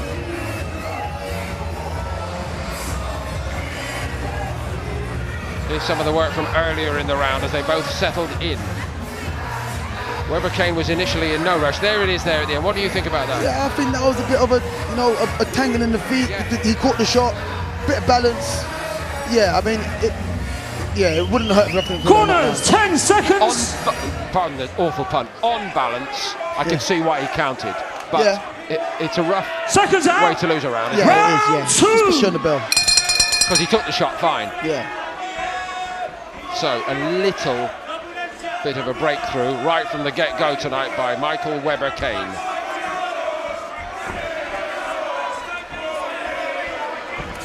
What's screaming at me early on is that Weber Kane and his team have prepared very well for the southpaw opponent. The footwork's really good. Yeah. Footwork's really good. He knows exactly where he wants to be, and he's looking for that right hand. You can sort of see him looking for the right hand.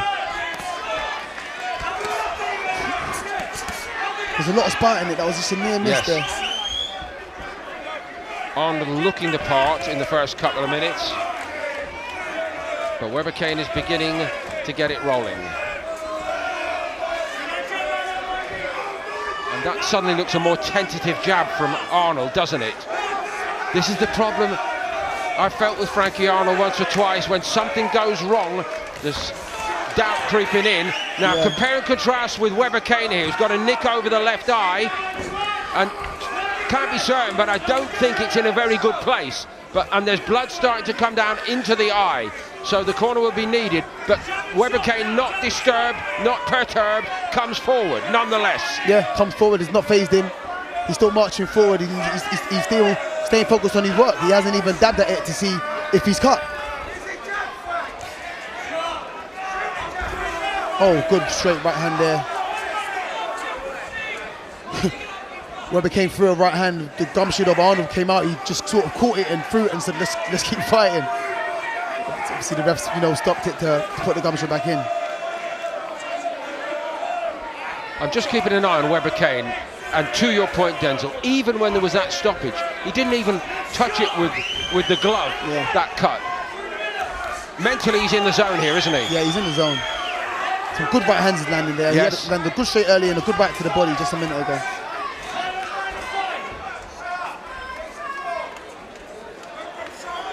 This could develop into a really good fight, I think. Oh, good and straight quite explosive fight. Yeah, both guys are sharp, but Weber Kane is the one that carries the most power. You can see it in him, and he's probably the more physical as well. There's also a tiny little swelling, a little mouse forming above the left eyebrow of Frankie Arnold. Good shots there from Arnold. Yeah, nice left cross. Gets caught there with right hand. He's going back in straight lines. He needs to come round. Slightly in danger of admiring his best work, I think, Arnold. Can't do that here tonight. You can't afford to do that. Left hand just skimmed over the top of Weber Kane's head.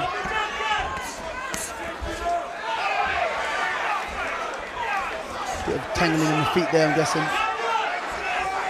Bound to be a factor the way that they are setting up tonight. Yeah.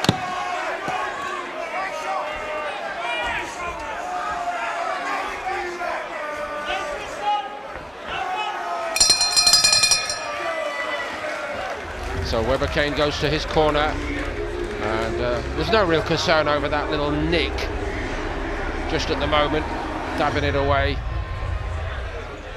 The adrenaline swab gets in there. Conversely, from Arnold's side, I mentioned there's that little mouse quite high on the left side of the temple. That shouldn't be a problem either. Nah, yeah, it shouldn't. Corner just pressing it down.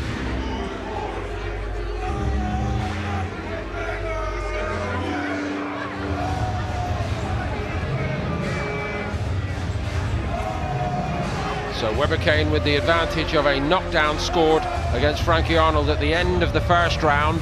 Corners, 10 seconds.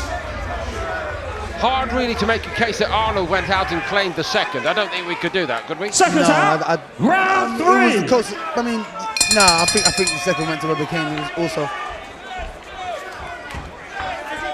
But it's still early in this fight. It is.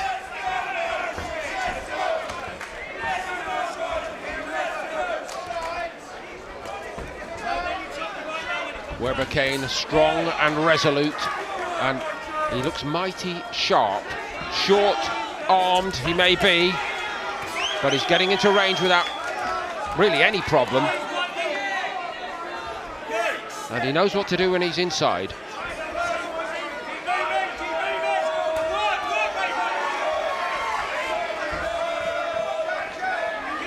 "13 fights, 1 stoppage defeat, 3 stoppage wins for Arnold.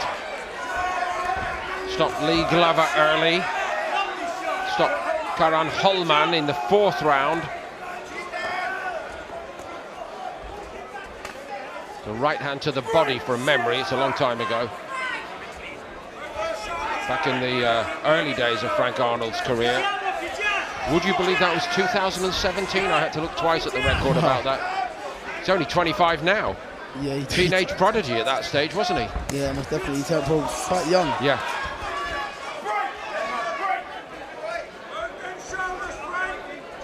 Am I right in thinking, actually, Denzel, that Arnold was one of those that could have become a big part of the Team GB program and thought better of it? Yeah, Turned pro. I think you're right. I have a vague memory of that being the case at the time. Yeah, he ended up turning pro. Ended up being managed by Tunde Ajayi, signed with Frank Warren. And yeah, started off his career well.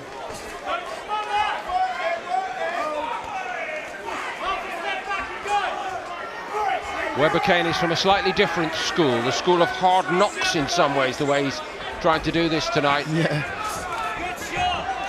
I think there's little doubt he's winning this 3rd round. Very businesslike, Michael Webber Kane. Good straight left to the body there from Arnold. What comes next is the question, though, isn't it? 1 and 2 shots compared to volume of punches and some powerful shots going the other way. Webber Kane pressing it again. Arnold's taking 1 or 2, maybe more than he should take, but he's not getting out of the way of any of them. He's not. He needs to get off the ropes and try and find a way back to the centre. The problem there, Denzel, was that although Arnold wanted to do that, he looked up and he thought, the guy's got me cornered either way I go here. He's really worked him out, hasn't he? Yeah, against the southpaw tonight. Yeah, no, he has. Arnold's finding more trouble landing on Webber Kane.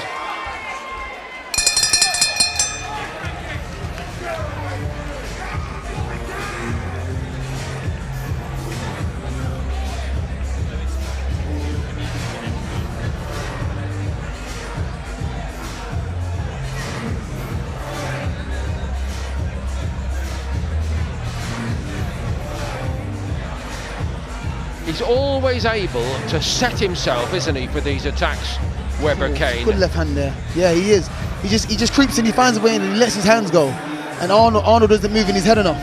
He's just staying there. He's a bit upright and he's there to be hit. So wherever he throws, Webber Kane's going to land.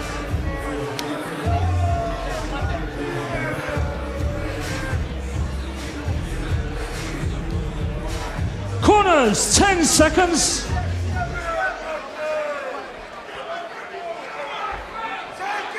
Seconds out. Round 4. Some of the Arnold supporters just appear to me to be a little concerned that Arnold is not establishing himself. Start fast was the cry coming out for this 4th round. He tries there. Good try out, another good left hand there landed from Arnold.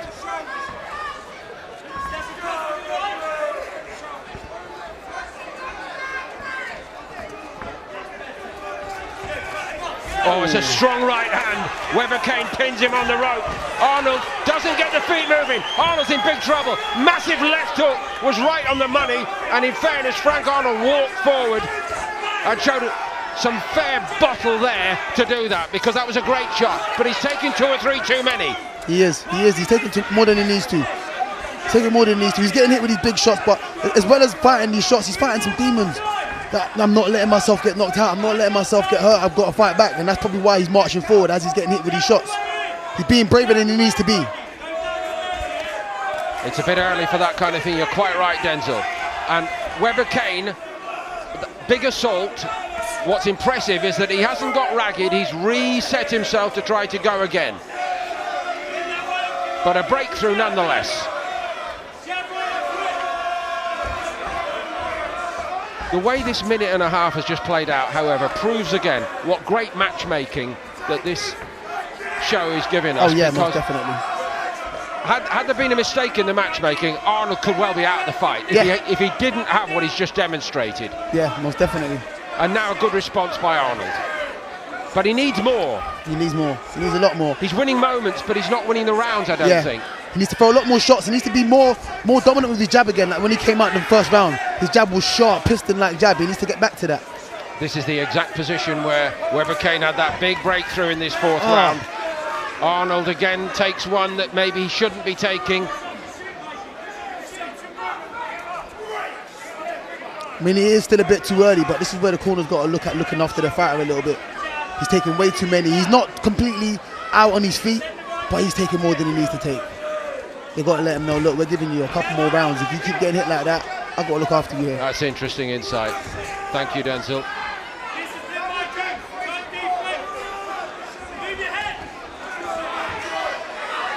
In the Weber Kane corner, they're saying to their man, just keep moving your head. He kind of stopped for a few seconds there, as if he's saying to himself, listen, this guy can't hurt me. That would be a mistake. One well-timed shot could level everything up. Yeah, most definitely.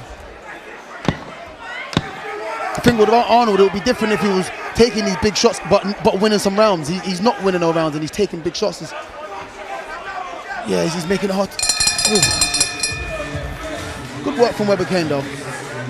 A lot of good work from Weber Kane, but in fairness to Arnold, crisis moment seems to have passed for now.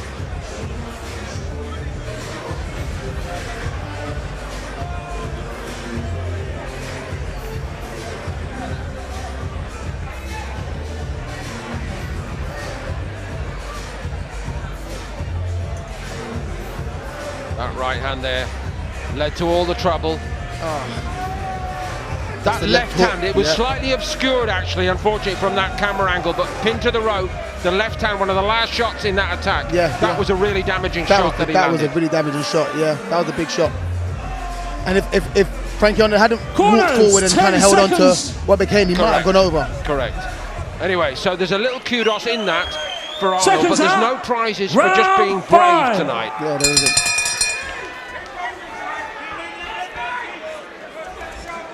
There we go, that's that jab we want to see from Arnold. He wants to get back to that work.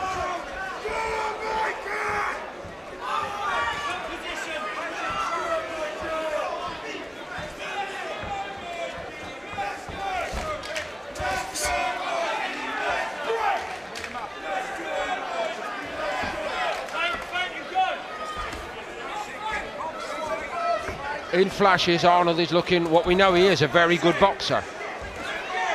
Yeah, he is. But he's up against a man in Weber Kane. A bull. Yeah, a bull, yeah. You can see physically he's shaped, he's stronger. You know, he's putting more spite in his shots, and he wants it more. You can see from the way he's fighting, he's not letting his title go tonight.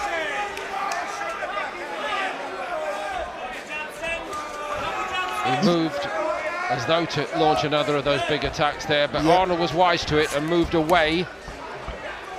Yeah, you see Weber Kane just moving to his left, setting up that right hand.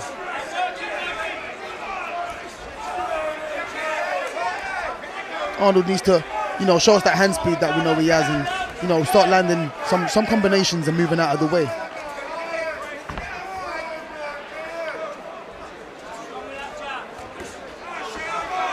So, at the proper halfway point of a scheduled 10-rounder,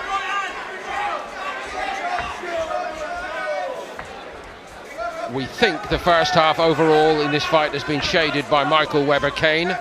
Yeah, I agree with you. But Arnold is still in there. Arnold fans, don't despair, don't panic just yet. Frank Arnold didn't panic. Good shot there from Arnold. Yeah, that was good. This is what he needs to see. Or, you know, his corner needs to see from him to you know, have confidence going into the second half of this fight.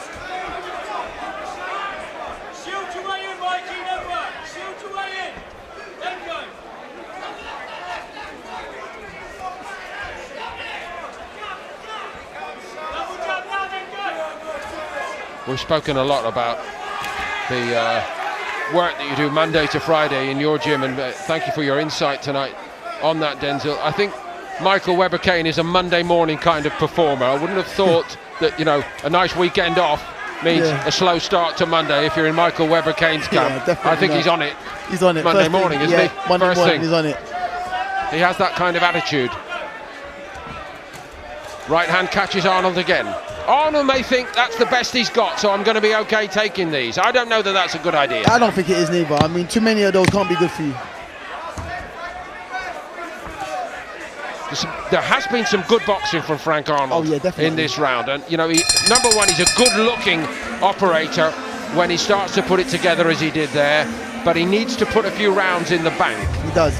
I think apart from the first round, this was his best round. Yeah.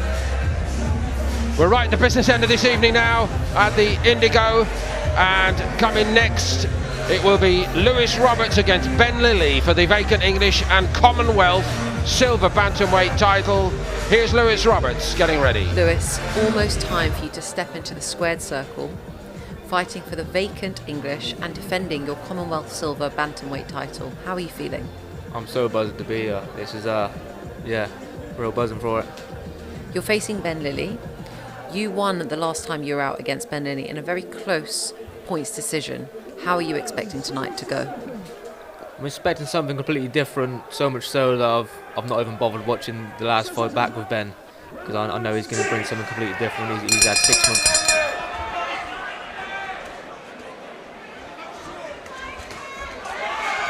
Straight back to action we go. That, of course, is a rematch, the Roberts-Lilly fight.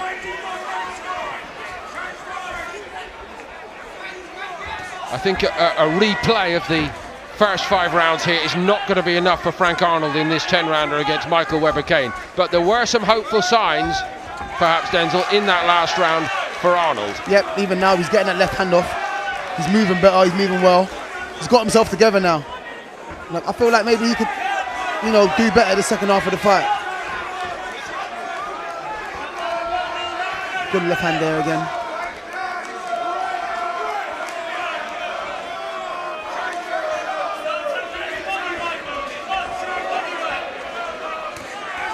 This is good from Arnold. That is good from Arnold.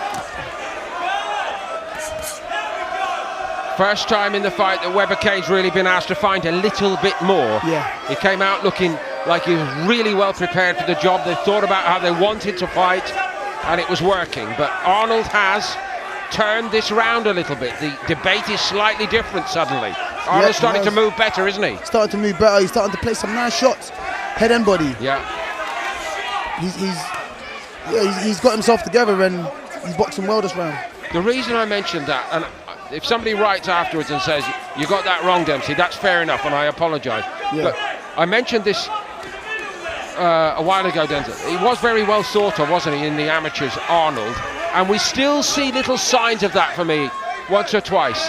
Yeah. You know, when he's under pressure, there is that tendency to be a bit too upright at times, and not put defence first. Yeah. He comes up a bit too upright, and you know, his hands don't go with him all the time. Yes, exactly that.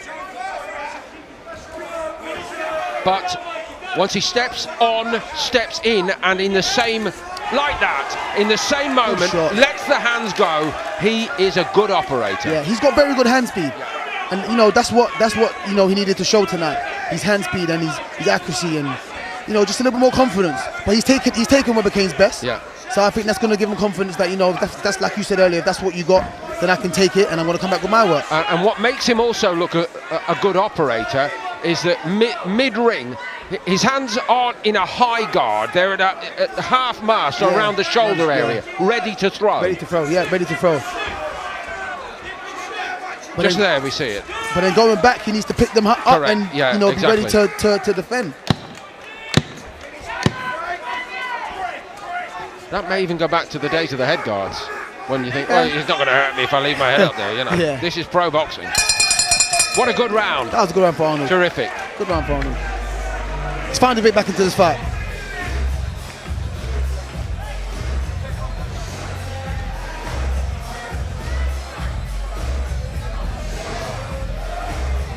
And you know what? In the corner at this precise moment, they're saying to Arnold, you are leaving your chin out. You are a bit too upright at times when you're finishing off your own work. Yeah. When you've been winning the exchange, they're making the exact point right now. Yeah, and that's what Martin says. You can see it now, as I pointed out. Yeah, he's showing them move your head. Yeah, they're dead right. Yeah. If they could just address that issue, could be I won't say a career changer, but it would just add so much to Arnold, I think. Yeah, most definitely. Corners, that's 10 something that seconds. he could learn from this fight. You know, he could pick up in training and, you know, try to, you know, work on. In the gym, Martin always screaming at us, don't admire your work, don't admire your work. And that's what he's doing tonight, admiring his work. He's getting caught, come back out. What a good fight we've got here, folks. Live on FightZone and Talk Sport. Well, there's not been a bad one on the card tonight, and that's the truth of it. We brought you every fight live. But the overall quality, I think, is going up. The stakes are greater in these 10-round fights at the top end of this card. And we're watching a lot of guys who, for me, could go on to British level. Yeah, most definitely. This is the grassroots. This is the, you know what I'm saying, the small horse shows. But you know they managed to get a big venue for it. But the small horse shows is the grassroots of boxing. This is the field that I've come from. You know, if I can do it, then a lot of these fighters have the potential to do it. And some of them have had, you know, a lot of better amateur pedigree than I have. So I think you're selling yourself a little bit short there, son. Oh, good shot there. Both ways. Arnold first, and again that left hand from Arnold. So he wins that exchange, and again to the body this time. And he's quick hands, aren't they, from Frank Arnold? Yeah, really quick hands, man. He's really showing character here. Yeah. He could have, you know, given up mentally and been like, you know, I'm taking too much here and look for a way out. He hasn't. He's stuck straight in there, and he's coming back. He's put himself right back into this fight.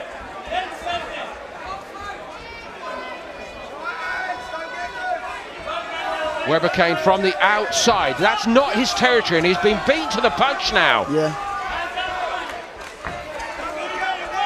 He was stepping in so well, off angles, underneath, coming up with big shots in the first 3 or 4 rounds. Arnold was still getting caught, coming out of his, you know, after throwing his combinations. Yeah. That's the only thing letting him down right now. It's been said to me more than once over the years. 3 months in a gym in Mexico and you wouldn't do it once again in your life. I think you know the point I'm making. Yeah, most definitely.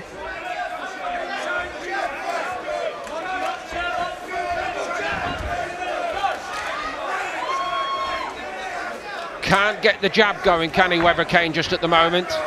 You can't find Arnold with that jab.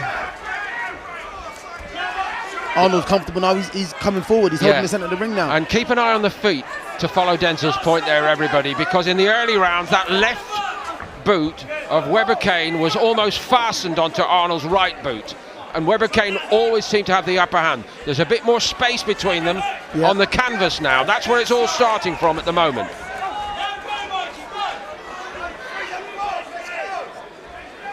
Webber Kane just cannot close, and when he's tried to close, Arnold has picked him off. He has. Arnold has shown a lot of character in this fight, and it's good to see. It's good to see. He's battled those demons, and you know he's really picked himself up, and he's putting on a good fight right now.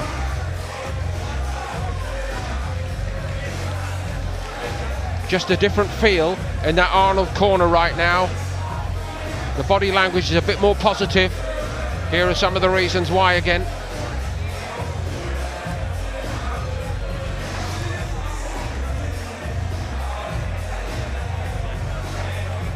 So even that right hand there from Webber Kane in rounds 1, 2 and 3, that was landing, wasn't it? Yeah, they were landing. It was landing clean. It was landing at will.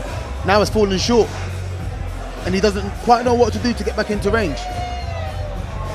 That's the great thing about boxing. It's never straightforward.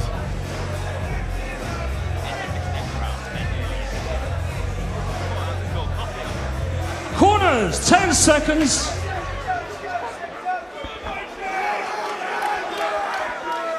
Seconds out. Round 8. I think it's all up for grabs, and that's a great compliment to Frank Arnold, who was under a lot of pressure here early on. 3 to go.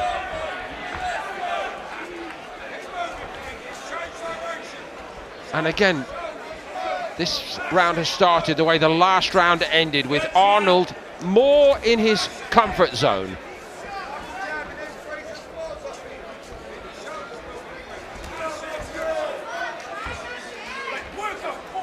It's a totally different fight now. It really is. First half. Arnold's really made a great account of himself. The momentum has slowed a lot for Michael Webber Kane, hasn't it? Yeah. Maybe he put too much into the first half of that fight. He doesn't look like he's tired, but he put a lot into it. I thought earlier tonight on this card, Denzel, to your point, we did see a couple of the 6-round kids actually do that. I don't think Webber Kane has done it. I think that Arnold has had a good talking to in the corner, and he's looked at himself in this fight and gone, right, you know, this could be a sliding doors moment if I just subside here, and I'm not willing to do that. That's a good point. That's a very good point. And I also think after taking what he took, he felt like, you know what, I'm not out of my league here. But still needs to be careful. Still needs to be careful. Webber Kane's still piling on the pressure. Still piling it on. But it's been a while since Webber Kane actually hurt Arnold. And that was the last point you made. I actually did feel that in about the 4th round, that Arnold said to himself, now I think I felt all this guy has got. Yeah. And I feel better about it all now. I will add that in top-level championship boxing, you think like that, it's going to be over for you. You need to be better than that, and you know that. You know that. Yeah. But tonight, that might be also a part of the way that this story has unfolded and turned back in Arnold's favour. Isolated successes for Webber Kane, that was one of them. But it's Arnold in the centre of the ring. Arnold has established the space and time to do his best work. Is he now trying to draw Webber Kane onto something? Has he got the power? The equaliser, Arnold. I mean, the thing about both of these guys, on paper, neither of them carry, concussive power. Correct. I mean, it's enough. You can hear the shots. There's sting in it, but not one punch knockout power or whatever the case may be. So they're both in for a hard fight tonight. Well, given how vulnerable to some of those shots Arnold was actually in the first 3 rounds, he goes over. 2, what a 3, turning point! 4, 5, 6. Arnold does find a shot. One of the most important shots he's ever thrown in his career. Most definitely. Webber Kane's okay. I think Webber Kane has got more of a problem mentally than physically right now, because he was so good for a large part of this fight, but now it seems Arnold is taking over. He is, and he's probably thinking to himself, how has he managed to take all that and come back? How has he still got more in the tank? Like I said before, Arnold's shown a lot of character here, and it's good to see he's made for a really, really, really great fight.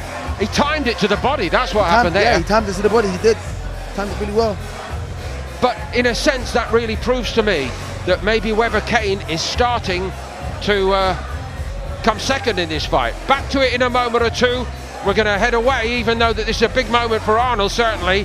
Big moment ahead for Ben Lilly in our next title fight. Here he is. Ben Lilly, fight night is finally here. Almost time for you to step into the Lion's Den, where you're going to fight for the vacant English and challenge for the Commonwealth Silver Bantamweight title. How are you feeling? I feel so good. I feel so good. Like the buzz and my mindset and everything. This camp has been absolutely.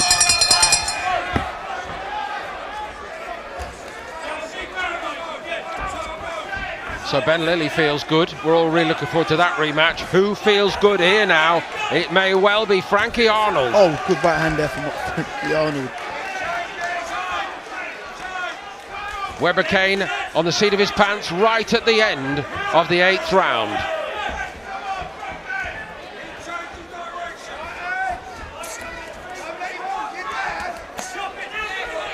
Webber Kane dominant early on, but now needing more.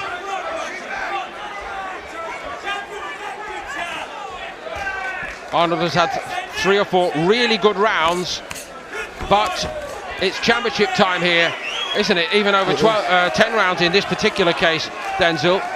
And in a sense, we now have a blank sheet of paper because Arnold has responded so well, levelling up the score surely. Yep. It's down to who has got more with 2 to go. That's it. I think it's on the line. The last 2 rounds are on the line. Whoever wins this can still the fight. Oh, good backhand there from Frankie Arnold.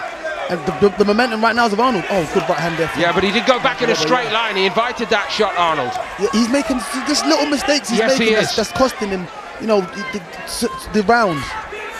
Look, head up too high. The hands ain't coming back to protect himself. He needs to start coming round. Suddenly Webber Kane gets his man where he wants him again. Did Arnold think he'd done enough to take control at the end of the previous round? I don't know. Did Arnold suddenly find his own gas tank running a little bit low? We will never know for sure. He's probably just getting a little bit too comfortable landing that roll. Maybe so. He cannot afford that. He cannot afford to get too comfortable. Webber Kane comes on strong. He does. Piling on the pressure again. He's finding that range again. He's closing the gap better than he was in the last few rounds.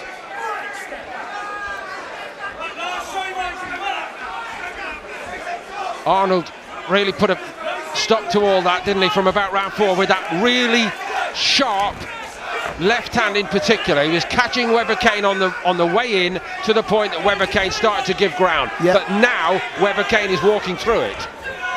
Yeah. And he wants it. He wants it up close like this.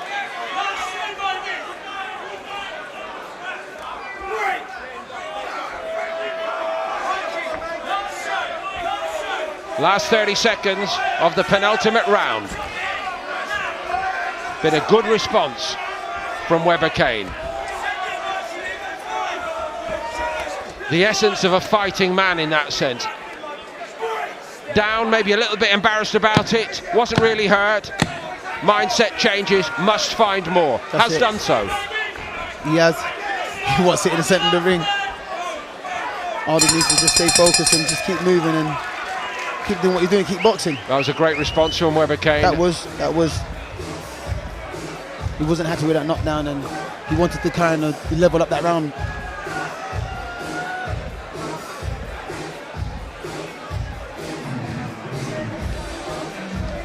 What an intriguing contest. It surely is all up to be won and lost here. Yeah, I think it's all in this last round. It's hard to split them. It's a fight of 2 halves.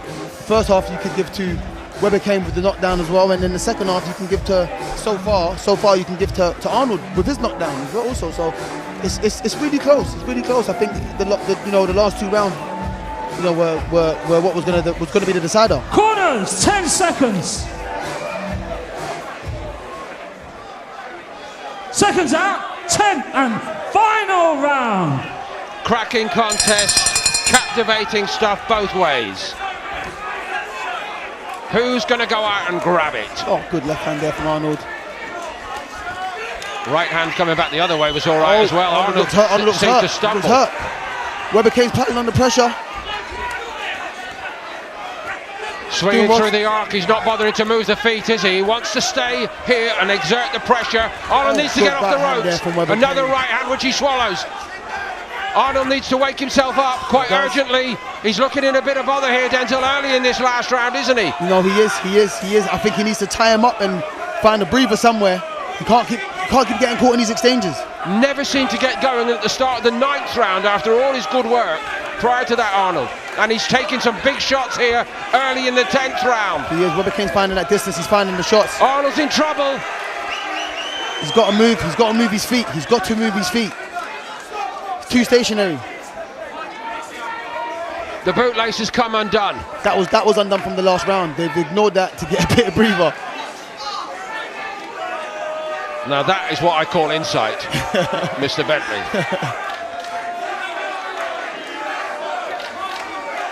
It always amazes me that the other guy in boxing, unlike football, let me tell you, Denzel, we'd have had arms going everywhere. Shot. Protest. Here comes Weber Kane again, piling it on. There's not going to be a way out this time for Frank Arnold. There's only one way, and that's to fight. He's got to move First, his he's feet. got to move. There we go. Hold the centre and move again.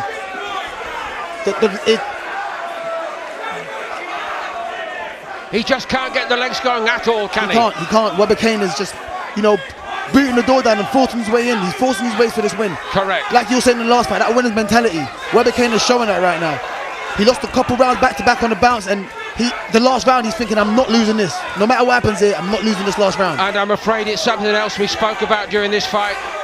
The chin is out, the head is up. He's a big, easy target to hit. He can't make himself smaller, and he cannot get the gloves up enough. He's trying it right now, Arnold, but it's not instinctive with him, is it? It's not. It's not. And even when his hands are up, they're up, but they're not defending. Yes, correct. That's also true. So he's winning this last round at the moment, Weber Kane, by an absolute landslide. By a landslide. But Arnold is doing really well to stay in there and even press forward. Showing a lot of character. Brilliant fight. Living up to all our hopes for it. Two very high quality super featherweights. A champion showing perhaps, a champion in making perhaps, the way Michael Weber Kane has turned this back in his favour, surely, right at the finish. Absolutely pouring it on. An absolute avalanche has come Arnold's way. Attack after attack, right to the closing moments of this 10th and final round. Weber Kane on top early, Weber Kane on top, right to the finish line. What a fight. Credit to both guys, what a fight. And as weary as Arnold looked at times in rounds 9 and 10, I've got to say, he is a fit, well-prepared kid, because to me he looks absolutely fine. No, yeah, he is. He was in great shape for this fight, because you can't take the shots he took and, you know, stand on your feet and give it back if you're not in great shape. So he had a good camp. Credit to his team. Credit to both guys. What a fight that was, man. What a fight that was.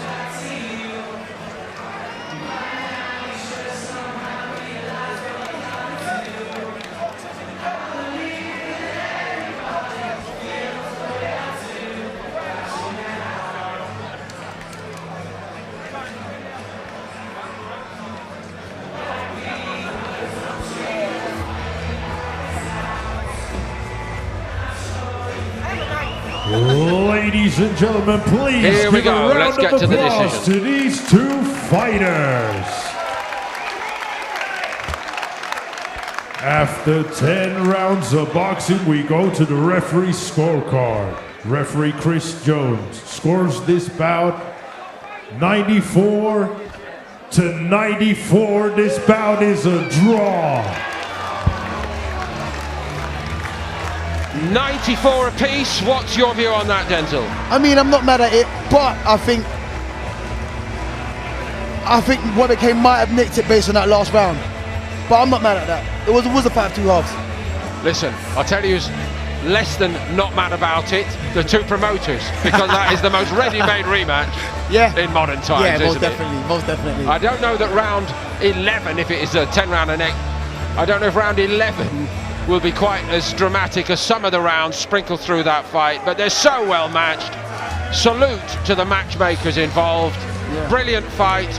Both men emerge with tremendous credit, and the only issue about a rematch after a fight like that is, do their respective camps say to them, the guy will get in the way of you making progress if you want to go and fight that fight again? I don't know, Denzel. Yeah, that's also true. That's also true. But it's an intriguing scenario. It is. The main thing is, it was a really excellent fight, and both fellas emerged with a lot of credit from it. Yeah, no, most definitely.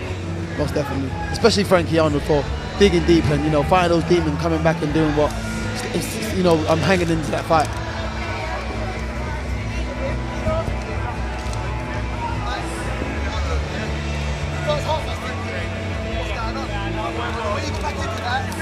I think neither camp really feels as though it's a hard luck story. Both guys did so much excellent work throughout it. And we're just reviewing some of the best action from late in this fight. Frank Arnold showed tremendous fitness late on and a great deal of courage throughout, given that he ended under tremendous pressure. As he'd been in the early part of the fight, there's quite a story of the fight to unfold as we look again at some of the best moments from the last few seconds.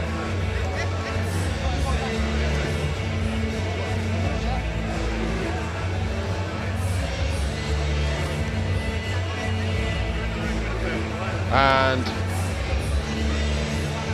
in many ways we have seen a level of performance from both tonight which has probably enhanced their reputations. That was the moment that Weber Kane touched down. Yeah, and that's the moment that, yeah. There were a lot of twists and a lot of turns throughout that fight. That's a way of summing up what we've just seen in the highlights. And now we're going to get the inside view on how both guys have seen it with Stacey. First of all, that was an incredible fight. I mean, it was almost as if nobody deserved to lose that one. Of course, you've shared the spoils, but I mean, Mikey, we had a bit of everything there. You both put each other down. You gave absolutely everything. I mean, talk to me first about what it was like for you in there. I fight. That's what we're here for. That's what we train hard for. Obviously, respect the pretty boxers. They can box and move and look slick, but I want to stand and fight people. That's what I want to do. That old school Barrera, Toro Gatto, proper rough styles, and that's what I want to be. It was a really tough one, that, Frank. I mean, really entertaining for all of us. Again, how was it for you? Respect to my opponent. It was a great fight, fantastic fight. That's what the fans want. Great fight. How proud are you to be involved in a fight like that on an occasion like this? This, obviously, venue packed with really passionate support for both of you. Every boxer wants to be boxing in venues like this, sharing rings with great opponents like Frank, and having proper fights. That's what we're here for. That's what we put our blood, sweat, tears in for weeks on end. That's what all the sacrifices are for, to go in there and put on shows for these amazing people that spend their hard-earned money to watch us. Absolutely. You've had a difficult journey at times, Frank, having to come back from a heavy defeat. You've got in there and really given a good account of yourself. What's next for both of you? You first, Frank. I had a minor setback 2 years ago, but now we're back. But I love the rematch again. But yeah, it's a great fight. Whatever's there, let our teams talking. You know, we're boxing people. We get in the gym, sacrifice our time and work hard. Our trainers and managers, they set the fights up. We're fighters, we're not going to say no. And finally, what does it mean in terms of helping your career, being on something like FightZone TV and having this platform? Oh, the opportunity massive. For the O2, Indigo O2, you can't get any bigger than this. That's it. You need to be out on these big shows, on those great platforms, getting your fights in front of all them hundreds of people. That's what we do. That's why we do it. We love it. We love it. Well, you've got to love it, because you're both definitely going to look like you've been in a fight tomorrow. You need to go off and get stitches. You need to get an ice pack. But listen, you should be really proud of yourselves. What an incredible, entertaining fight that was. You gave everything and you both deserved the title, but unfortunately it doesn't work that way. Well done. Can't wait to see you both back out again on FightZone TV. Plenty more action on the way. Plenty more titles on the line. Back to ringside with Paul Dempsey. Well done. Ladies and gentlemen, now it's time for our next bout of the evening. Scheduled 10 3-minute rounds for the vacant English title and the Commonwealth Silver Bantamweight title. And now, please welcome to the ring, Ben Lilly.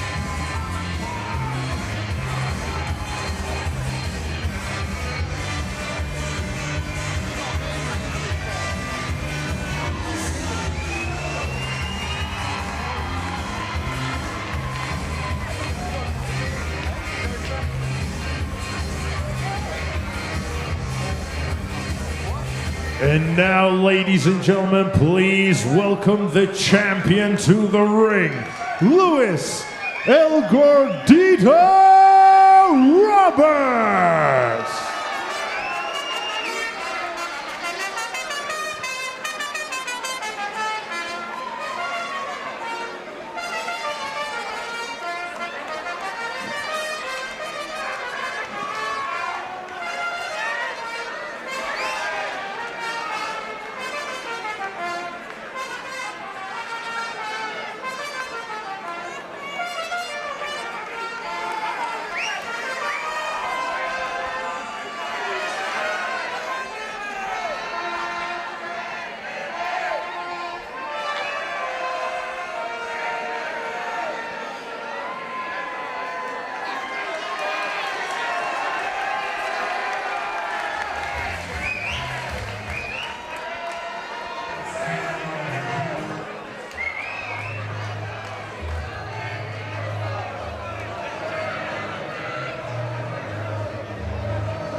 Luis Roberts is a little bit too young to know this, but the spirit of Michael Gomez lives on.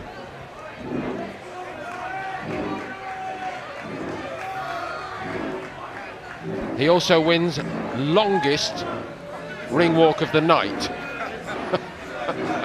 Yep, he certainly does. He certainly does. He's building it up. He's built a great fan base here. But Spencer, to be honest with you, when you put as much work into your costumes as these guys have, you deserve a little moment. Paul, this is big, mate. This is big. You know, you look at Luis Roberts entrance like this with the Mexican hats on. You must be able to fight. You've got to be able to fight, because if you can't, it's going to be embarrassing. It's going to be embarrassing. He can fight, but I tell you what, Michael Gomez could fight. Yep, he certainly could. And he's really building this one up. Look around the arena in here. People with their Mexican hats on everywhere. And if the last fight between these two is anything to go for, Paul Dempsey, we are in for a real treat. Yes, so when it eventually gets underway, it will be a rematch of the 10-rounder in September 2023 in Swindon. Roberts beat Lilly over 10. Mark Bates, the referee, scored it 2 points in Roberts' favour. Lilly's first defeat, only defeat, and he's been sore about it ever since.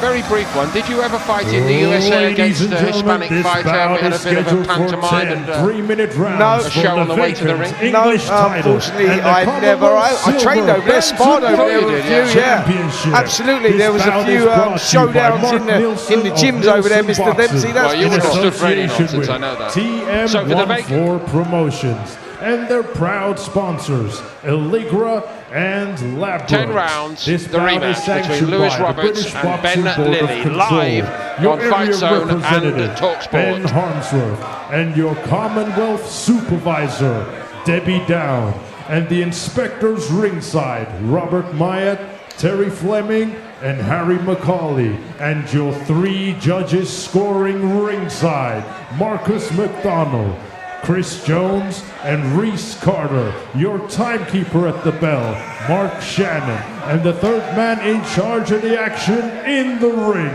referee Hugh Russell Jr.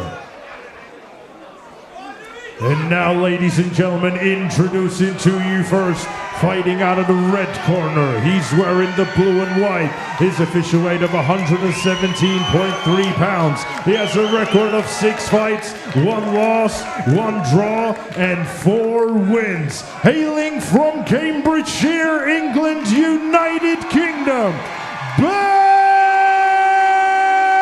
Lilly!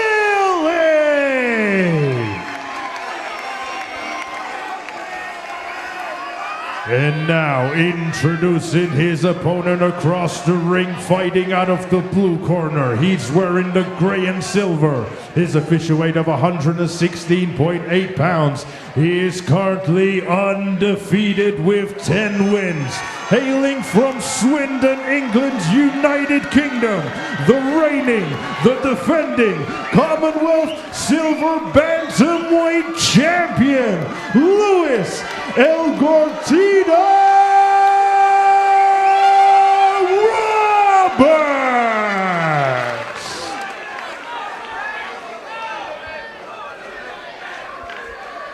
Okay, that's given instructions in the change room. We're going to expect, protect yourselves at all times, obey my commands at all times. Touch gloves. So final instructions from Hugh Russell Jr., the referee tonight. It's a fight to be judged by 3 judges. Seconds out, round 1. A Commonwealth silver title and the English title also on the line as Lewis Roberts and Ben Lilly meet again. Long-awaited rematch, very close first time back in September of 2023 in Swindon. This one in neutral territory in London. Here we are at the Indigo in the O2 Arena complex. Fantastic night of boxing. The crowd has been amazing. Everybody's added to the atmosphere, including latterly for the ring walks for this one. But now it's down to business, Spencer. First up, give us an insight, please, Spencer. Yep. Hard 10-rounder last time. In the minds of these two guys, is this round 11 or is this a completely different job of work? No, this is definitely round 11 in the mind of these two guys. Ben Lilly felt he was unlucky not to get anything out of that last contest. It was close, 96-94 in favour of Lewis Roberts. He won it by a couple of points. Ben Lilly wanted the opportunity and he's got it right here. Look at the crowd that he's brought here. He's got big support. Boxing out that southpaw style, stalking forward, and he wants to take off where he left off after that 10th and final round, and he's trying to force the pace here in this opening round. Roberts just doing the right thing of staying on the outside, looking to work the shots, pot the shots, and then move away again. But good cagey start here from Roberts, but Lilly wanting to get down to business. Roberts in the silver trunks. Now, in terms of the promotional battle, the headline emblazoned across the big screen behind the ring here. Promoters colliding tonight. The promoters in question, Nielsen Boxing and TM14 Promotions. They've both done a brilliant job, incidentally. I say that again. But Lewis Roberts from the Nielsen camp and Ben Lilly, TM14. And TM14 with that very substantial lead in terms of the match element to this show. We've got to have more of this, incidentally, before we get into the real meat of this fight. This is the way forward, Spencer, isn't it? Yeah, totally. I totally agree with that, Paul. I think that, you know, competition is always very, very healthy. And like you say, with Nielsen Boxing, TM14, you know, putting on these shows and going team spirit between the two really brings out the best in the fighters. Every single one of them wants to win, but ultimately they want their team to win as well. And even if they don't, nobody has let anybody down tonight. No, absolutely not. Everyone's given it 110%. It's been very competitive. Every fight has been very competitive. You know, we've got a big fight coming up after this one with Joe Bartell and Jordan Reynolds, which is going to be a real barnstormer, but this has the potential to be a barnstormer as well. The first one they had was Roberts very pleased with himself as he walks back to the corner there, raises his hands to the fans. He feels that he'd done enough to win that round. Ben Lilly was the one stalking forward. Some of the action here in that first round, heads coming dangerously together there. So there you can see the aggressor, Lilly, coming forward, head down.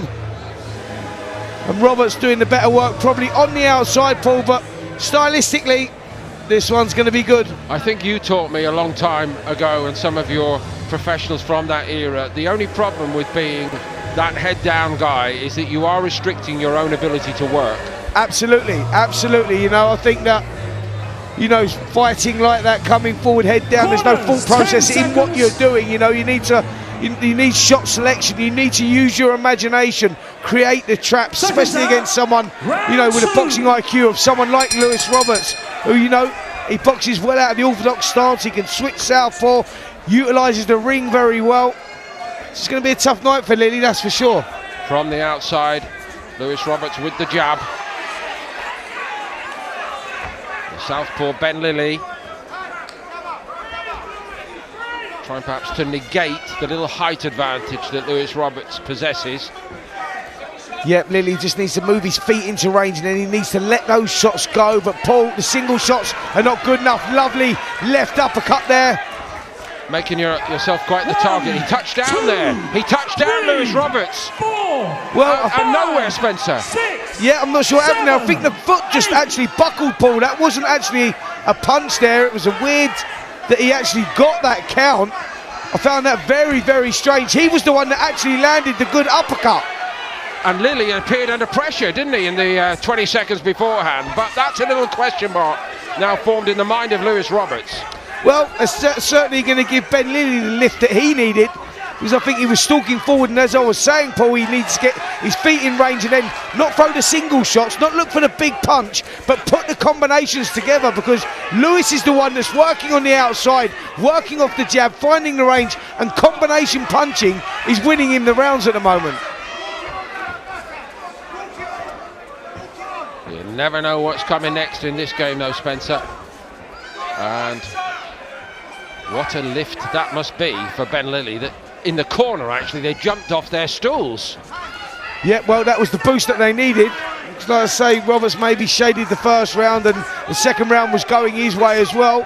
Lilly is the hunter, he is the aggressor coming forward, but tactically he has to get it right. There, he's closed the gap, throws the single shot. That's where he needs to put the shots together in threes and fours. When you close the space, put the punches together. My goodness me, it's a fantastic atmosphere here inside the Indigo now. Both boys are really well supported. Nice work again there from Roberts, nice short combination. Working well with a jab, right hands going through as well. Lilly just covering up. This is where Lilly now needs to take the play away from Roberts. He needs to close that gap, but he needs to let the shots go. Single punches are not going to work for him here, because you just feel that Roberts has that smooth boxing style. Yes. He's a nice flow and a nice rhythm about what he does. He had a little look at going southpaw there for a moment as well, didn't he, Lewis Roberts? Yep, shows that he's oozing confidence in there right now.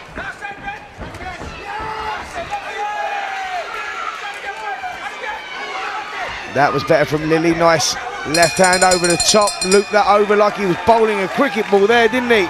Landed one on the bell, but I don't think that was enough to take the round for me. Roberts, the better boxing skills, moving on the outside. What, even accounting for the count itself? Yeah, because I'm not sure that the judges will score that a knockdown. Let's take a look at this. Interesting point. Because let's take a look. He's the one that lands the shots, and he goes back.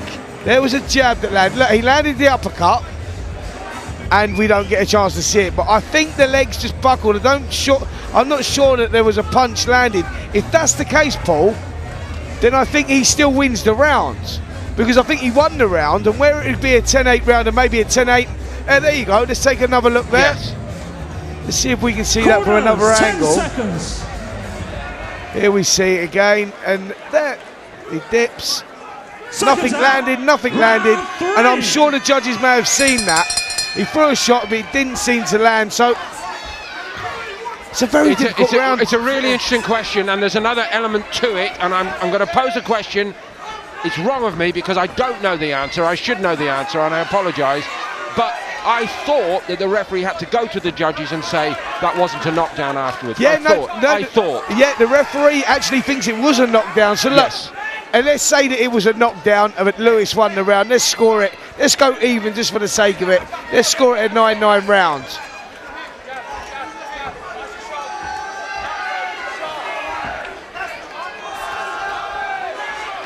But it'd be interesting to see the way the judges do go with that, because it is a very, very valid point. It was clearly not a knockdown from what I saw.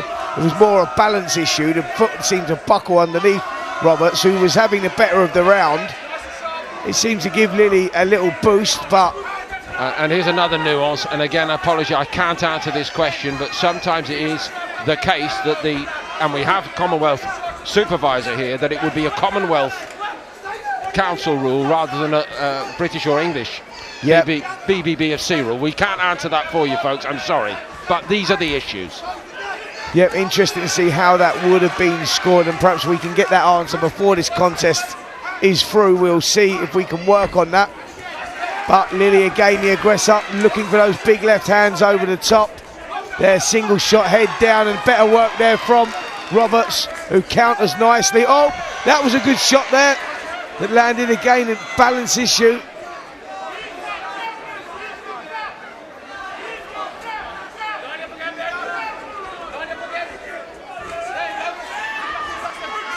Here's the question, Spencer. By whatever means, is Lewis Roberts getting slightly disturbed out of his rhythm here? Well, I think that Lilly is the guy that's the aggressor. He's come with a game plan, and I think that frustration's not setting in because he knows that he was maybe going to lose a few rounds, and he wants to grind it out, and sort of like that's the way that I think that he sees himself victorious in this one, maybe coming from behind but grinding it out. For Lewis Roberts, it's all about utilising the rings, using that space, but not getting frustrated, you know, just picking the shots and nicking the rounds. Is he doing that at the moment? I think he's doing a pretty good job, if I'm honest, Roberts. I think he's the one with more fluidity around his work. He's the one that may be landing the more shots, but the more effective shots when they do land like that in Lilly's, they're definitely the harder of the two. There's a lot of switching going on at the moment for Lewis Roberts. I'm not sure if he's trying to work something out or whether he's boxing to a plan that they told him. You've got to fool this guy a little bit. The problem is, Lilly's right in his face while he's trying to do it. Yeah, that was good stuff. And Roberts again, the hands go up in the air. He seems very happy with himself. Ben Lilly, persistent pressure there. He was having these successes, wasn't he? Yeah, he was getting the eye-catching shots that were actually landing. And you're right in what you say there, Paul. Like, Roberts is moving around, he's switching from orthodox to southpaw, looks a little bit unsettled in what he's doing. You know, I'm not sure that that's a game plan or whether he's trying to find some sort of rhythm. Over in the other corner, Ben Lilly and his people look pretty pleased with themselves. They're making it quite ugly, quite honestly, but that's a compliment, Spencer, isn't it? Yeah, but totally agree with that. It is a compliment.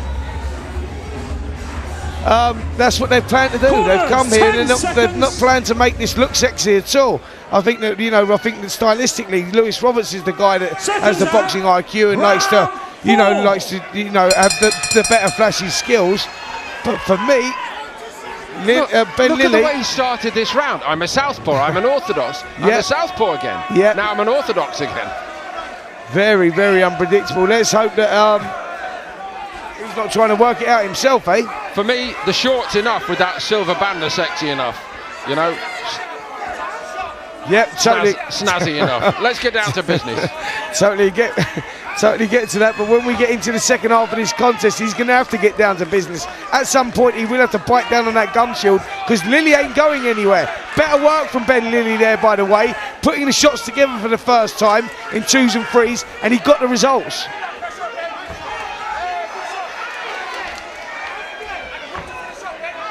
We're not getting as many frills from Ben Lilly. He's going about his business with a grim purpose. And he's in it, he's in the argument.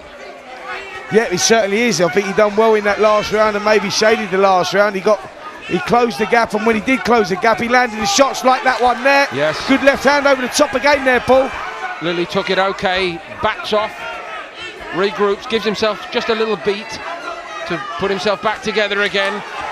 But when he's in close with his head down, I just don't know how he's going to get the points on the board, Spencer. Yeah, he gets in close, and that's where he needs to let him flow and relax and let them shots flow. Drive them up, you know. We're not seeing that, are we? We're not seeing that at all, no. He's just winging over that left hand over the top, and that's not going to be enough here because Roberts is waiting for him to come in, and he's looking to counter punch with his own short clusters of punches, and it's quite effective. There we see Roberts covering up well, short left hook, little uppercut, and then away again.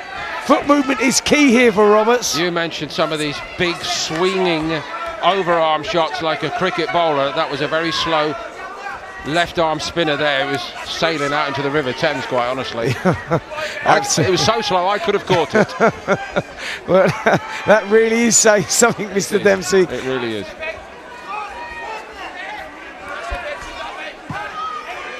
Yeah, well, this fight has definitely taken off from where it left off, hasn't it, from the last contest.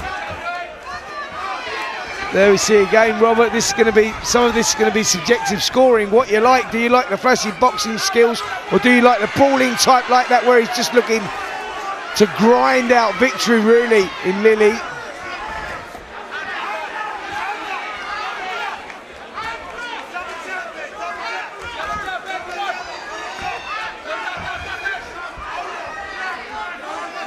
Frenzied atmosphere here. I think the way this fight is developing, supporters of both guys are saying, yeah, our tactics are working. Yeah, do you know what, Paul? It's one of these contests, this one. You go like that and it's what you like. Do you like, you know, the movement of and the lighter hitting but more consistency of Lewis Roberts, or do you like that spit and sawdust type sprawling style, head on the chest, winging the shots over, and when they do land, yes, it's more effective, but you know, it is subjective scoring. Spencer, let's just remind everybody that we've got one more very, very big fight to come. Commonwealth middleweight title limiter, top of the bill. It'll be Jordan Reynolds against Joel Bartell. Here's Bartell. Joel, not long left before you headline here at the O2 Indigo. How are you feeling? Yeah, no, I'm feeling great. I'm ready to get warming up and get going. Obviously, you know, you're going in against Jordan Reynolds. It's a Commonwealth middleweight eliminator. It's a big fight, big stage. Does that give you extra motivation? Yeah, no, I'm always motivated, and just gives me something else to put a little bit extra in for.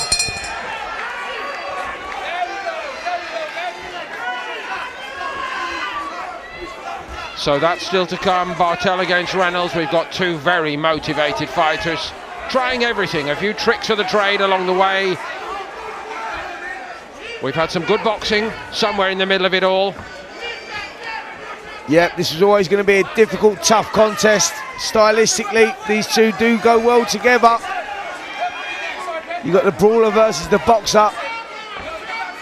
Lily felt he was unlucky last time out, and again there, big left hand over the top. He's starting to close that gap now though, isn't he? He's starting to get closer. Roberts needs to keep that head moving. He needs to keep that distance, because that is key for him for victory here for Roberts. Seeming to settle more into the southpaw style as we're going through these rounds, Lewis Roberts, and goodness me, we're actually nearly at halfway already.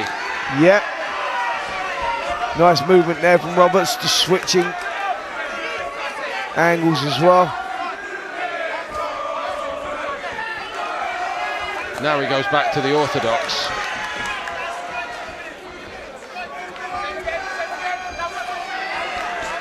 Yep.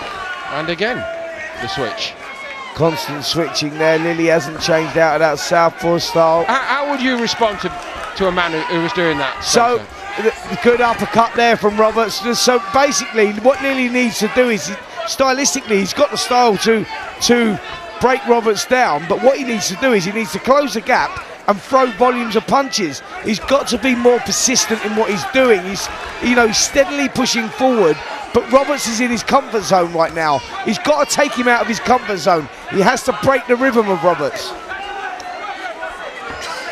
That's the view of our former... Yep, get on his chest and work. You know, it's got to be educated pressure, of course it has. But when you get up close, you've got to let the combinations go. You can't afford to be just swinging like that, because it's not going to be effective enough. I hesitated there, so please correct me if I'm wrong. I was about to say our former bantam and super bantam champion. Now, don't sell yourself short. That's why you're in the hot seat tonight. Absolutely, absolutely. Long time ago, by the way.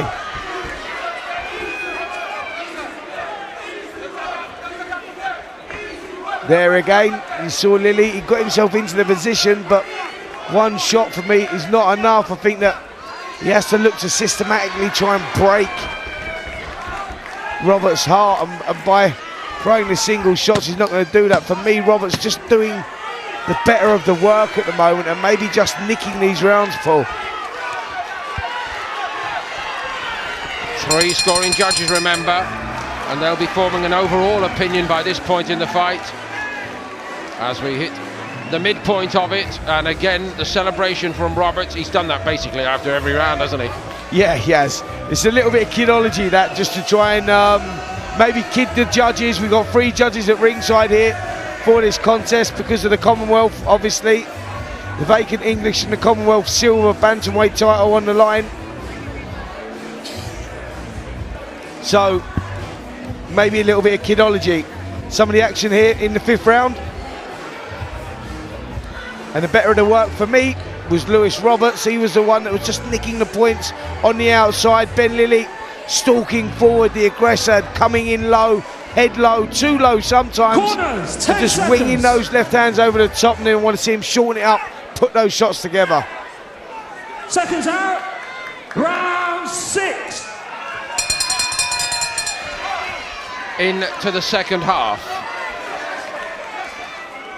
It's not the most free-flowing fight of the night. It's not the fight that's easiest on the eye, but it's fairly captivating. It's intensely competitive. Both guys left that first fight with a lot of baggage. That's basically what we're seeing played out. Absolutely, and I think, you know what, Paul, we're going to the second half of the contest, and for me, this is now a 5-round fight, not a 10-round fight. This fight is there to be won and lost in these last 5 rounds. Both boys landing good shots there, simultaneously, actually.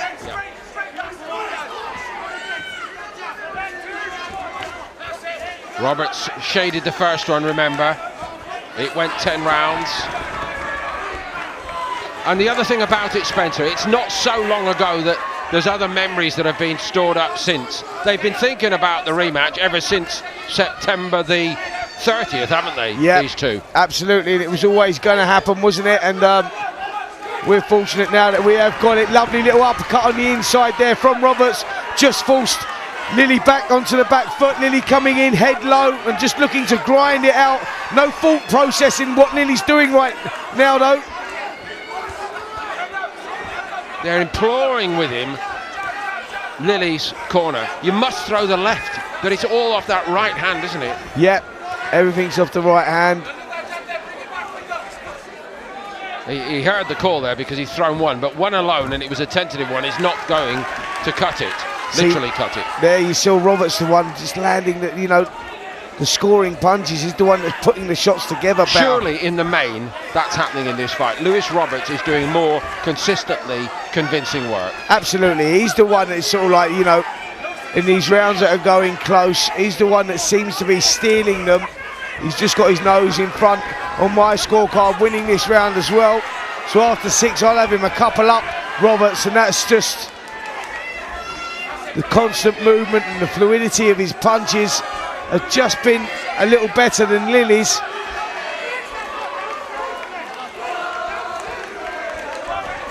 The Roberts fans are getting on top, I think, in the crowd here.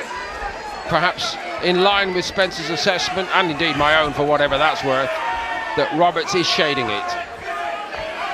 Yeah, you just feel there's still a long way to go in this contest with these two, because Ben Lilly's never going to give up. You know, he wants that victory badly, and he'll keep pushing till that final belt. He won't lose heart. Good body shot there from Lilly. That's what they've been craving, for him to throw the left underneath on the way in. Yeah, and a good... Oh, he finds him with the left. Yeah. Suddenly it's beginning to fall into place. Yeah, better work there in the last 15, 20 seconds from Lilly. Not sure it was enough to win the round, but they'll give him a lot of confidence going back to that corner, Paul.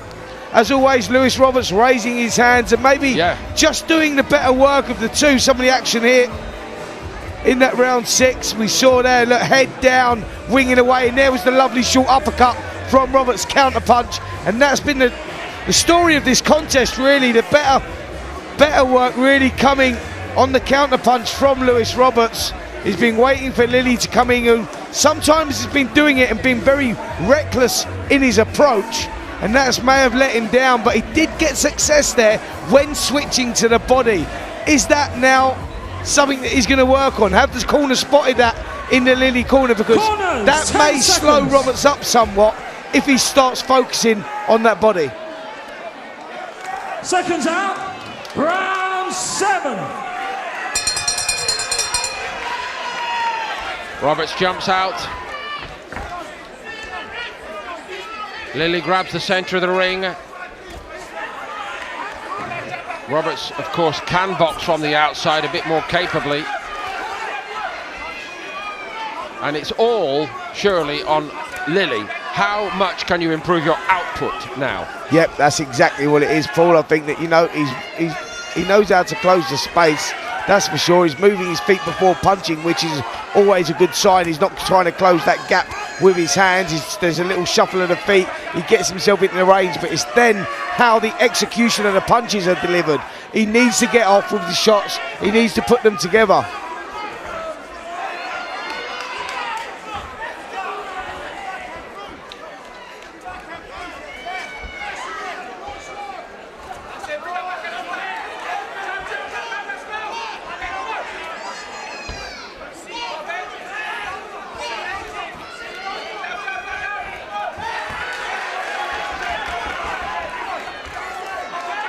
There again, Roberts just with a cleaner work. Good counter punch there from Lily though.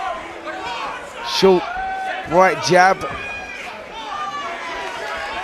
But Spencer, you know, this round for me is summing up the entire fight. The output is greater from Roberts and the accuracy, generally speaking, the same. That's exactly it, Paul, in a nutshell. The output is just higher from Roberts. Accuracy better. Where Lily is not losing is on willpower, and he's just refusing to allow himself to yield here. Refusing to be second. He's always trying to send out a message to Lewis Roberts. I'm still here. I'm going to catch up with you, you know. That's what's going on here, isn't absolutely. Relentless pressure from Lily. Will to win is incredible. 10 out of 10 for all of that.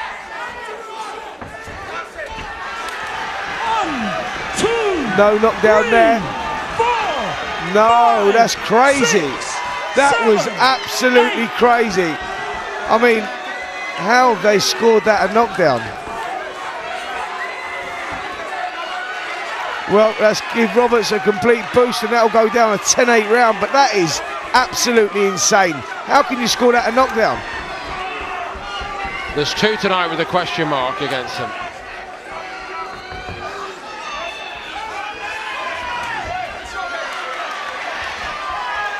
I must say there's people all around us just questioning what we've just witnessed. Well, yeah, it's all a little bit strange, that is for sure. But let's give Roberts a boost because he's landed a few good shots there. And as expected, walking back to the corner, hands go up in the air, but that has deflated Ben Lilly somewhat. He's slumped down on the chair. He's not happy with that. He's got to forget about that now. Let's take a look at the action. You see it here. Let's see if we can see it as he comes in. No shots landed there, that's for sure.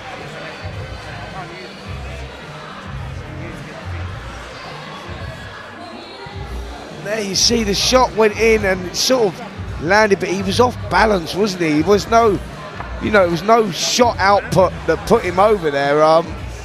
He's going to be bitterly disappointed with that, that is for sure. And now it's all about how he dusts himself off now in these last 3 rounds. Corners, Ben Lilly, because he's got to roll the dice here, Paul. He's got to throw everything and the kitchen sink at this. Seconds out.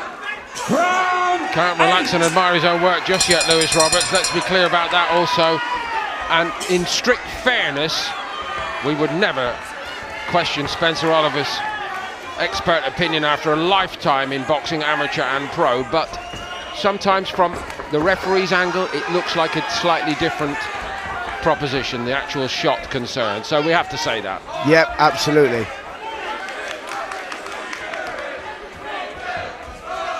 As I say, round 8 of 10 here. He's got 3 rounds now to do it. Ben Lilly, he's just falling behind on my scorecards. He's going to start getting himself into a position that he's going to need a knockout to win. And if I was Lilly or I was in his corner, I'd say, right, son, now's the time. Make or break. we've got to go for it here, roll the dice and let the shots go. Take the gamble, get yourself in a position and throw the shots.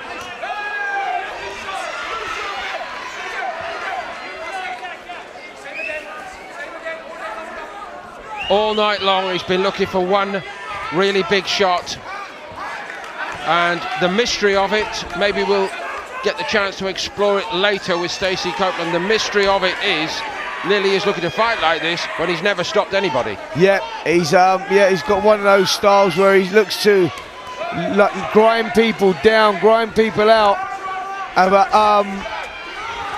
Yeah, he looks to grind out the victory, but without that punch power, Paul. So he's adopted that style of coming forward like the aggressor, but for me, he should be putting the shots together when he does that. Yes, it's fan friendly, but I want to see the shots being put together. Great point there. Fan friendly he most certainly is. All his fans are urging him to keep on driving forward. He's giving it everything, we know that. Yep, you just feel that he's trying to turn the screw here. He's trying to take the play away from Roberts. He's trying to push it, but Roberts has responded well, hasn't he? Give him space and he's going to look like a good operator.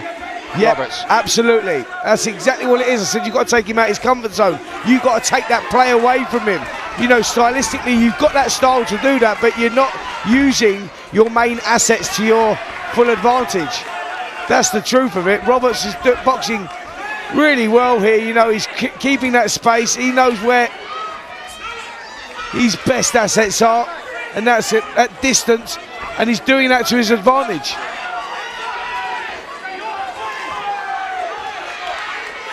Lilly trying for all he's worth.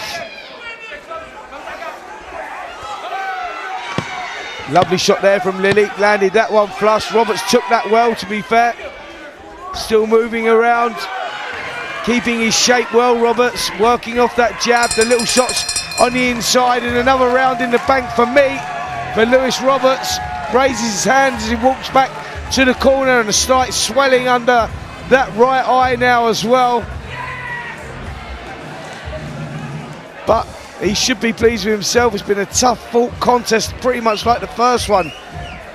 The pattern's gone pretty much the same as well, but for me, I don't know about you, Paul, Roberts for me at the moment doing enough to win this one.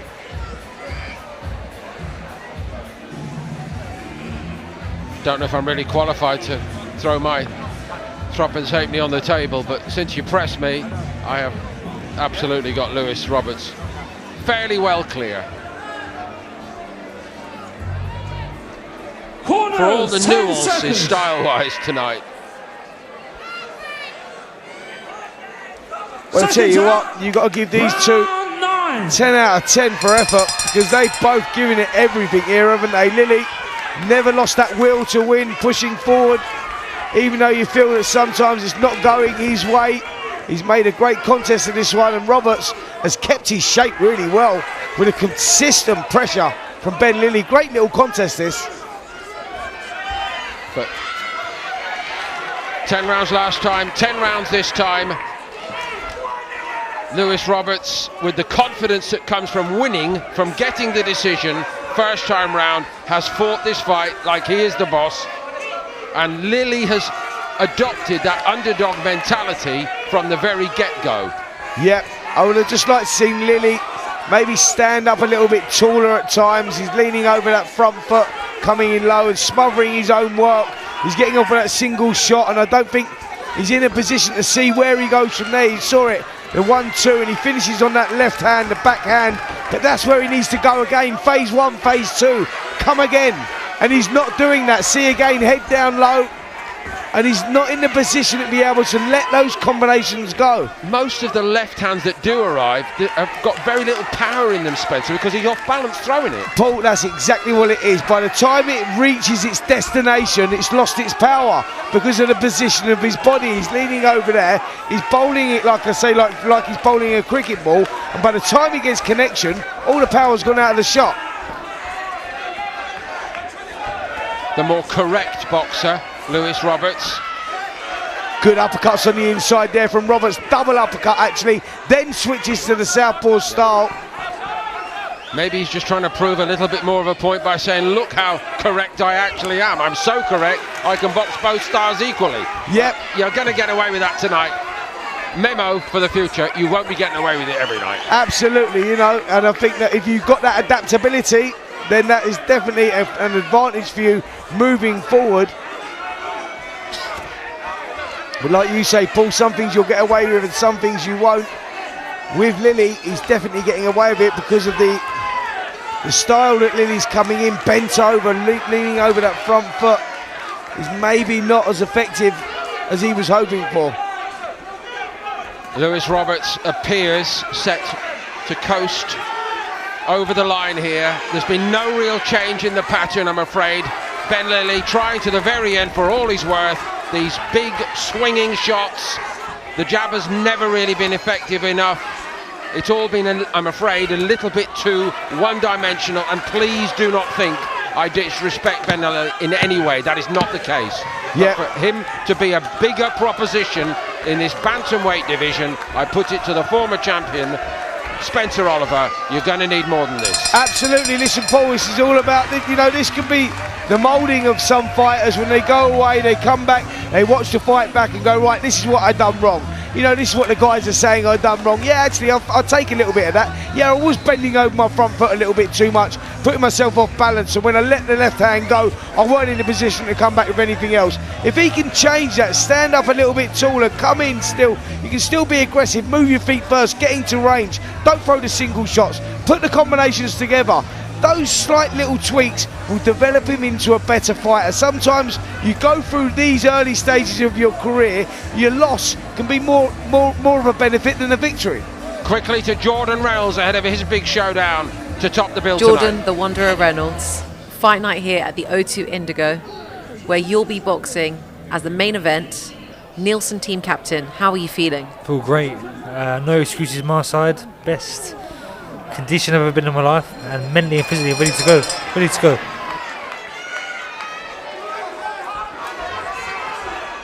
There backstage, Jordan Reynolds and Joel Bartell ahead of their 10-rounder at middleweight.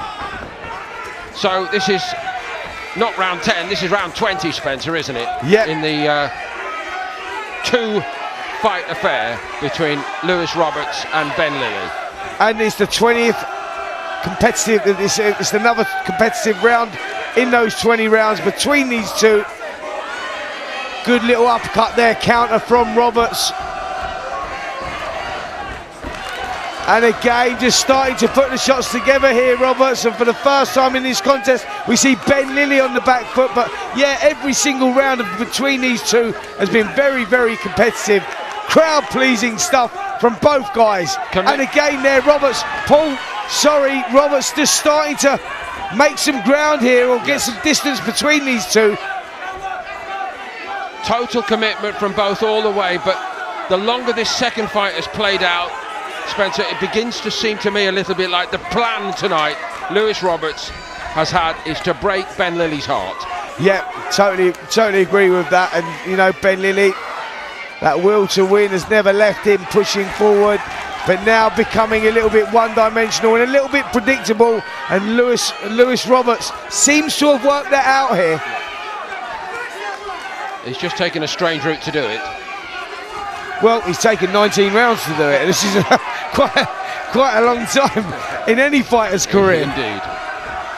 It can make it harder, of course, as well. And there's still that outside chance that Lilly could throw the shot of his life. Yeah, love that commitment from Lilly, who's been really entertaining tonight. He really has. He's given the crowds, you know, with the fans, the paying public, you know, a good fight here. But look at this good work here from Roberts now, starting to get through, and you just feel, is Ben Lilly starting to come undone a little bit here because he's getting a little reckless, or is it desperation? It's desperation, I'd say. A very tough man he is indeed. But it's becoming pretty clear that the plan tonight from Lewis Roberts is to school Ben Lilly. Whoa, now that was the shot that might change everything. Lilly just refuses to be schooled right to the finish. Yep, that rocks Roberts down to the sole of his boots. You saw him momentarily get stunned there. He was stung by it, all right, Spencer. One more and who knows? 15 seconds, maybe. Time is too short, but he is finding him right to the finish. Ben Lilly might even win this last round with those late shots. Terrific commitment from both. Great respect, of course, between the two of them as they embrace. Lewis Roberts went through the repertoire tonight and then some. From start to finish, Ben Lilly as game as a pebble, fit as a flea, and as determined as anybody I've ever seen, even if he didn't really quite have the tools to get the job done. Yep, never give up hope, did he? And there it was, that left hand, and you just saw it buzz Lewis Roberts down to the sole of his boots. The corner were urging him on. Desperate measures from the corners. The Ben Lilly corner saying, come on, son, this is your last chance. Go for it, throw it. And to his credit, he'd done it. Lewis Roberts weathered the storm, saw the final bell. What a great contest that was. It was terrific, and Lewis Roberts in particular has fought very well tonight. But even in that last 30 seconds, there are lessons going forward that perhaps they would do well to heed. Don't take liberties, and I think you need to think about this whole southpaw 1 minute, orthodox the next minute approach, because you're inviting trouble. Absolutely. Listen, I think it's a learning curve for both of them fighters there. They're going to take a lot away from that. Very competitive rounds, both making fundamental mistakes, and if they want to move forward and progress onto bigger and better things, they'll have to, they'll have to work on that. But I'm sure they have that adaptability. This is all the apprenticeship really, before you move on to bigger and better things. This is the development stage. They're putting those, they're putting those rounds in now. This is where they're learning. We've got a guy who's 10-0, who we think's going to go 11-0, against a guy, Ben Lilly, who's only had 6 contests, 4 1-1.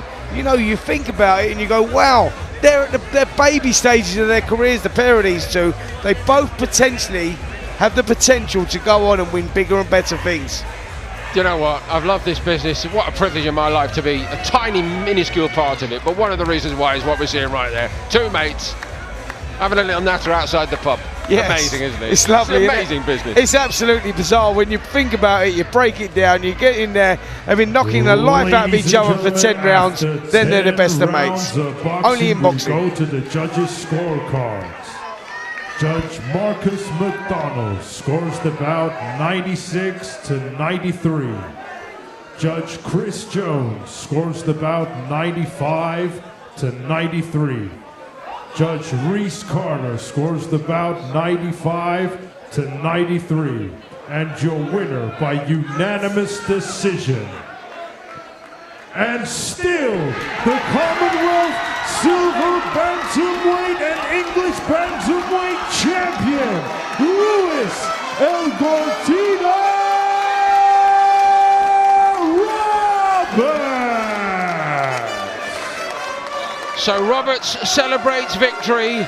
Ben Lilly takes a great deal from defeat tonight, and one of the reasons is that, much like the first fight, this time with 3 judges again, remember, the cards were close, and somewhere in the middle of it, even in this moment of triumph for Robert Spencer, is there a little lesson you are leaving it to doubt if you start to, I won't say showboat, but make it a bit more complicated. Well, do you know what, Paul? Like I said at the beginning of this contest, it's subjective scoring. What are you going for? Is it that rough, tough, grinding it out type style of Ben Lilly, or are you looking for the more fluidity and the punch selection, shot selection, but maybe not the power of Roberts? But yeah, listen, there's a lot to take from both of these guys. A loss there. Coming out of that one, Ben Lilly now for the 2nd defeat on his career against Roberts, but no disgrace in that. He's put up a brilliant effort in both of those. Like I say, subjective scoring. He'll feel hard done by. The right man won for me, but no disgrace there. Ben Lilly, great little fighter. So just to explain this, so the first fight, 96-94, 2 in it with 1 scoring judge who was the referee, Mark Bates. Now, because we've got the Commonwealth Silver bantamweight belt involved in this fight tonight. We have 3 scoring judges, but here's the lesson for Roberts and his camp. 2 of those 3 judges, again, gave it by only 2. So you take 1 round different, could have been a different outcome. Absolutely, you know, and there was them weird knockdowns in the fight as well. You know, for both of their corners, you don't know the way they're scored. So look, that was a very, very close fight. Very close fight. For me, the right man won, but there's things to be worked on for sure. Anyway, what he doesn't need to work on is his ring entrance or the fan club, because the people love him, and Stacey's going to speak to him now, and you'll see why. He knows how to dress the part. Lewis, done the double over Ben. What a fight that was. And you must feel amazing to be stood here now, retaining the belt. But I mean, talk us through that fight. It was unbelievably entertaining, gripping, intriguing. What was it like to be in there? Yeah, it was one hell of a fight, and it was definitely my toughest fight to date. And Ben really pushed me at points there, and I learned a lot from that. Well, he came out really fast and explosive. What do you think he brought that was different to your last encounter? I just think he brought a new mentality, you know. He knew the opportunity he had, and he really put us all into it, and he tested me in a few rounds there. But I overcome a lot of tough battles in there, and I got through it all. And it swayed, it ebbed and flowed, but you were slicker, cleaner with your work. What have you been working on to face Ben this time, to be a little bit better this time out?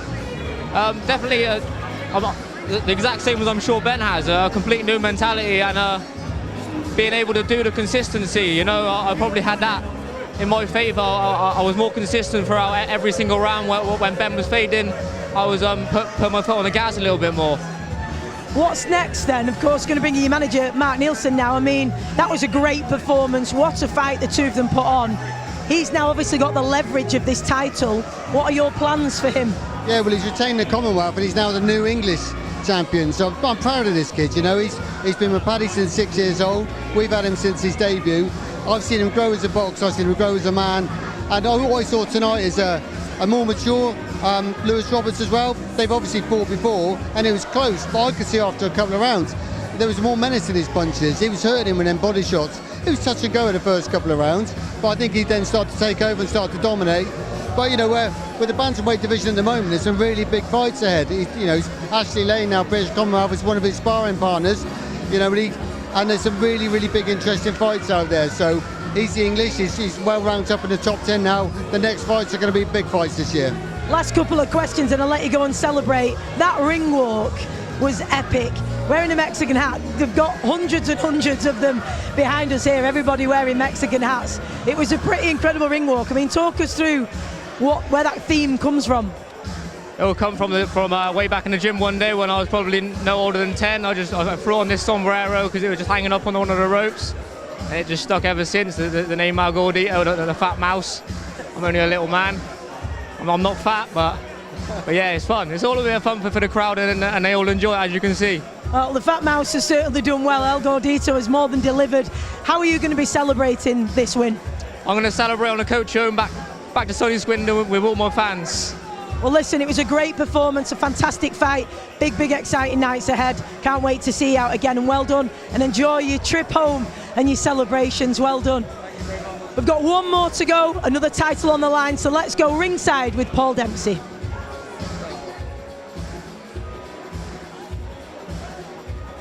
Ladies and gentlemen, now it's Thank you, Stacey. We have rattled through this. What a night of boxing.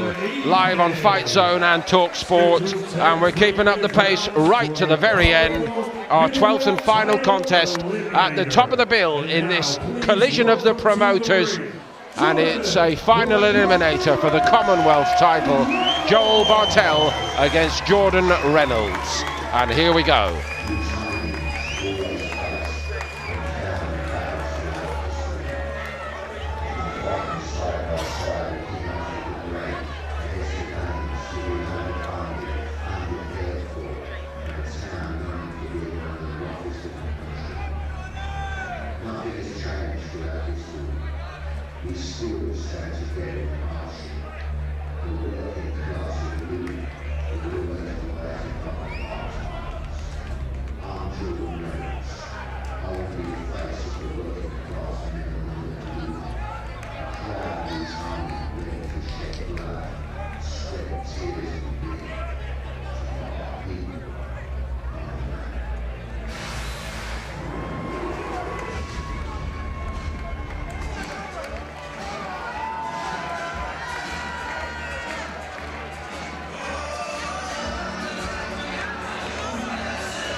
into the ring, Joel Bartell.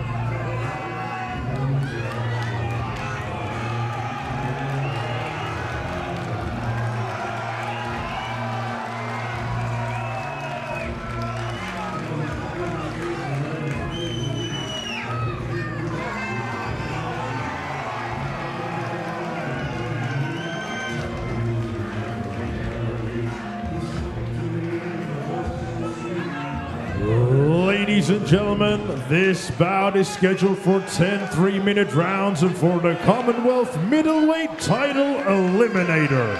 This bout is brought to you by Mark Nilsson of Nilsson Boxing and in association with TM14 Promotions and their proud sponsors, Allegra and Ladbrokes. This bout is sanctioned by the British Boxing Board of Control, your area representative, Ben Harmsworth, and your Commonwealth supervisor is Debbie Down, and the inspectors ringside, Robert Myatt, Terry Fleming, and Harry McCauley, your timekeeper at the bell, Mr. John Smith, and the third man in charge of the action in the ring, referee Reese Carter, and your 3 judges scoring ringside, Hugh Russell Jr., Marcus McDonald, and Chris Jones. And now, ladies and gentlemen, to all in attendance here at the O2 Indigo, London, England, United Kingdom, and for everyone watching live on FightZone and TalkSport, ladies and gentlemen, let's see some thunder!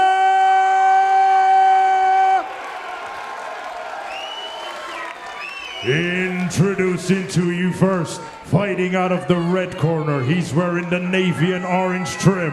His official weight of 159.6 pounds. He is currently undefeated with 7 wins, and 2 of those wins come in by way of knockout. Hailing from Luton, England, United Kingdom, Jordan, the Wanderer!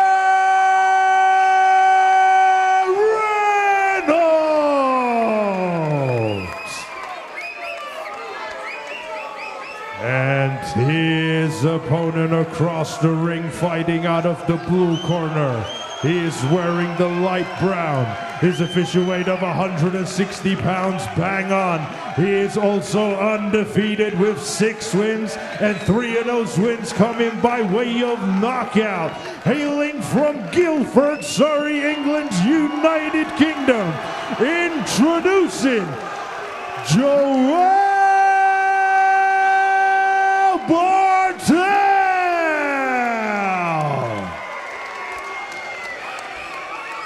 Lads, we've had a chat, you know what I expect. Keep it clean, listen to my instructions, and you must defend yourselves at all times. Good luck, lads. Shake hands.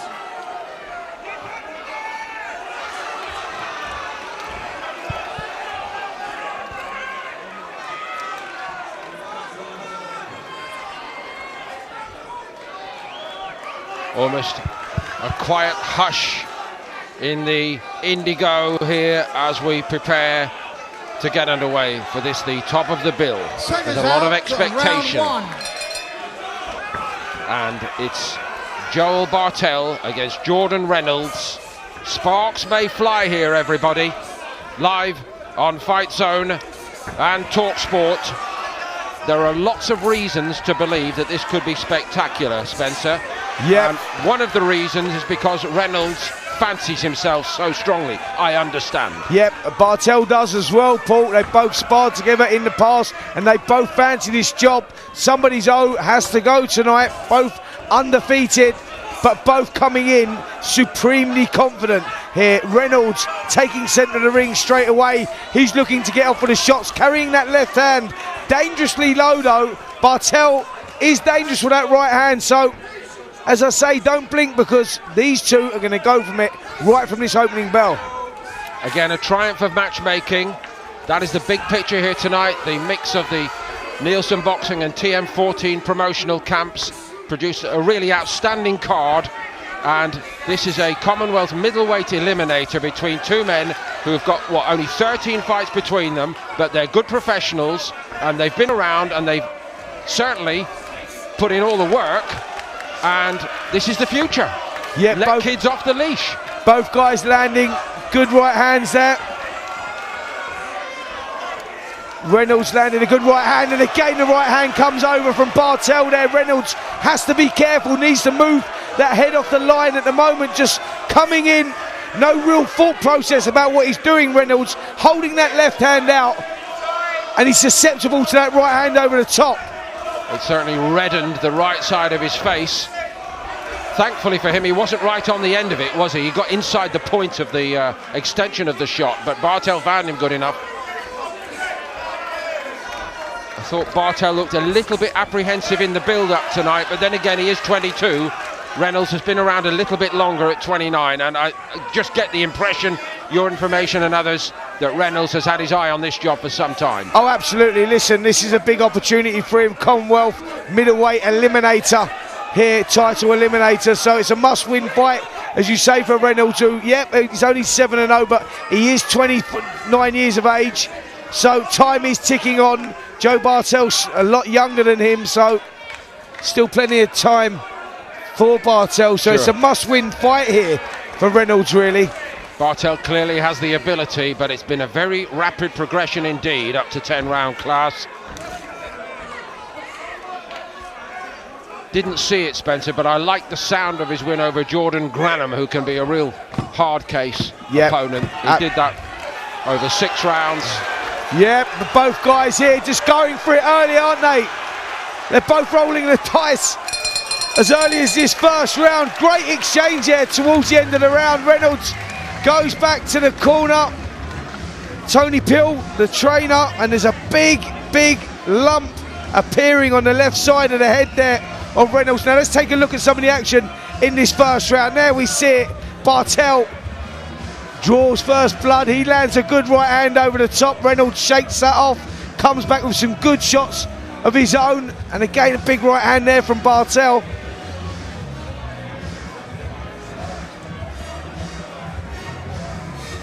That's a real confidence lift.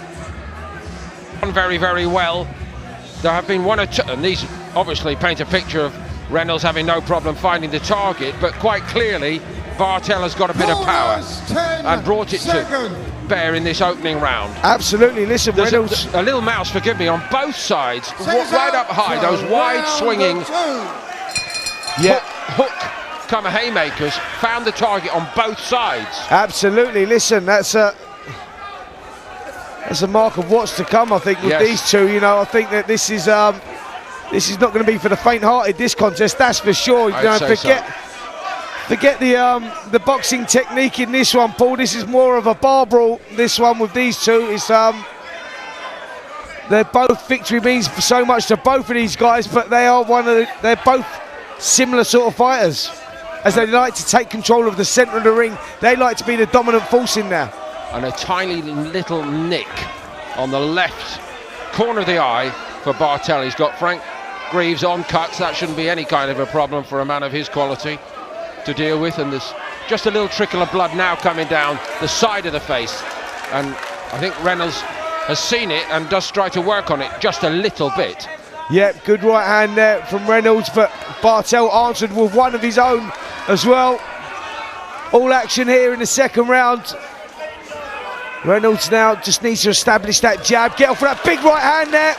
Bartell felt that one down to the soles of his boots for sure. Took it well, to be fair. Reynolds maybe sensed that he's caught him. Bartell now, that cut trickling down the right side of his face. Or sorry, left side of his face. And that's sort of given Reynolds some sort of energy. Reynolds having good success here.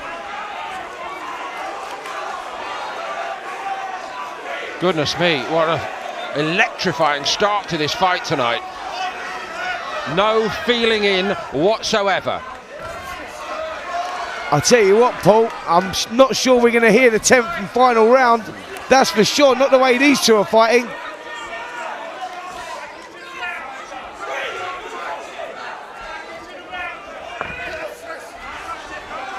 That cut's got worse, isn't it? I'm afraid it has, quite quickly. And so that's going to be great encouragement to Reynolds. It's hard to know really how bad it is until the end of the round, but there's an obvious visual impact. Yep, I totally agree with that. May even have opened it up further during this round, of course. Yeah, I think it has. It's blood definitely bleeding, more out the side there. We're about to get spattered in some of it, I think. Referee just had a little look into the eyes of Bartell. I'll tell you what, that's quite bad, Paul. That's bleeding quite heavily. Oh, and he finds him again. Found a big left hook there, and I'll tell you what, Reynolds walked onto a left hook there. I don't think you saw that on the inside, but as he was walking in, a short left hook landed and just forced Reynolds to hold. He does seem to me to be quite an explosive puncher, Joel Bartell. But Reynolds has elected tonight to meet fire with fire right from the start. Most certainly he's had his successes too, and those have been two real cracking rounds. Yep, really have. Got into some sort of rhythm there. I think that cut really did boost him there. Bartell just seemed to be a little bit flustered from that. He had to go back, regroup, but in the process of doing that, Reynolds may have won the round. I think, you know, that gave him a real energy boost. And let's take a look at some of the action in that second round, see if we can see where that cut actually happened. See, there was hardly any blood in the first round, just a tiny little nick, but it started to worsen, and maybe when Reynolds sees the blood starting to flow, that's the invitation he needed. Absolutely, I think it was that combination there actually. He landed a 1-2 and then he went again, a couple of right hands landed, and I think that's where the damage was done. It was definitely done with a cut, not a punch. Drama there in the first two rounds. What are we going to get here in round three? The great Jimmy Tibbs is leading the corner for Bartell. All his know-how might be important tonight. And we got the very esteemed Don Charles in the other corner. Boxing royalty around us tonight, Spencer Oliver. Absolutely. Listen, Jimmy Tibbs has been there, seen it, done it. And Don Charles obviously training Daniel Dubois at the moment. The IBF heavyweight champion of the world, who's got that big fight coming up September 21st against Anthony Joshua. So very experienced corners for both of these guys here.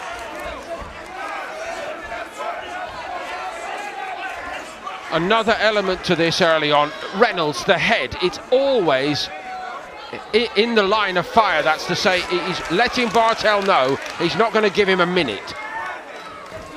Well, he really fancies this at the moment. Reynolds is holding his feet and he's getting success. Bartell's the one that seems to have lost his shape a little bit here. The cut clearly bothering him. He needs to get himself back together. Pause out with a jab there. And Reynolds just seems to be the one up on his toes at the moment, doesn't he? Let's be clear, Bartell has got a lot of natural ability, but Reynolds has decided that he is going to make him earn it tonight, the hard way. Big right hand over the top there from Bartell again, and Reynolds soaks it up to his credit, takes it and comes back again, but the will and determination from Reynolds at the moment is eye-catching.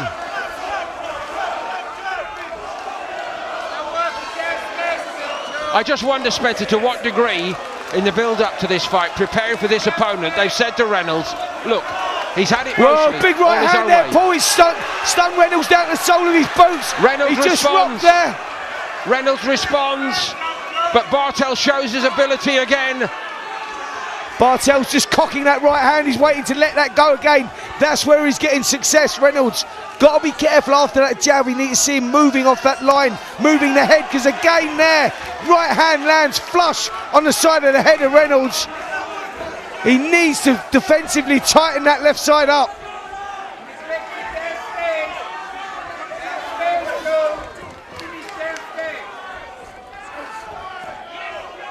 Bartell's just asking Reynolds to just reach for him a little bit, as Bartell's...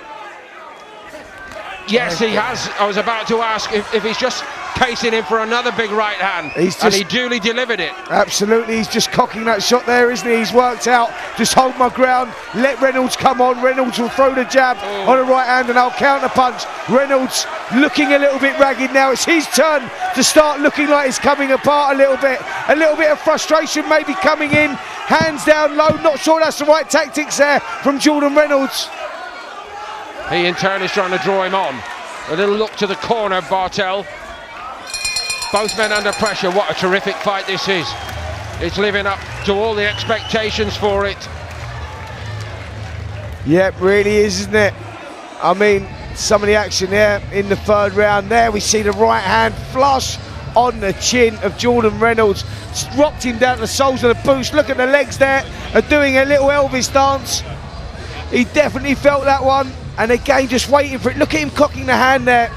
Bartell just waiting for Reynolds to draw. Now what Reynolds needs to do is he needs to set the traps. He needs to feint. He needs to draw the lead of Bartell and then come again.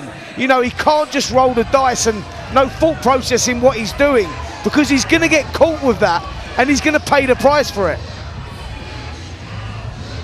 In terms of tactics, it's fairly well established.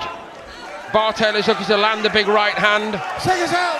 Reynolds believes that he's maybe got a bit more in terms of experience in the bank, and he can bank upon that by drawing Bartell onto something. But the problem Reynolds has got is that he is always in the line of fire, and this kid Bartell can fire. Yep. That was good work there from Reynolds to the body, but I'd just like to see a little bit more creativity. You know, he's a little bit reckless in what he's doing here. Reynolds is pushing forward, no head movement, and he's just looking to be explosive. But at this level, you will get found out and you'll pay the price. You know, Bartell is a clever boxer himself. He's worked it out. He's holding his ground. He's carrying his left hand down, cocking his left hand down, just waiting for Reynolds to come in so he can let that right hand go.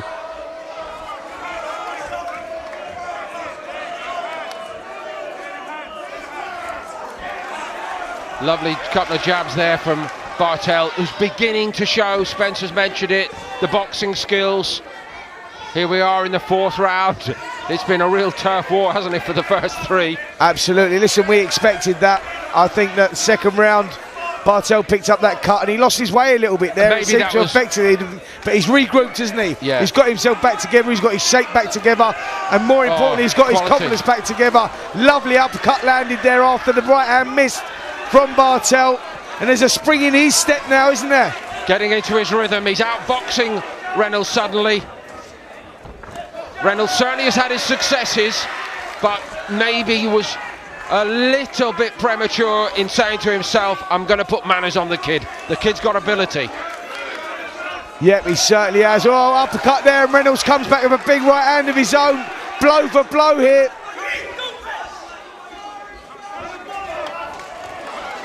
But up and down, Bartell is demonstrating good hands and a very accurate punch delivery.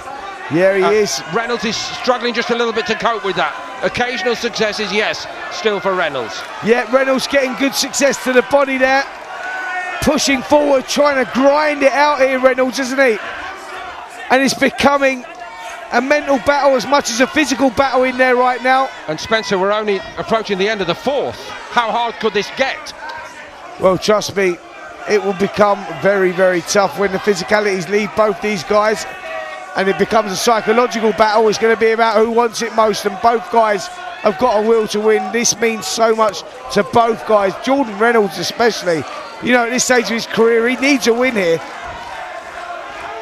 Yes, interesting aspect to it.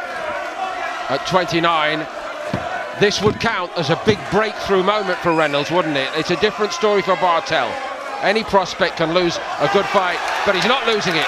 He's boxed brilliantly in this round and he's finishing it well. Yeah, both guys landing simultaneously with right hands there. Reynolds took it well, Bartell took it well. Reynolds come back with a jab. Let's take a look at some of the action there in that fourth round. That was the good body shot, just seemed to stun Bartell on the ropes. He definitely felt that one. You saw him bending over. A little nod of appreciation as well, and then comes back, both guys landing simultaneously with shots there. This is good work from both guys, and this really tells you how this contest has been right from the opening bell. Both guys trading blow for blow. Reynolds having some good success there in that fourth round, maybe doing enough to win the round. Nothing in this one, Paul, that's for sure. No, I know that. Second. They believe in the way they're doing it in that Jordan Reynolds corner. It's a bit risky. Bartell starting to show his undoubted quality. But if you're never going to be prepared to take a risk, you can't win a fight like this. You can't make that big step. No, absolutely not. I think that, you know, this is a crossroads fight for both of these guys, and you get to this stage in your career, you know, you have to go through these sort of fights. Every fighter goes through those 50-50s. Not saying that the loser has nowhere to go. The loser just goes back, he regroups and he tries to rebuild again. But you know, for the winner here, there's a lot on the line. This is an eliminator for the middleweight, Commonwealth middleweight title. Who's the Commonwealth champion? Hamza Shiraz. Yes, that's Hamza the level we're talking about. You know, he's boxing out there in Saudi Arabia. He's got the big fight for the European title coming up against Tyler Denny. That's where you're talking, Paul, for the winner of this. Correct. Bartell gives a bit of ground. Reynolds is not easy to discourage. And he is good first left to hook fire. there. Yeah. Good left hook, and that just forced Bartell to blink there. That was a lovely little shot. Good attack to the body as well. And now it's Reynolds' turn to get success. And to box a bit more. And I think that they were saying that to him in the corner there, you know, between the rounds. Look, you can box as well. Box with him. Found him underneath to the body a few times. Absolutely. Listen, the boxing ability is there with Jordan Reynolds. He's been boxing since he was a 10-year-old kid. He boxed in the GB squad. You know, he has the credentials to be able to box. Don't just think it's all about fighting. Put your ego to one side. Go in there and stick to what you do. Pace is different, isn't it, in this round? And one might say that's because they put a lot into it. But there's also a change in the strategy, it seems to me, from Reynolds' point of view, and it's working for him a bit. Absolutely, he's using those boxing skills, and that's important, you know. And I think the pace had to change. It was too fast for two big guys like this to be boxing at that sort of pace. Reynolds is countering a bit more, and he looks good doing it, doesn't he? He's definitely finding more success here, Reynolds. At range, he's using his boxing ability now. He's gone back to the brawling again. Can't help himself, can he? No, I know. But Bartels is yet to get going in this round. Yeah, it's a good round this for Reynolds. He's proving now, Reynolds, to be much more than a one-dimensional, all-out attacking fighter. Body shots working as well there for Reynolds. Bartell felt those. Yes. Left hook went in, then the right hook, and you just saw a wince on his face there, Bartell. He doesn't like that. Bartell brilliant in flashes in rounds 3 and 4. Obviously very destructive. But Reynolds has been much more mobile, shown much more versatility in this round. Borne out by what Spencer's telling us about his background. And he's showing that now. Yep, absolutely. He's showing us a little bit of the boxing skills that took him to so many amateur titles back in the day. Let's take a look at some of the action in the 5th round. Bartell landing with a good right hand there, but Reynolds coming straight back, and that's where he's effective, Reynolds. You see the body shots going in, left hook down the side.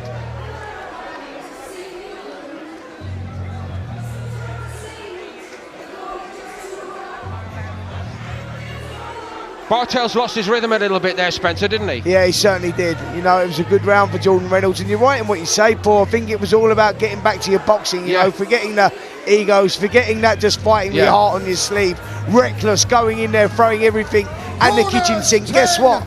There's levels to this game, and you get found out when you're doing that. Use your boxing IQ, use your boxing brain. There'll be a time when you can throw the kitchen sink, but don't just gamble on it.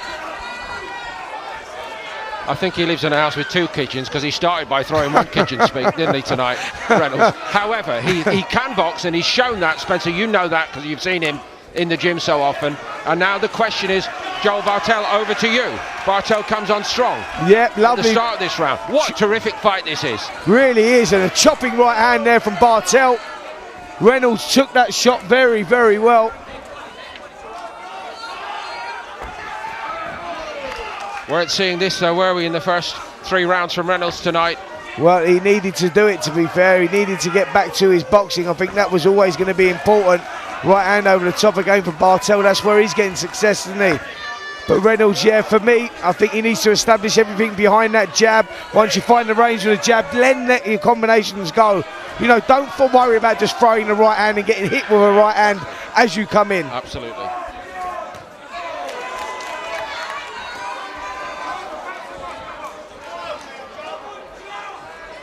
Bartell's corner are just telling him to tidy it up a little bit. I get that. Yeah, totally understand that. He's just holding his feet. Oh, big right hand again there from Bartell. He's had a good round here, Bartell, to be fair. Both guys are definitely feeling the pace. Reynolds again with success to the body. But both guys will be feeling this now. Here we are, more than halfway through the 6th round of 10, and that's really the first little spell where both fighters have just paused to consider the state of the battle. Yeah, big right hand there. Jordan Reynolds again felt that one, just hold his feet, left hook goes in as well. Reynolds starting to feel this. He's biting down as he normally does, Reynolds, but he's starting to look a little sluggish, and Bartell sensing he may be just starting to get a hold of this. Reynolds mouthed the word "come on" then to Bartell, and in professional boxing terms, that's normally a sign that the fighter saying it is under a bit of pressure. It's an act of defiance, Spencer, isn't it? Yep, it certainly is. It's been a good round for Joe Bartell here. He's landing some good shots. The pace just slowed down a little bit, and rightly so. I mean, these guys have been throwing everything from the opening bell. Reynolds looking for that big right hand of his own now. He needs something big, and he got it there. Landed the shot.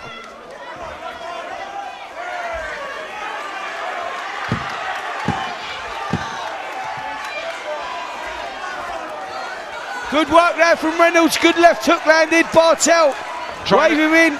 Trying to claim the round right at the end of it. He knew the end of the round was upon us. Nice way to finish. Makes you feel better back on your stool, but Bartell produced a lot of good work in the bulk of that round, I think. Yep, certainly did. And let's take a look at some of the action in that round there. We see Bartell forcing Reynolds on the ropes, landing some good shots, chopping right hand, went in there as well. Reynolds again just soaking up that right hand. Left hook goes into the body as well, and Reynolds really felt that one right down to the soles of his boots. A nod of appreciation, which basically tells your opponent, exactly. Yeah, you got me there, mate, you hurt me there. You know, I think that's an instinctive thing that a fighter does, but probably the worst thing you can do, because if you're looking to give your opponent any sort of energy, give him a nod of appreciation, give him a little smile, then you know you hurt him. Take us out to round 7. It has ebbed and flowed. It's an absolutely compelling middleweight 10-rounder. An eliminator for the Commonwealth title, laterally held by one of the top men in the whole world right now, Hamza Shiraz, who beat Liam Williams, another former world champion, lest we forget, Felix Cash and our own Denzel Bentley long ago, Billy Joe Saunders, Darren Barker over the last few years. It's that kind of quality. Joel Bartell, a newcomer at the age of 22, to be mentioned in the same breath. Jordan Reynolds has served his time as a pro, even if he hasn't racked up 25 fights in so doing. But Reynolds attempts tonight to maybe old man out of Bartell, out of the victory in this fight tonight. That has failed. So credit to Reynolds, he's reverted to other means, trying to box with Bartell. Yep. He's had success so doing, but he has not negated the power of Bartell yet. Absolutely, I totally agree with that, and no one's really got a foothold of this contest. For me, I'm looking at my scorecard, probably got it 3 rounds apiece. This is a 3-round fight for me now, 4-round fight, sorry, for me now. You know, who can establish themselves in these last 4 rounds possibly wins this contest. It's been action, swinging one way, then the other. You know, it's all about grit, determination, will to win, boxing ability, and they've used everything in there so far. They're finding out plenty more about themselves. That's the most important thing in one sense for the rest of their career tonight. They've both been asked to go where they've never really been before. Yep, character building fight this one for both guys. We find out a lot more about both of their characters here.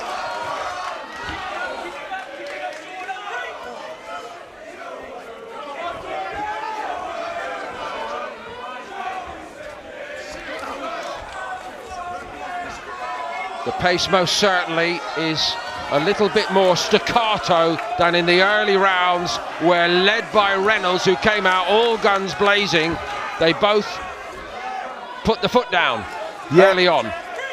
I think the pace was inevitably going to slow, wasn't it? It was always going to slow because they went off, rolled the dice right from the opening bell. And you rightly questioned at that time, could they possibly go 10 at that pace? It was compelling stuff, I must say. But the answer was no, they couldn't. And they both now know that. But who's going to win it? Pick 'em. Well, listen, Paul, this now becomes a battle of the minds here, because both guys, you know, the physical side's done, you know, the lactic acid will be burning. They're both feeling very tired, and it becomes a mental battle in there. Who wants it the most? You hit me with 2, I'll hit you with 3. You know, forget about the technical side of things now.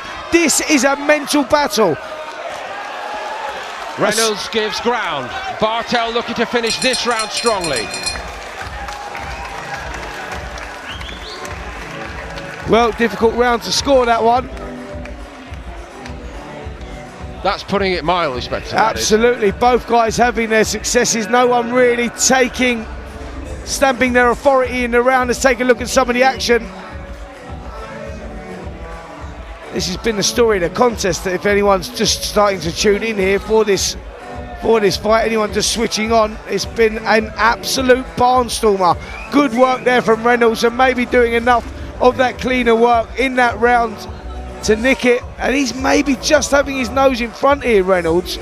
But like I say, a lot of this will be subjective scoring. What do you like, what don't you like?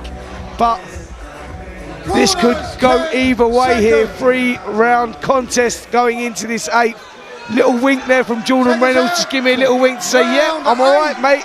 I'm still very much in this. There's been a lot of that tonight. And another element to it, this is a Commonwealth administered fight tonight. The Commonwealth Council are the governing body involved, and they have the 3 judges who see different angles of the ring.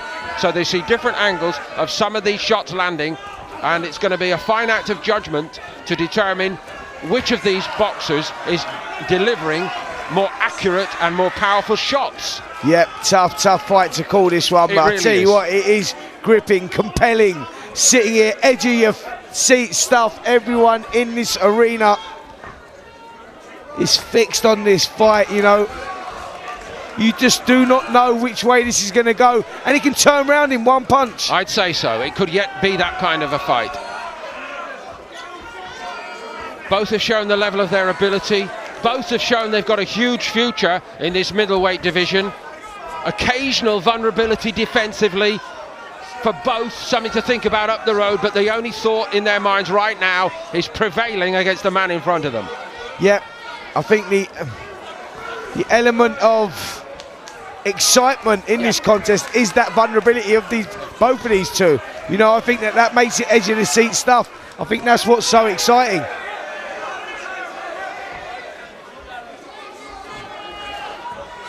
Frankie Greaves has done a great job on that left eye of Bartell. Both just trying to grind it out now, aren't they? Blow for blow, getting a bit reckless. That was reckless stuff there from Reynolds. No thought process into what he was doing. Has to hold his shape a little bit here, Reynolds. Body shots, Bartell, I tell you what, he's been feeling those body shots. One thing is guaranteed, win, lose or draw, he's going to be sore tomorrow, Bartell, around that rib area. Reynolds had a spell where he was boxing particularly well with a very good shape.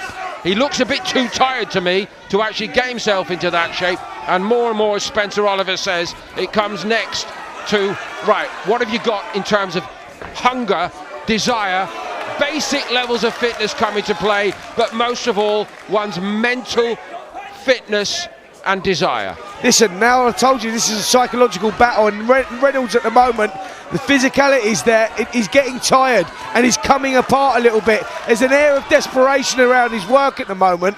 There's no thought process. He needs to go back, regroup, get himself back together. Because like I say, this is a mind battle now as well as a physical one. But absolutely irreducible spirit. That was Shot low. was low, and he landed a good right hook over the top. Bartell calls him on. He says, come on then, mate, let's get it. Both guys going for it here. What a contest.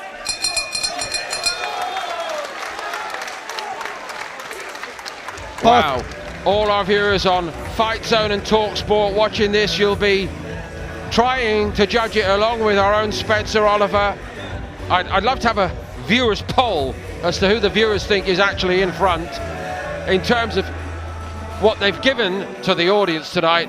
Both are winners, so let's be clear. But the last 2 rounds, if we get through the last 2 rounds, they are going to decide it, because it must be so close. Well, here it goes. I'm going to throw it out there. After 8 rounds, I've got it 4 rounds apiece. This is a 2-round fight for me. This is where the fight is won and lost. I think that Reynolds has had his success. Bartell's had his success. Reynolds looked like he was coming apart a little bit there. He needs to regroup. He needs to get himself back together, back to the boxing. You know, work everything behind that jab. Let the right hand go. Keep your shape, mate, because that's what you need to do. Bartell fancies it as well. Body shot straight away there from Reynolds. Spencer, when you've committed like these 2 guys have committed physically, is there, to further your point about the psychological aspect, as per the marathon runner, you get to the 25-mile mark, you think, well, I'm not stopping now. There's only 1 more to go. I've done 25. Absolutely. Is that the territory we're in now? Absolutely. Listen, they can see the finish line now. 2 rounds to go. You know, you look up, you see the ring girl. She's holding the card. You see her round 8, round 9, round 10. You think, I'm nearly there. You know, if I'm tired, he's got to be tired. If you've left no stone unturned in training, if you're tired, he has to be tired. That's how you win the mental battle. But if Bartell were to prevail, this rapid rise, just 22 years of age, in his first 10-rounder, a fight as hard as this, the belief will grow that he could be going to the very, very top. Yep, both guys were supremely confident coming into this one. Reynolds felt like he had his number. Bartell felt he had his number. And they're both going for it. And you know what? I can't separate these 2 at the moment. The only winners here, by the way, are the 2,000 odd people that are in this arena tonight. Correct. And all our viewers on FightZone and TalkSport. Absolute middleweight classic in British terms, even if it's not for a British title belt. And you know what? It could easily, couldn't it? If there's to be a rematch, why not? Oh, absolutely. You know, I think that this fight warrants that. You know, there should be a meaningful title on the line between these 2, because they give you everything. They put everything on the line here. Look at this stuff. This is old school warrior stuff in there right now. Do you know what these guys are going through mentally? Oh, big shots there from Bartell. And Reynolds felt that the legs have gone stiff. He is fighting on instinct at the moment. But how hard he's fighting, because he walked forward when many would not have done so, Spencer, there. Yep, head down. Listen, that kid's got the heart of a lion. Don't worry about that. But he needs to get himself back together. He's in the firing line. He's in the pocket. He's vulnerable at the moment, Reynolds. Bartell pushes him off to make space to launch another attack. I tell you what, he's fighting on empty here, Reynolds. It looks like it, but the gloves come Big up. right hand, and he needed that. And Bartell now is the one looking to hold on. Great shot there from Reynolds.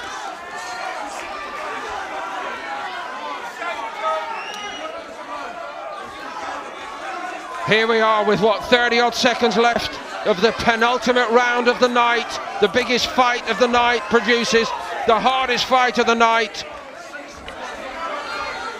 And the greatest question of all, who with confidence could predict a winner right now? Well, you just couldn't predict a winner right now.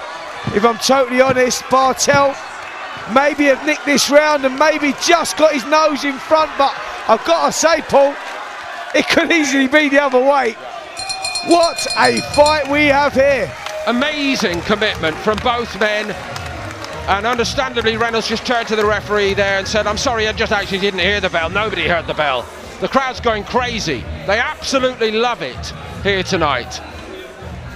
Well, could this be a 1-round shootout? Could this round decide who wins and loses this contest? Answer, yes. Absolutely. Look at the action there in that round. Reynolds, big right hand over the top. Bartell bites down on his gum shield, comes back and turns it around and gets Reynolds on the back foot. That's been the story of the contest here. Action has been absolutely insane. They've got the crowd on their feet. Our DJ in the Indigo is playing his part between the rounds. The great Lolita Holloway booming out between the rounds. Special order from Spencer Oliver for one of his all-time musical heroes. This is boxing heaven.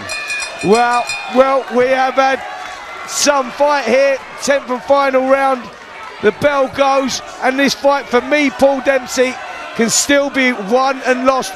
Where these guys are finding him from, God only knows.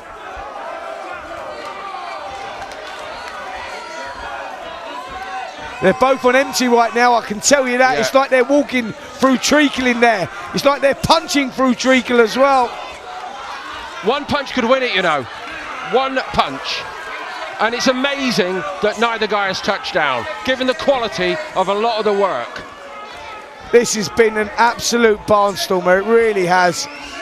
Big right hand there.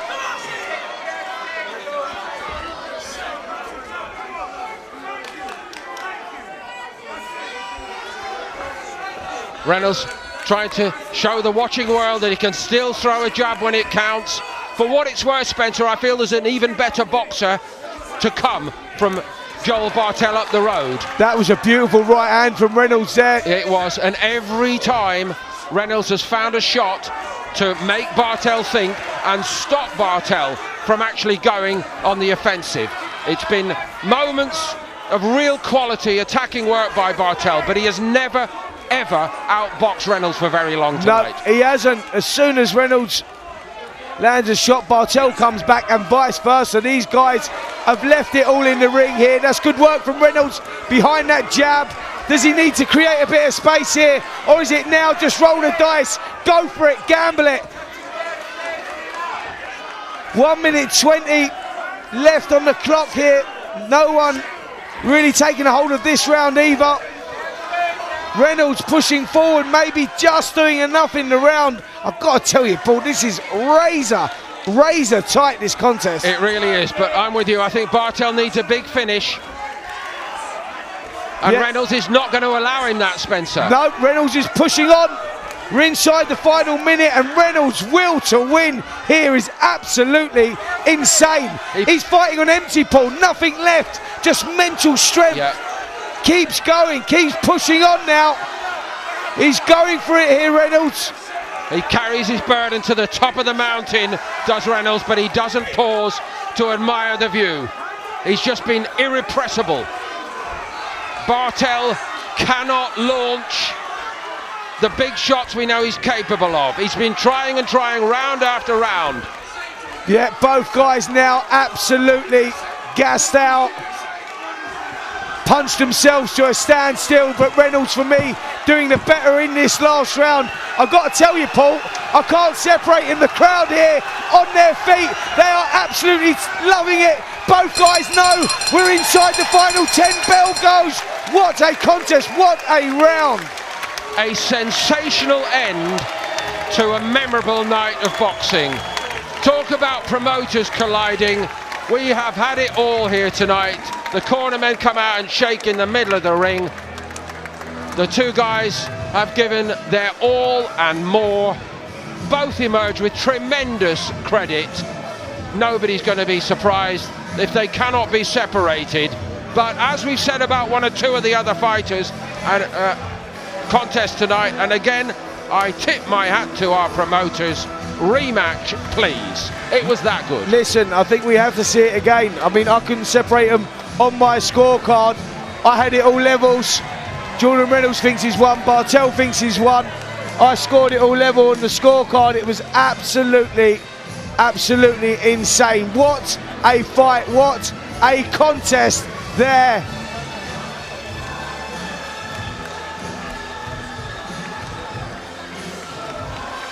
It's a very, very difficult one to call there. Very, very difficult. Spencer, be honest with us.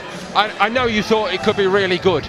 Did that actually surpass your expectations? Oh, far surpassed my expectations there. You know, I knew it was going to be good. I knew it was going to be good. Frankie Greasy just looking out over the rope at us going, what do you think?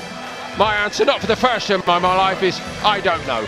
Listen, Jordan Reynolds just looked down at me and said, what do you reckon? I said, I don't know, mate. I really don't know. It's one of those. It's one occasion for me. Please give a round of applause. Where that is actually the point. They both emerge with such credit. Such credit. After 10 rounds of boxing, we go to the judges' scorecards. Judge Hugh Russell Jr. scores the bout 96 to 94. Judge Marcus McDonald and Chris Jones both scored about 97 to 93. And your winner by unanimous decision, Jordan the Wanderer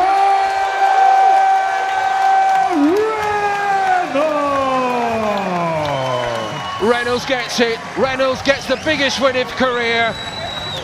He has earned it. He certainly has. You know what? He grinded it out. He pushed it there. Into the final couple of rounds, he bit down on his gum shield. He was fighting on empty, and he pushed it. Boy, he pushed it. Deserved victory there from Jordan Reynolds. I know what this means to him. I know how much he put into that training camp, and you could see that. Both guys there, I salute them both, if I'm totally honest. What a performance from both guys. You can see what it meant to Joel Bartell. He's terribly upset. Listen, he's a young man and he's got a great deal of ability, and he showed his ability, especially in the early stages. Maybe when they go and look at it again, they'll say we could have perhaps boxed our way a little bit more into the action. But Reynolds was simply irrepressible, and may never, Spencer, may never find that will again. That's one thing that is for the future.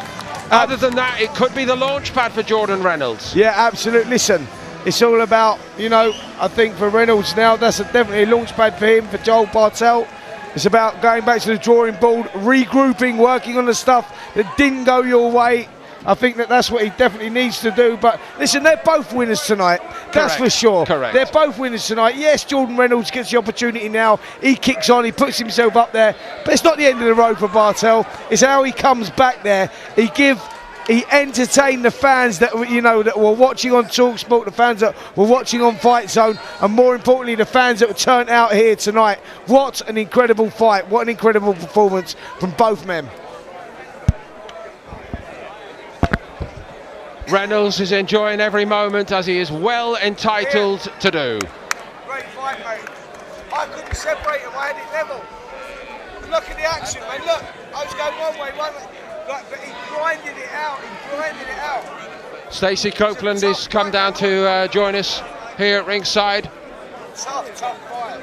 Yeah, we can do. And we're going to have a word with our winner, but deservedly, he is taking every single second in there. Stacey, intrepid as ever, she is going to the winner rather than the other way around.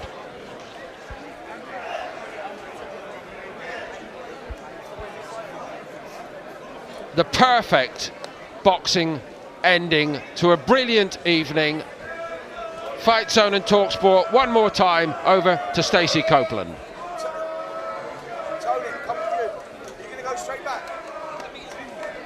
Jordan, that was an absolutely incredible contest. It's tragic in a sense that was an eliminator and there wasn't a title on the line, but tell us what it was like to be in there. You needed a strong stomach just to watch it. We were all tired at ringside. What was it like for you? Yeah, listen, I got caught up a little bit, but listen, when you come from the mud, when you come from the trenches, you dig in. Do you know what I mean? So I had to go to another little dark place, but listen, we're comfortable being uncomfortable, and we got the win. We moved. Listen, I need to get signed now. Everyone doubts me. Do you know what I mean? Forever doubted, and we always get there. So yeah, big end of the year now. Can't win the Commonwealth title. So yeah. Do you feel like you've got a point to prove in that sense? Do you know what? And listen, I'm always trying to be the best version of myself. Yeah, I don't compare myself to no others, but it's fucking my time now. Do you know what I mean? mate, I fucking turn up every day at the gym. I do the groundwork. I fucking deserve a little break. Do you know what I mean? So yeah, man, we keep pushing. We keep aspiring and making the people proud. That's what it's about for me. Well, you showed so much in there. I mean, every element. Well, you showed those heavy-handed shots that you had, those studding shots that were landing clean. You showed your technical ability, but also that grit and heart as well. Yeah, man, I tick the boxes. I can do everything, man. And like, the better they are, you know, who's against me, the better I perform. Tony Pill has changed my life, as in like he's done wonders for me, mate. Because I was like, most of my fights I've been half-hearted really, and he's really fucking made me find. Listen, I mean, people don't see, but I've had fucking, I turned pro, brain scares, front teeth knocked out, fucking I can't straighten my arm. But arthritis, I'm in pain every day. 2 tendon distal ruptured. Do you know what I mean? Sciatica and back. I'm fucking in pain every day, yeah. And I push through. Like, I deserve a little fucking breakthrough. Yeah, you absolutely do. Let's just bring in Matt Nielsen here. I mean, that was an absolutely unbelievable fight. It had an element of everything, but the grit, the heart, the determination, we were gripped at ringside. Yeah, well, I think the whole place was. You know, we got nearly 3,000 people in here, and you couldn't have picked a better main event. 2 tough guys giving everything, some big shots going back and forth. Credit to Jordan coming over to win on that. You know, I thought it was close. He was asking me at the end, have I got it? Have I got it? I mean, it was difficult to call. When you well won that. Yeah, it was really tough. Now, at the moment, of course, that was the eliminator for the middleweight Commonwealth title. Hamza Shiraz is the current holder. He fights Tyler Denny to defend that belt and the European title.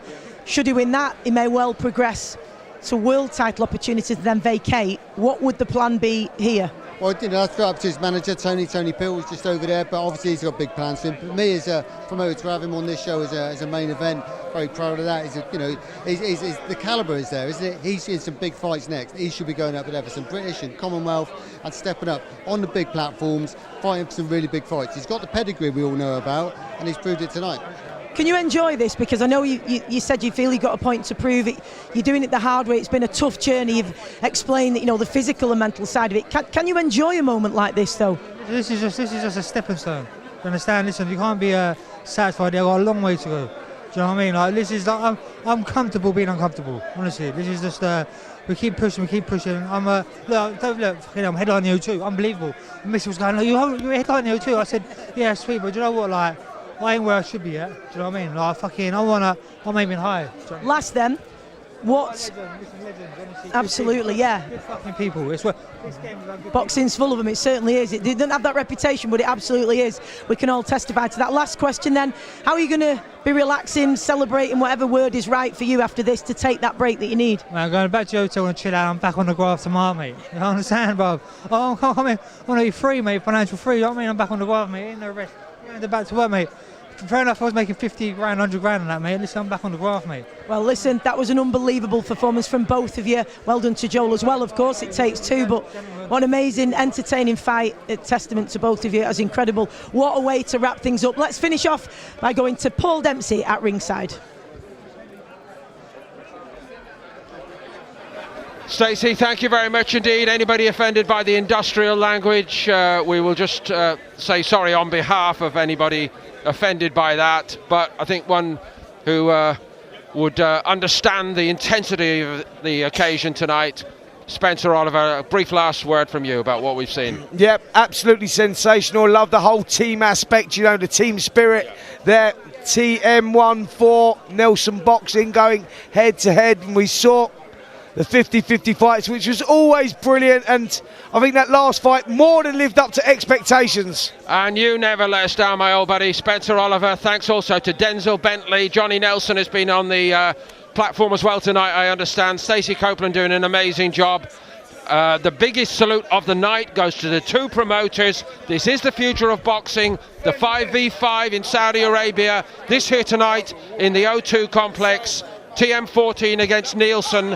It's edged by TM14. Both sets of promoters did a brilliant job. My thanks to everybody who's helped put this to the air on TalkSport and FightZone. Thank you everybody for watching. Some memorable action, and we're all looking forward to doing it again very soon. And from the Indigo, from me, Paul Dempsey, it's time to sign off with our thanks and say goodnight.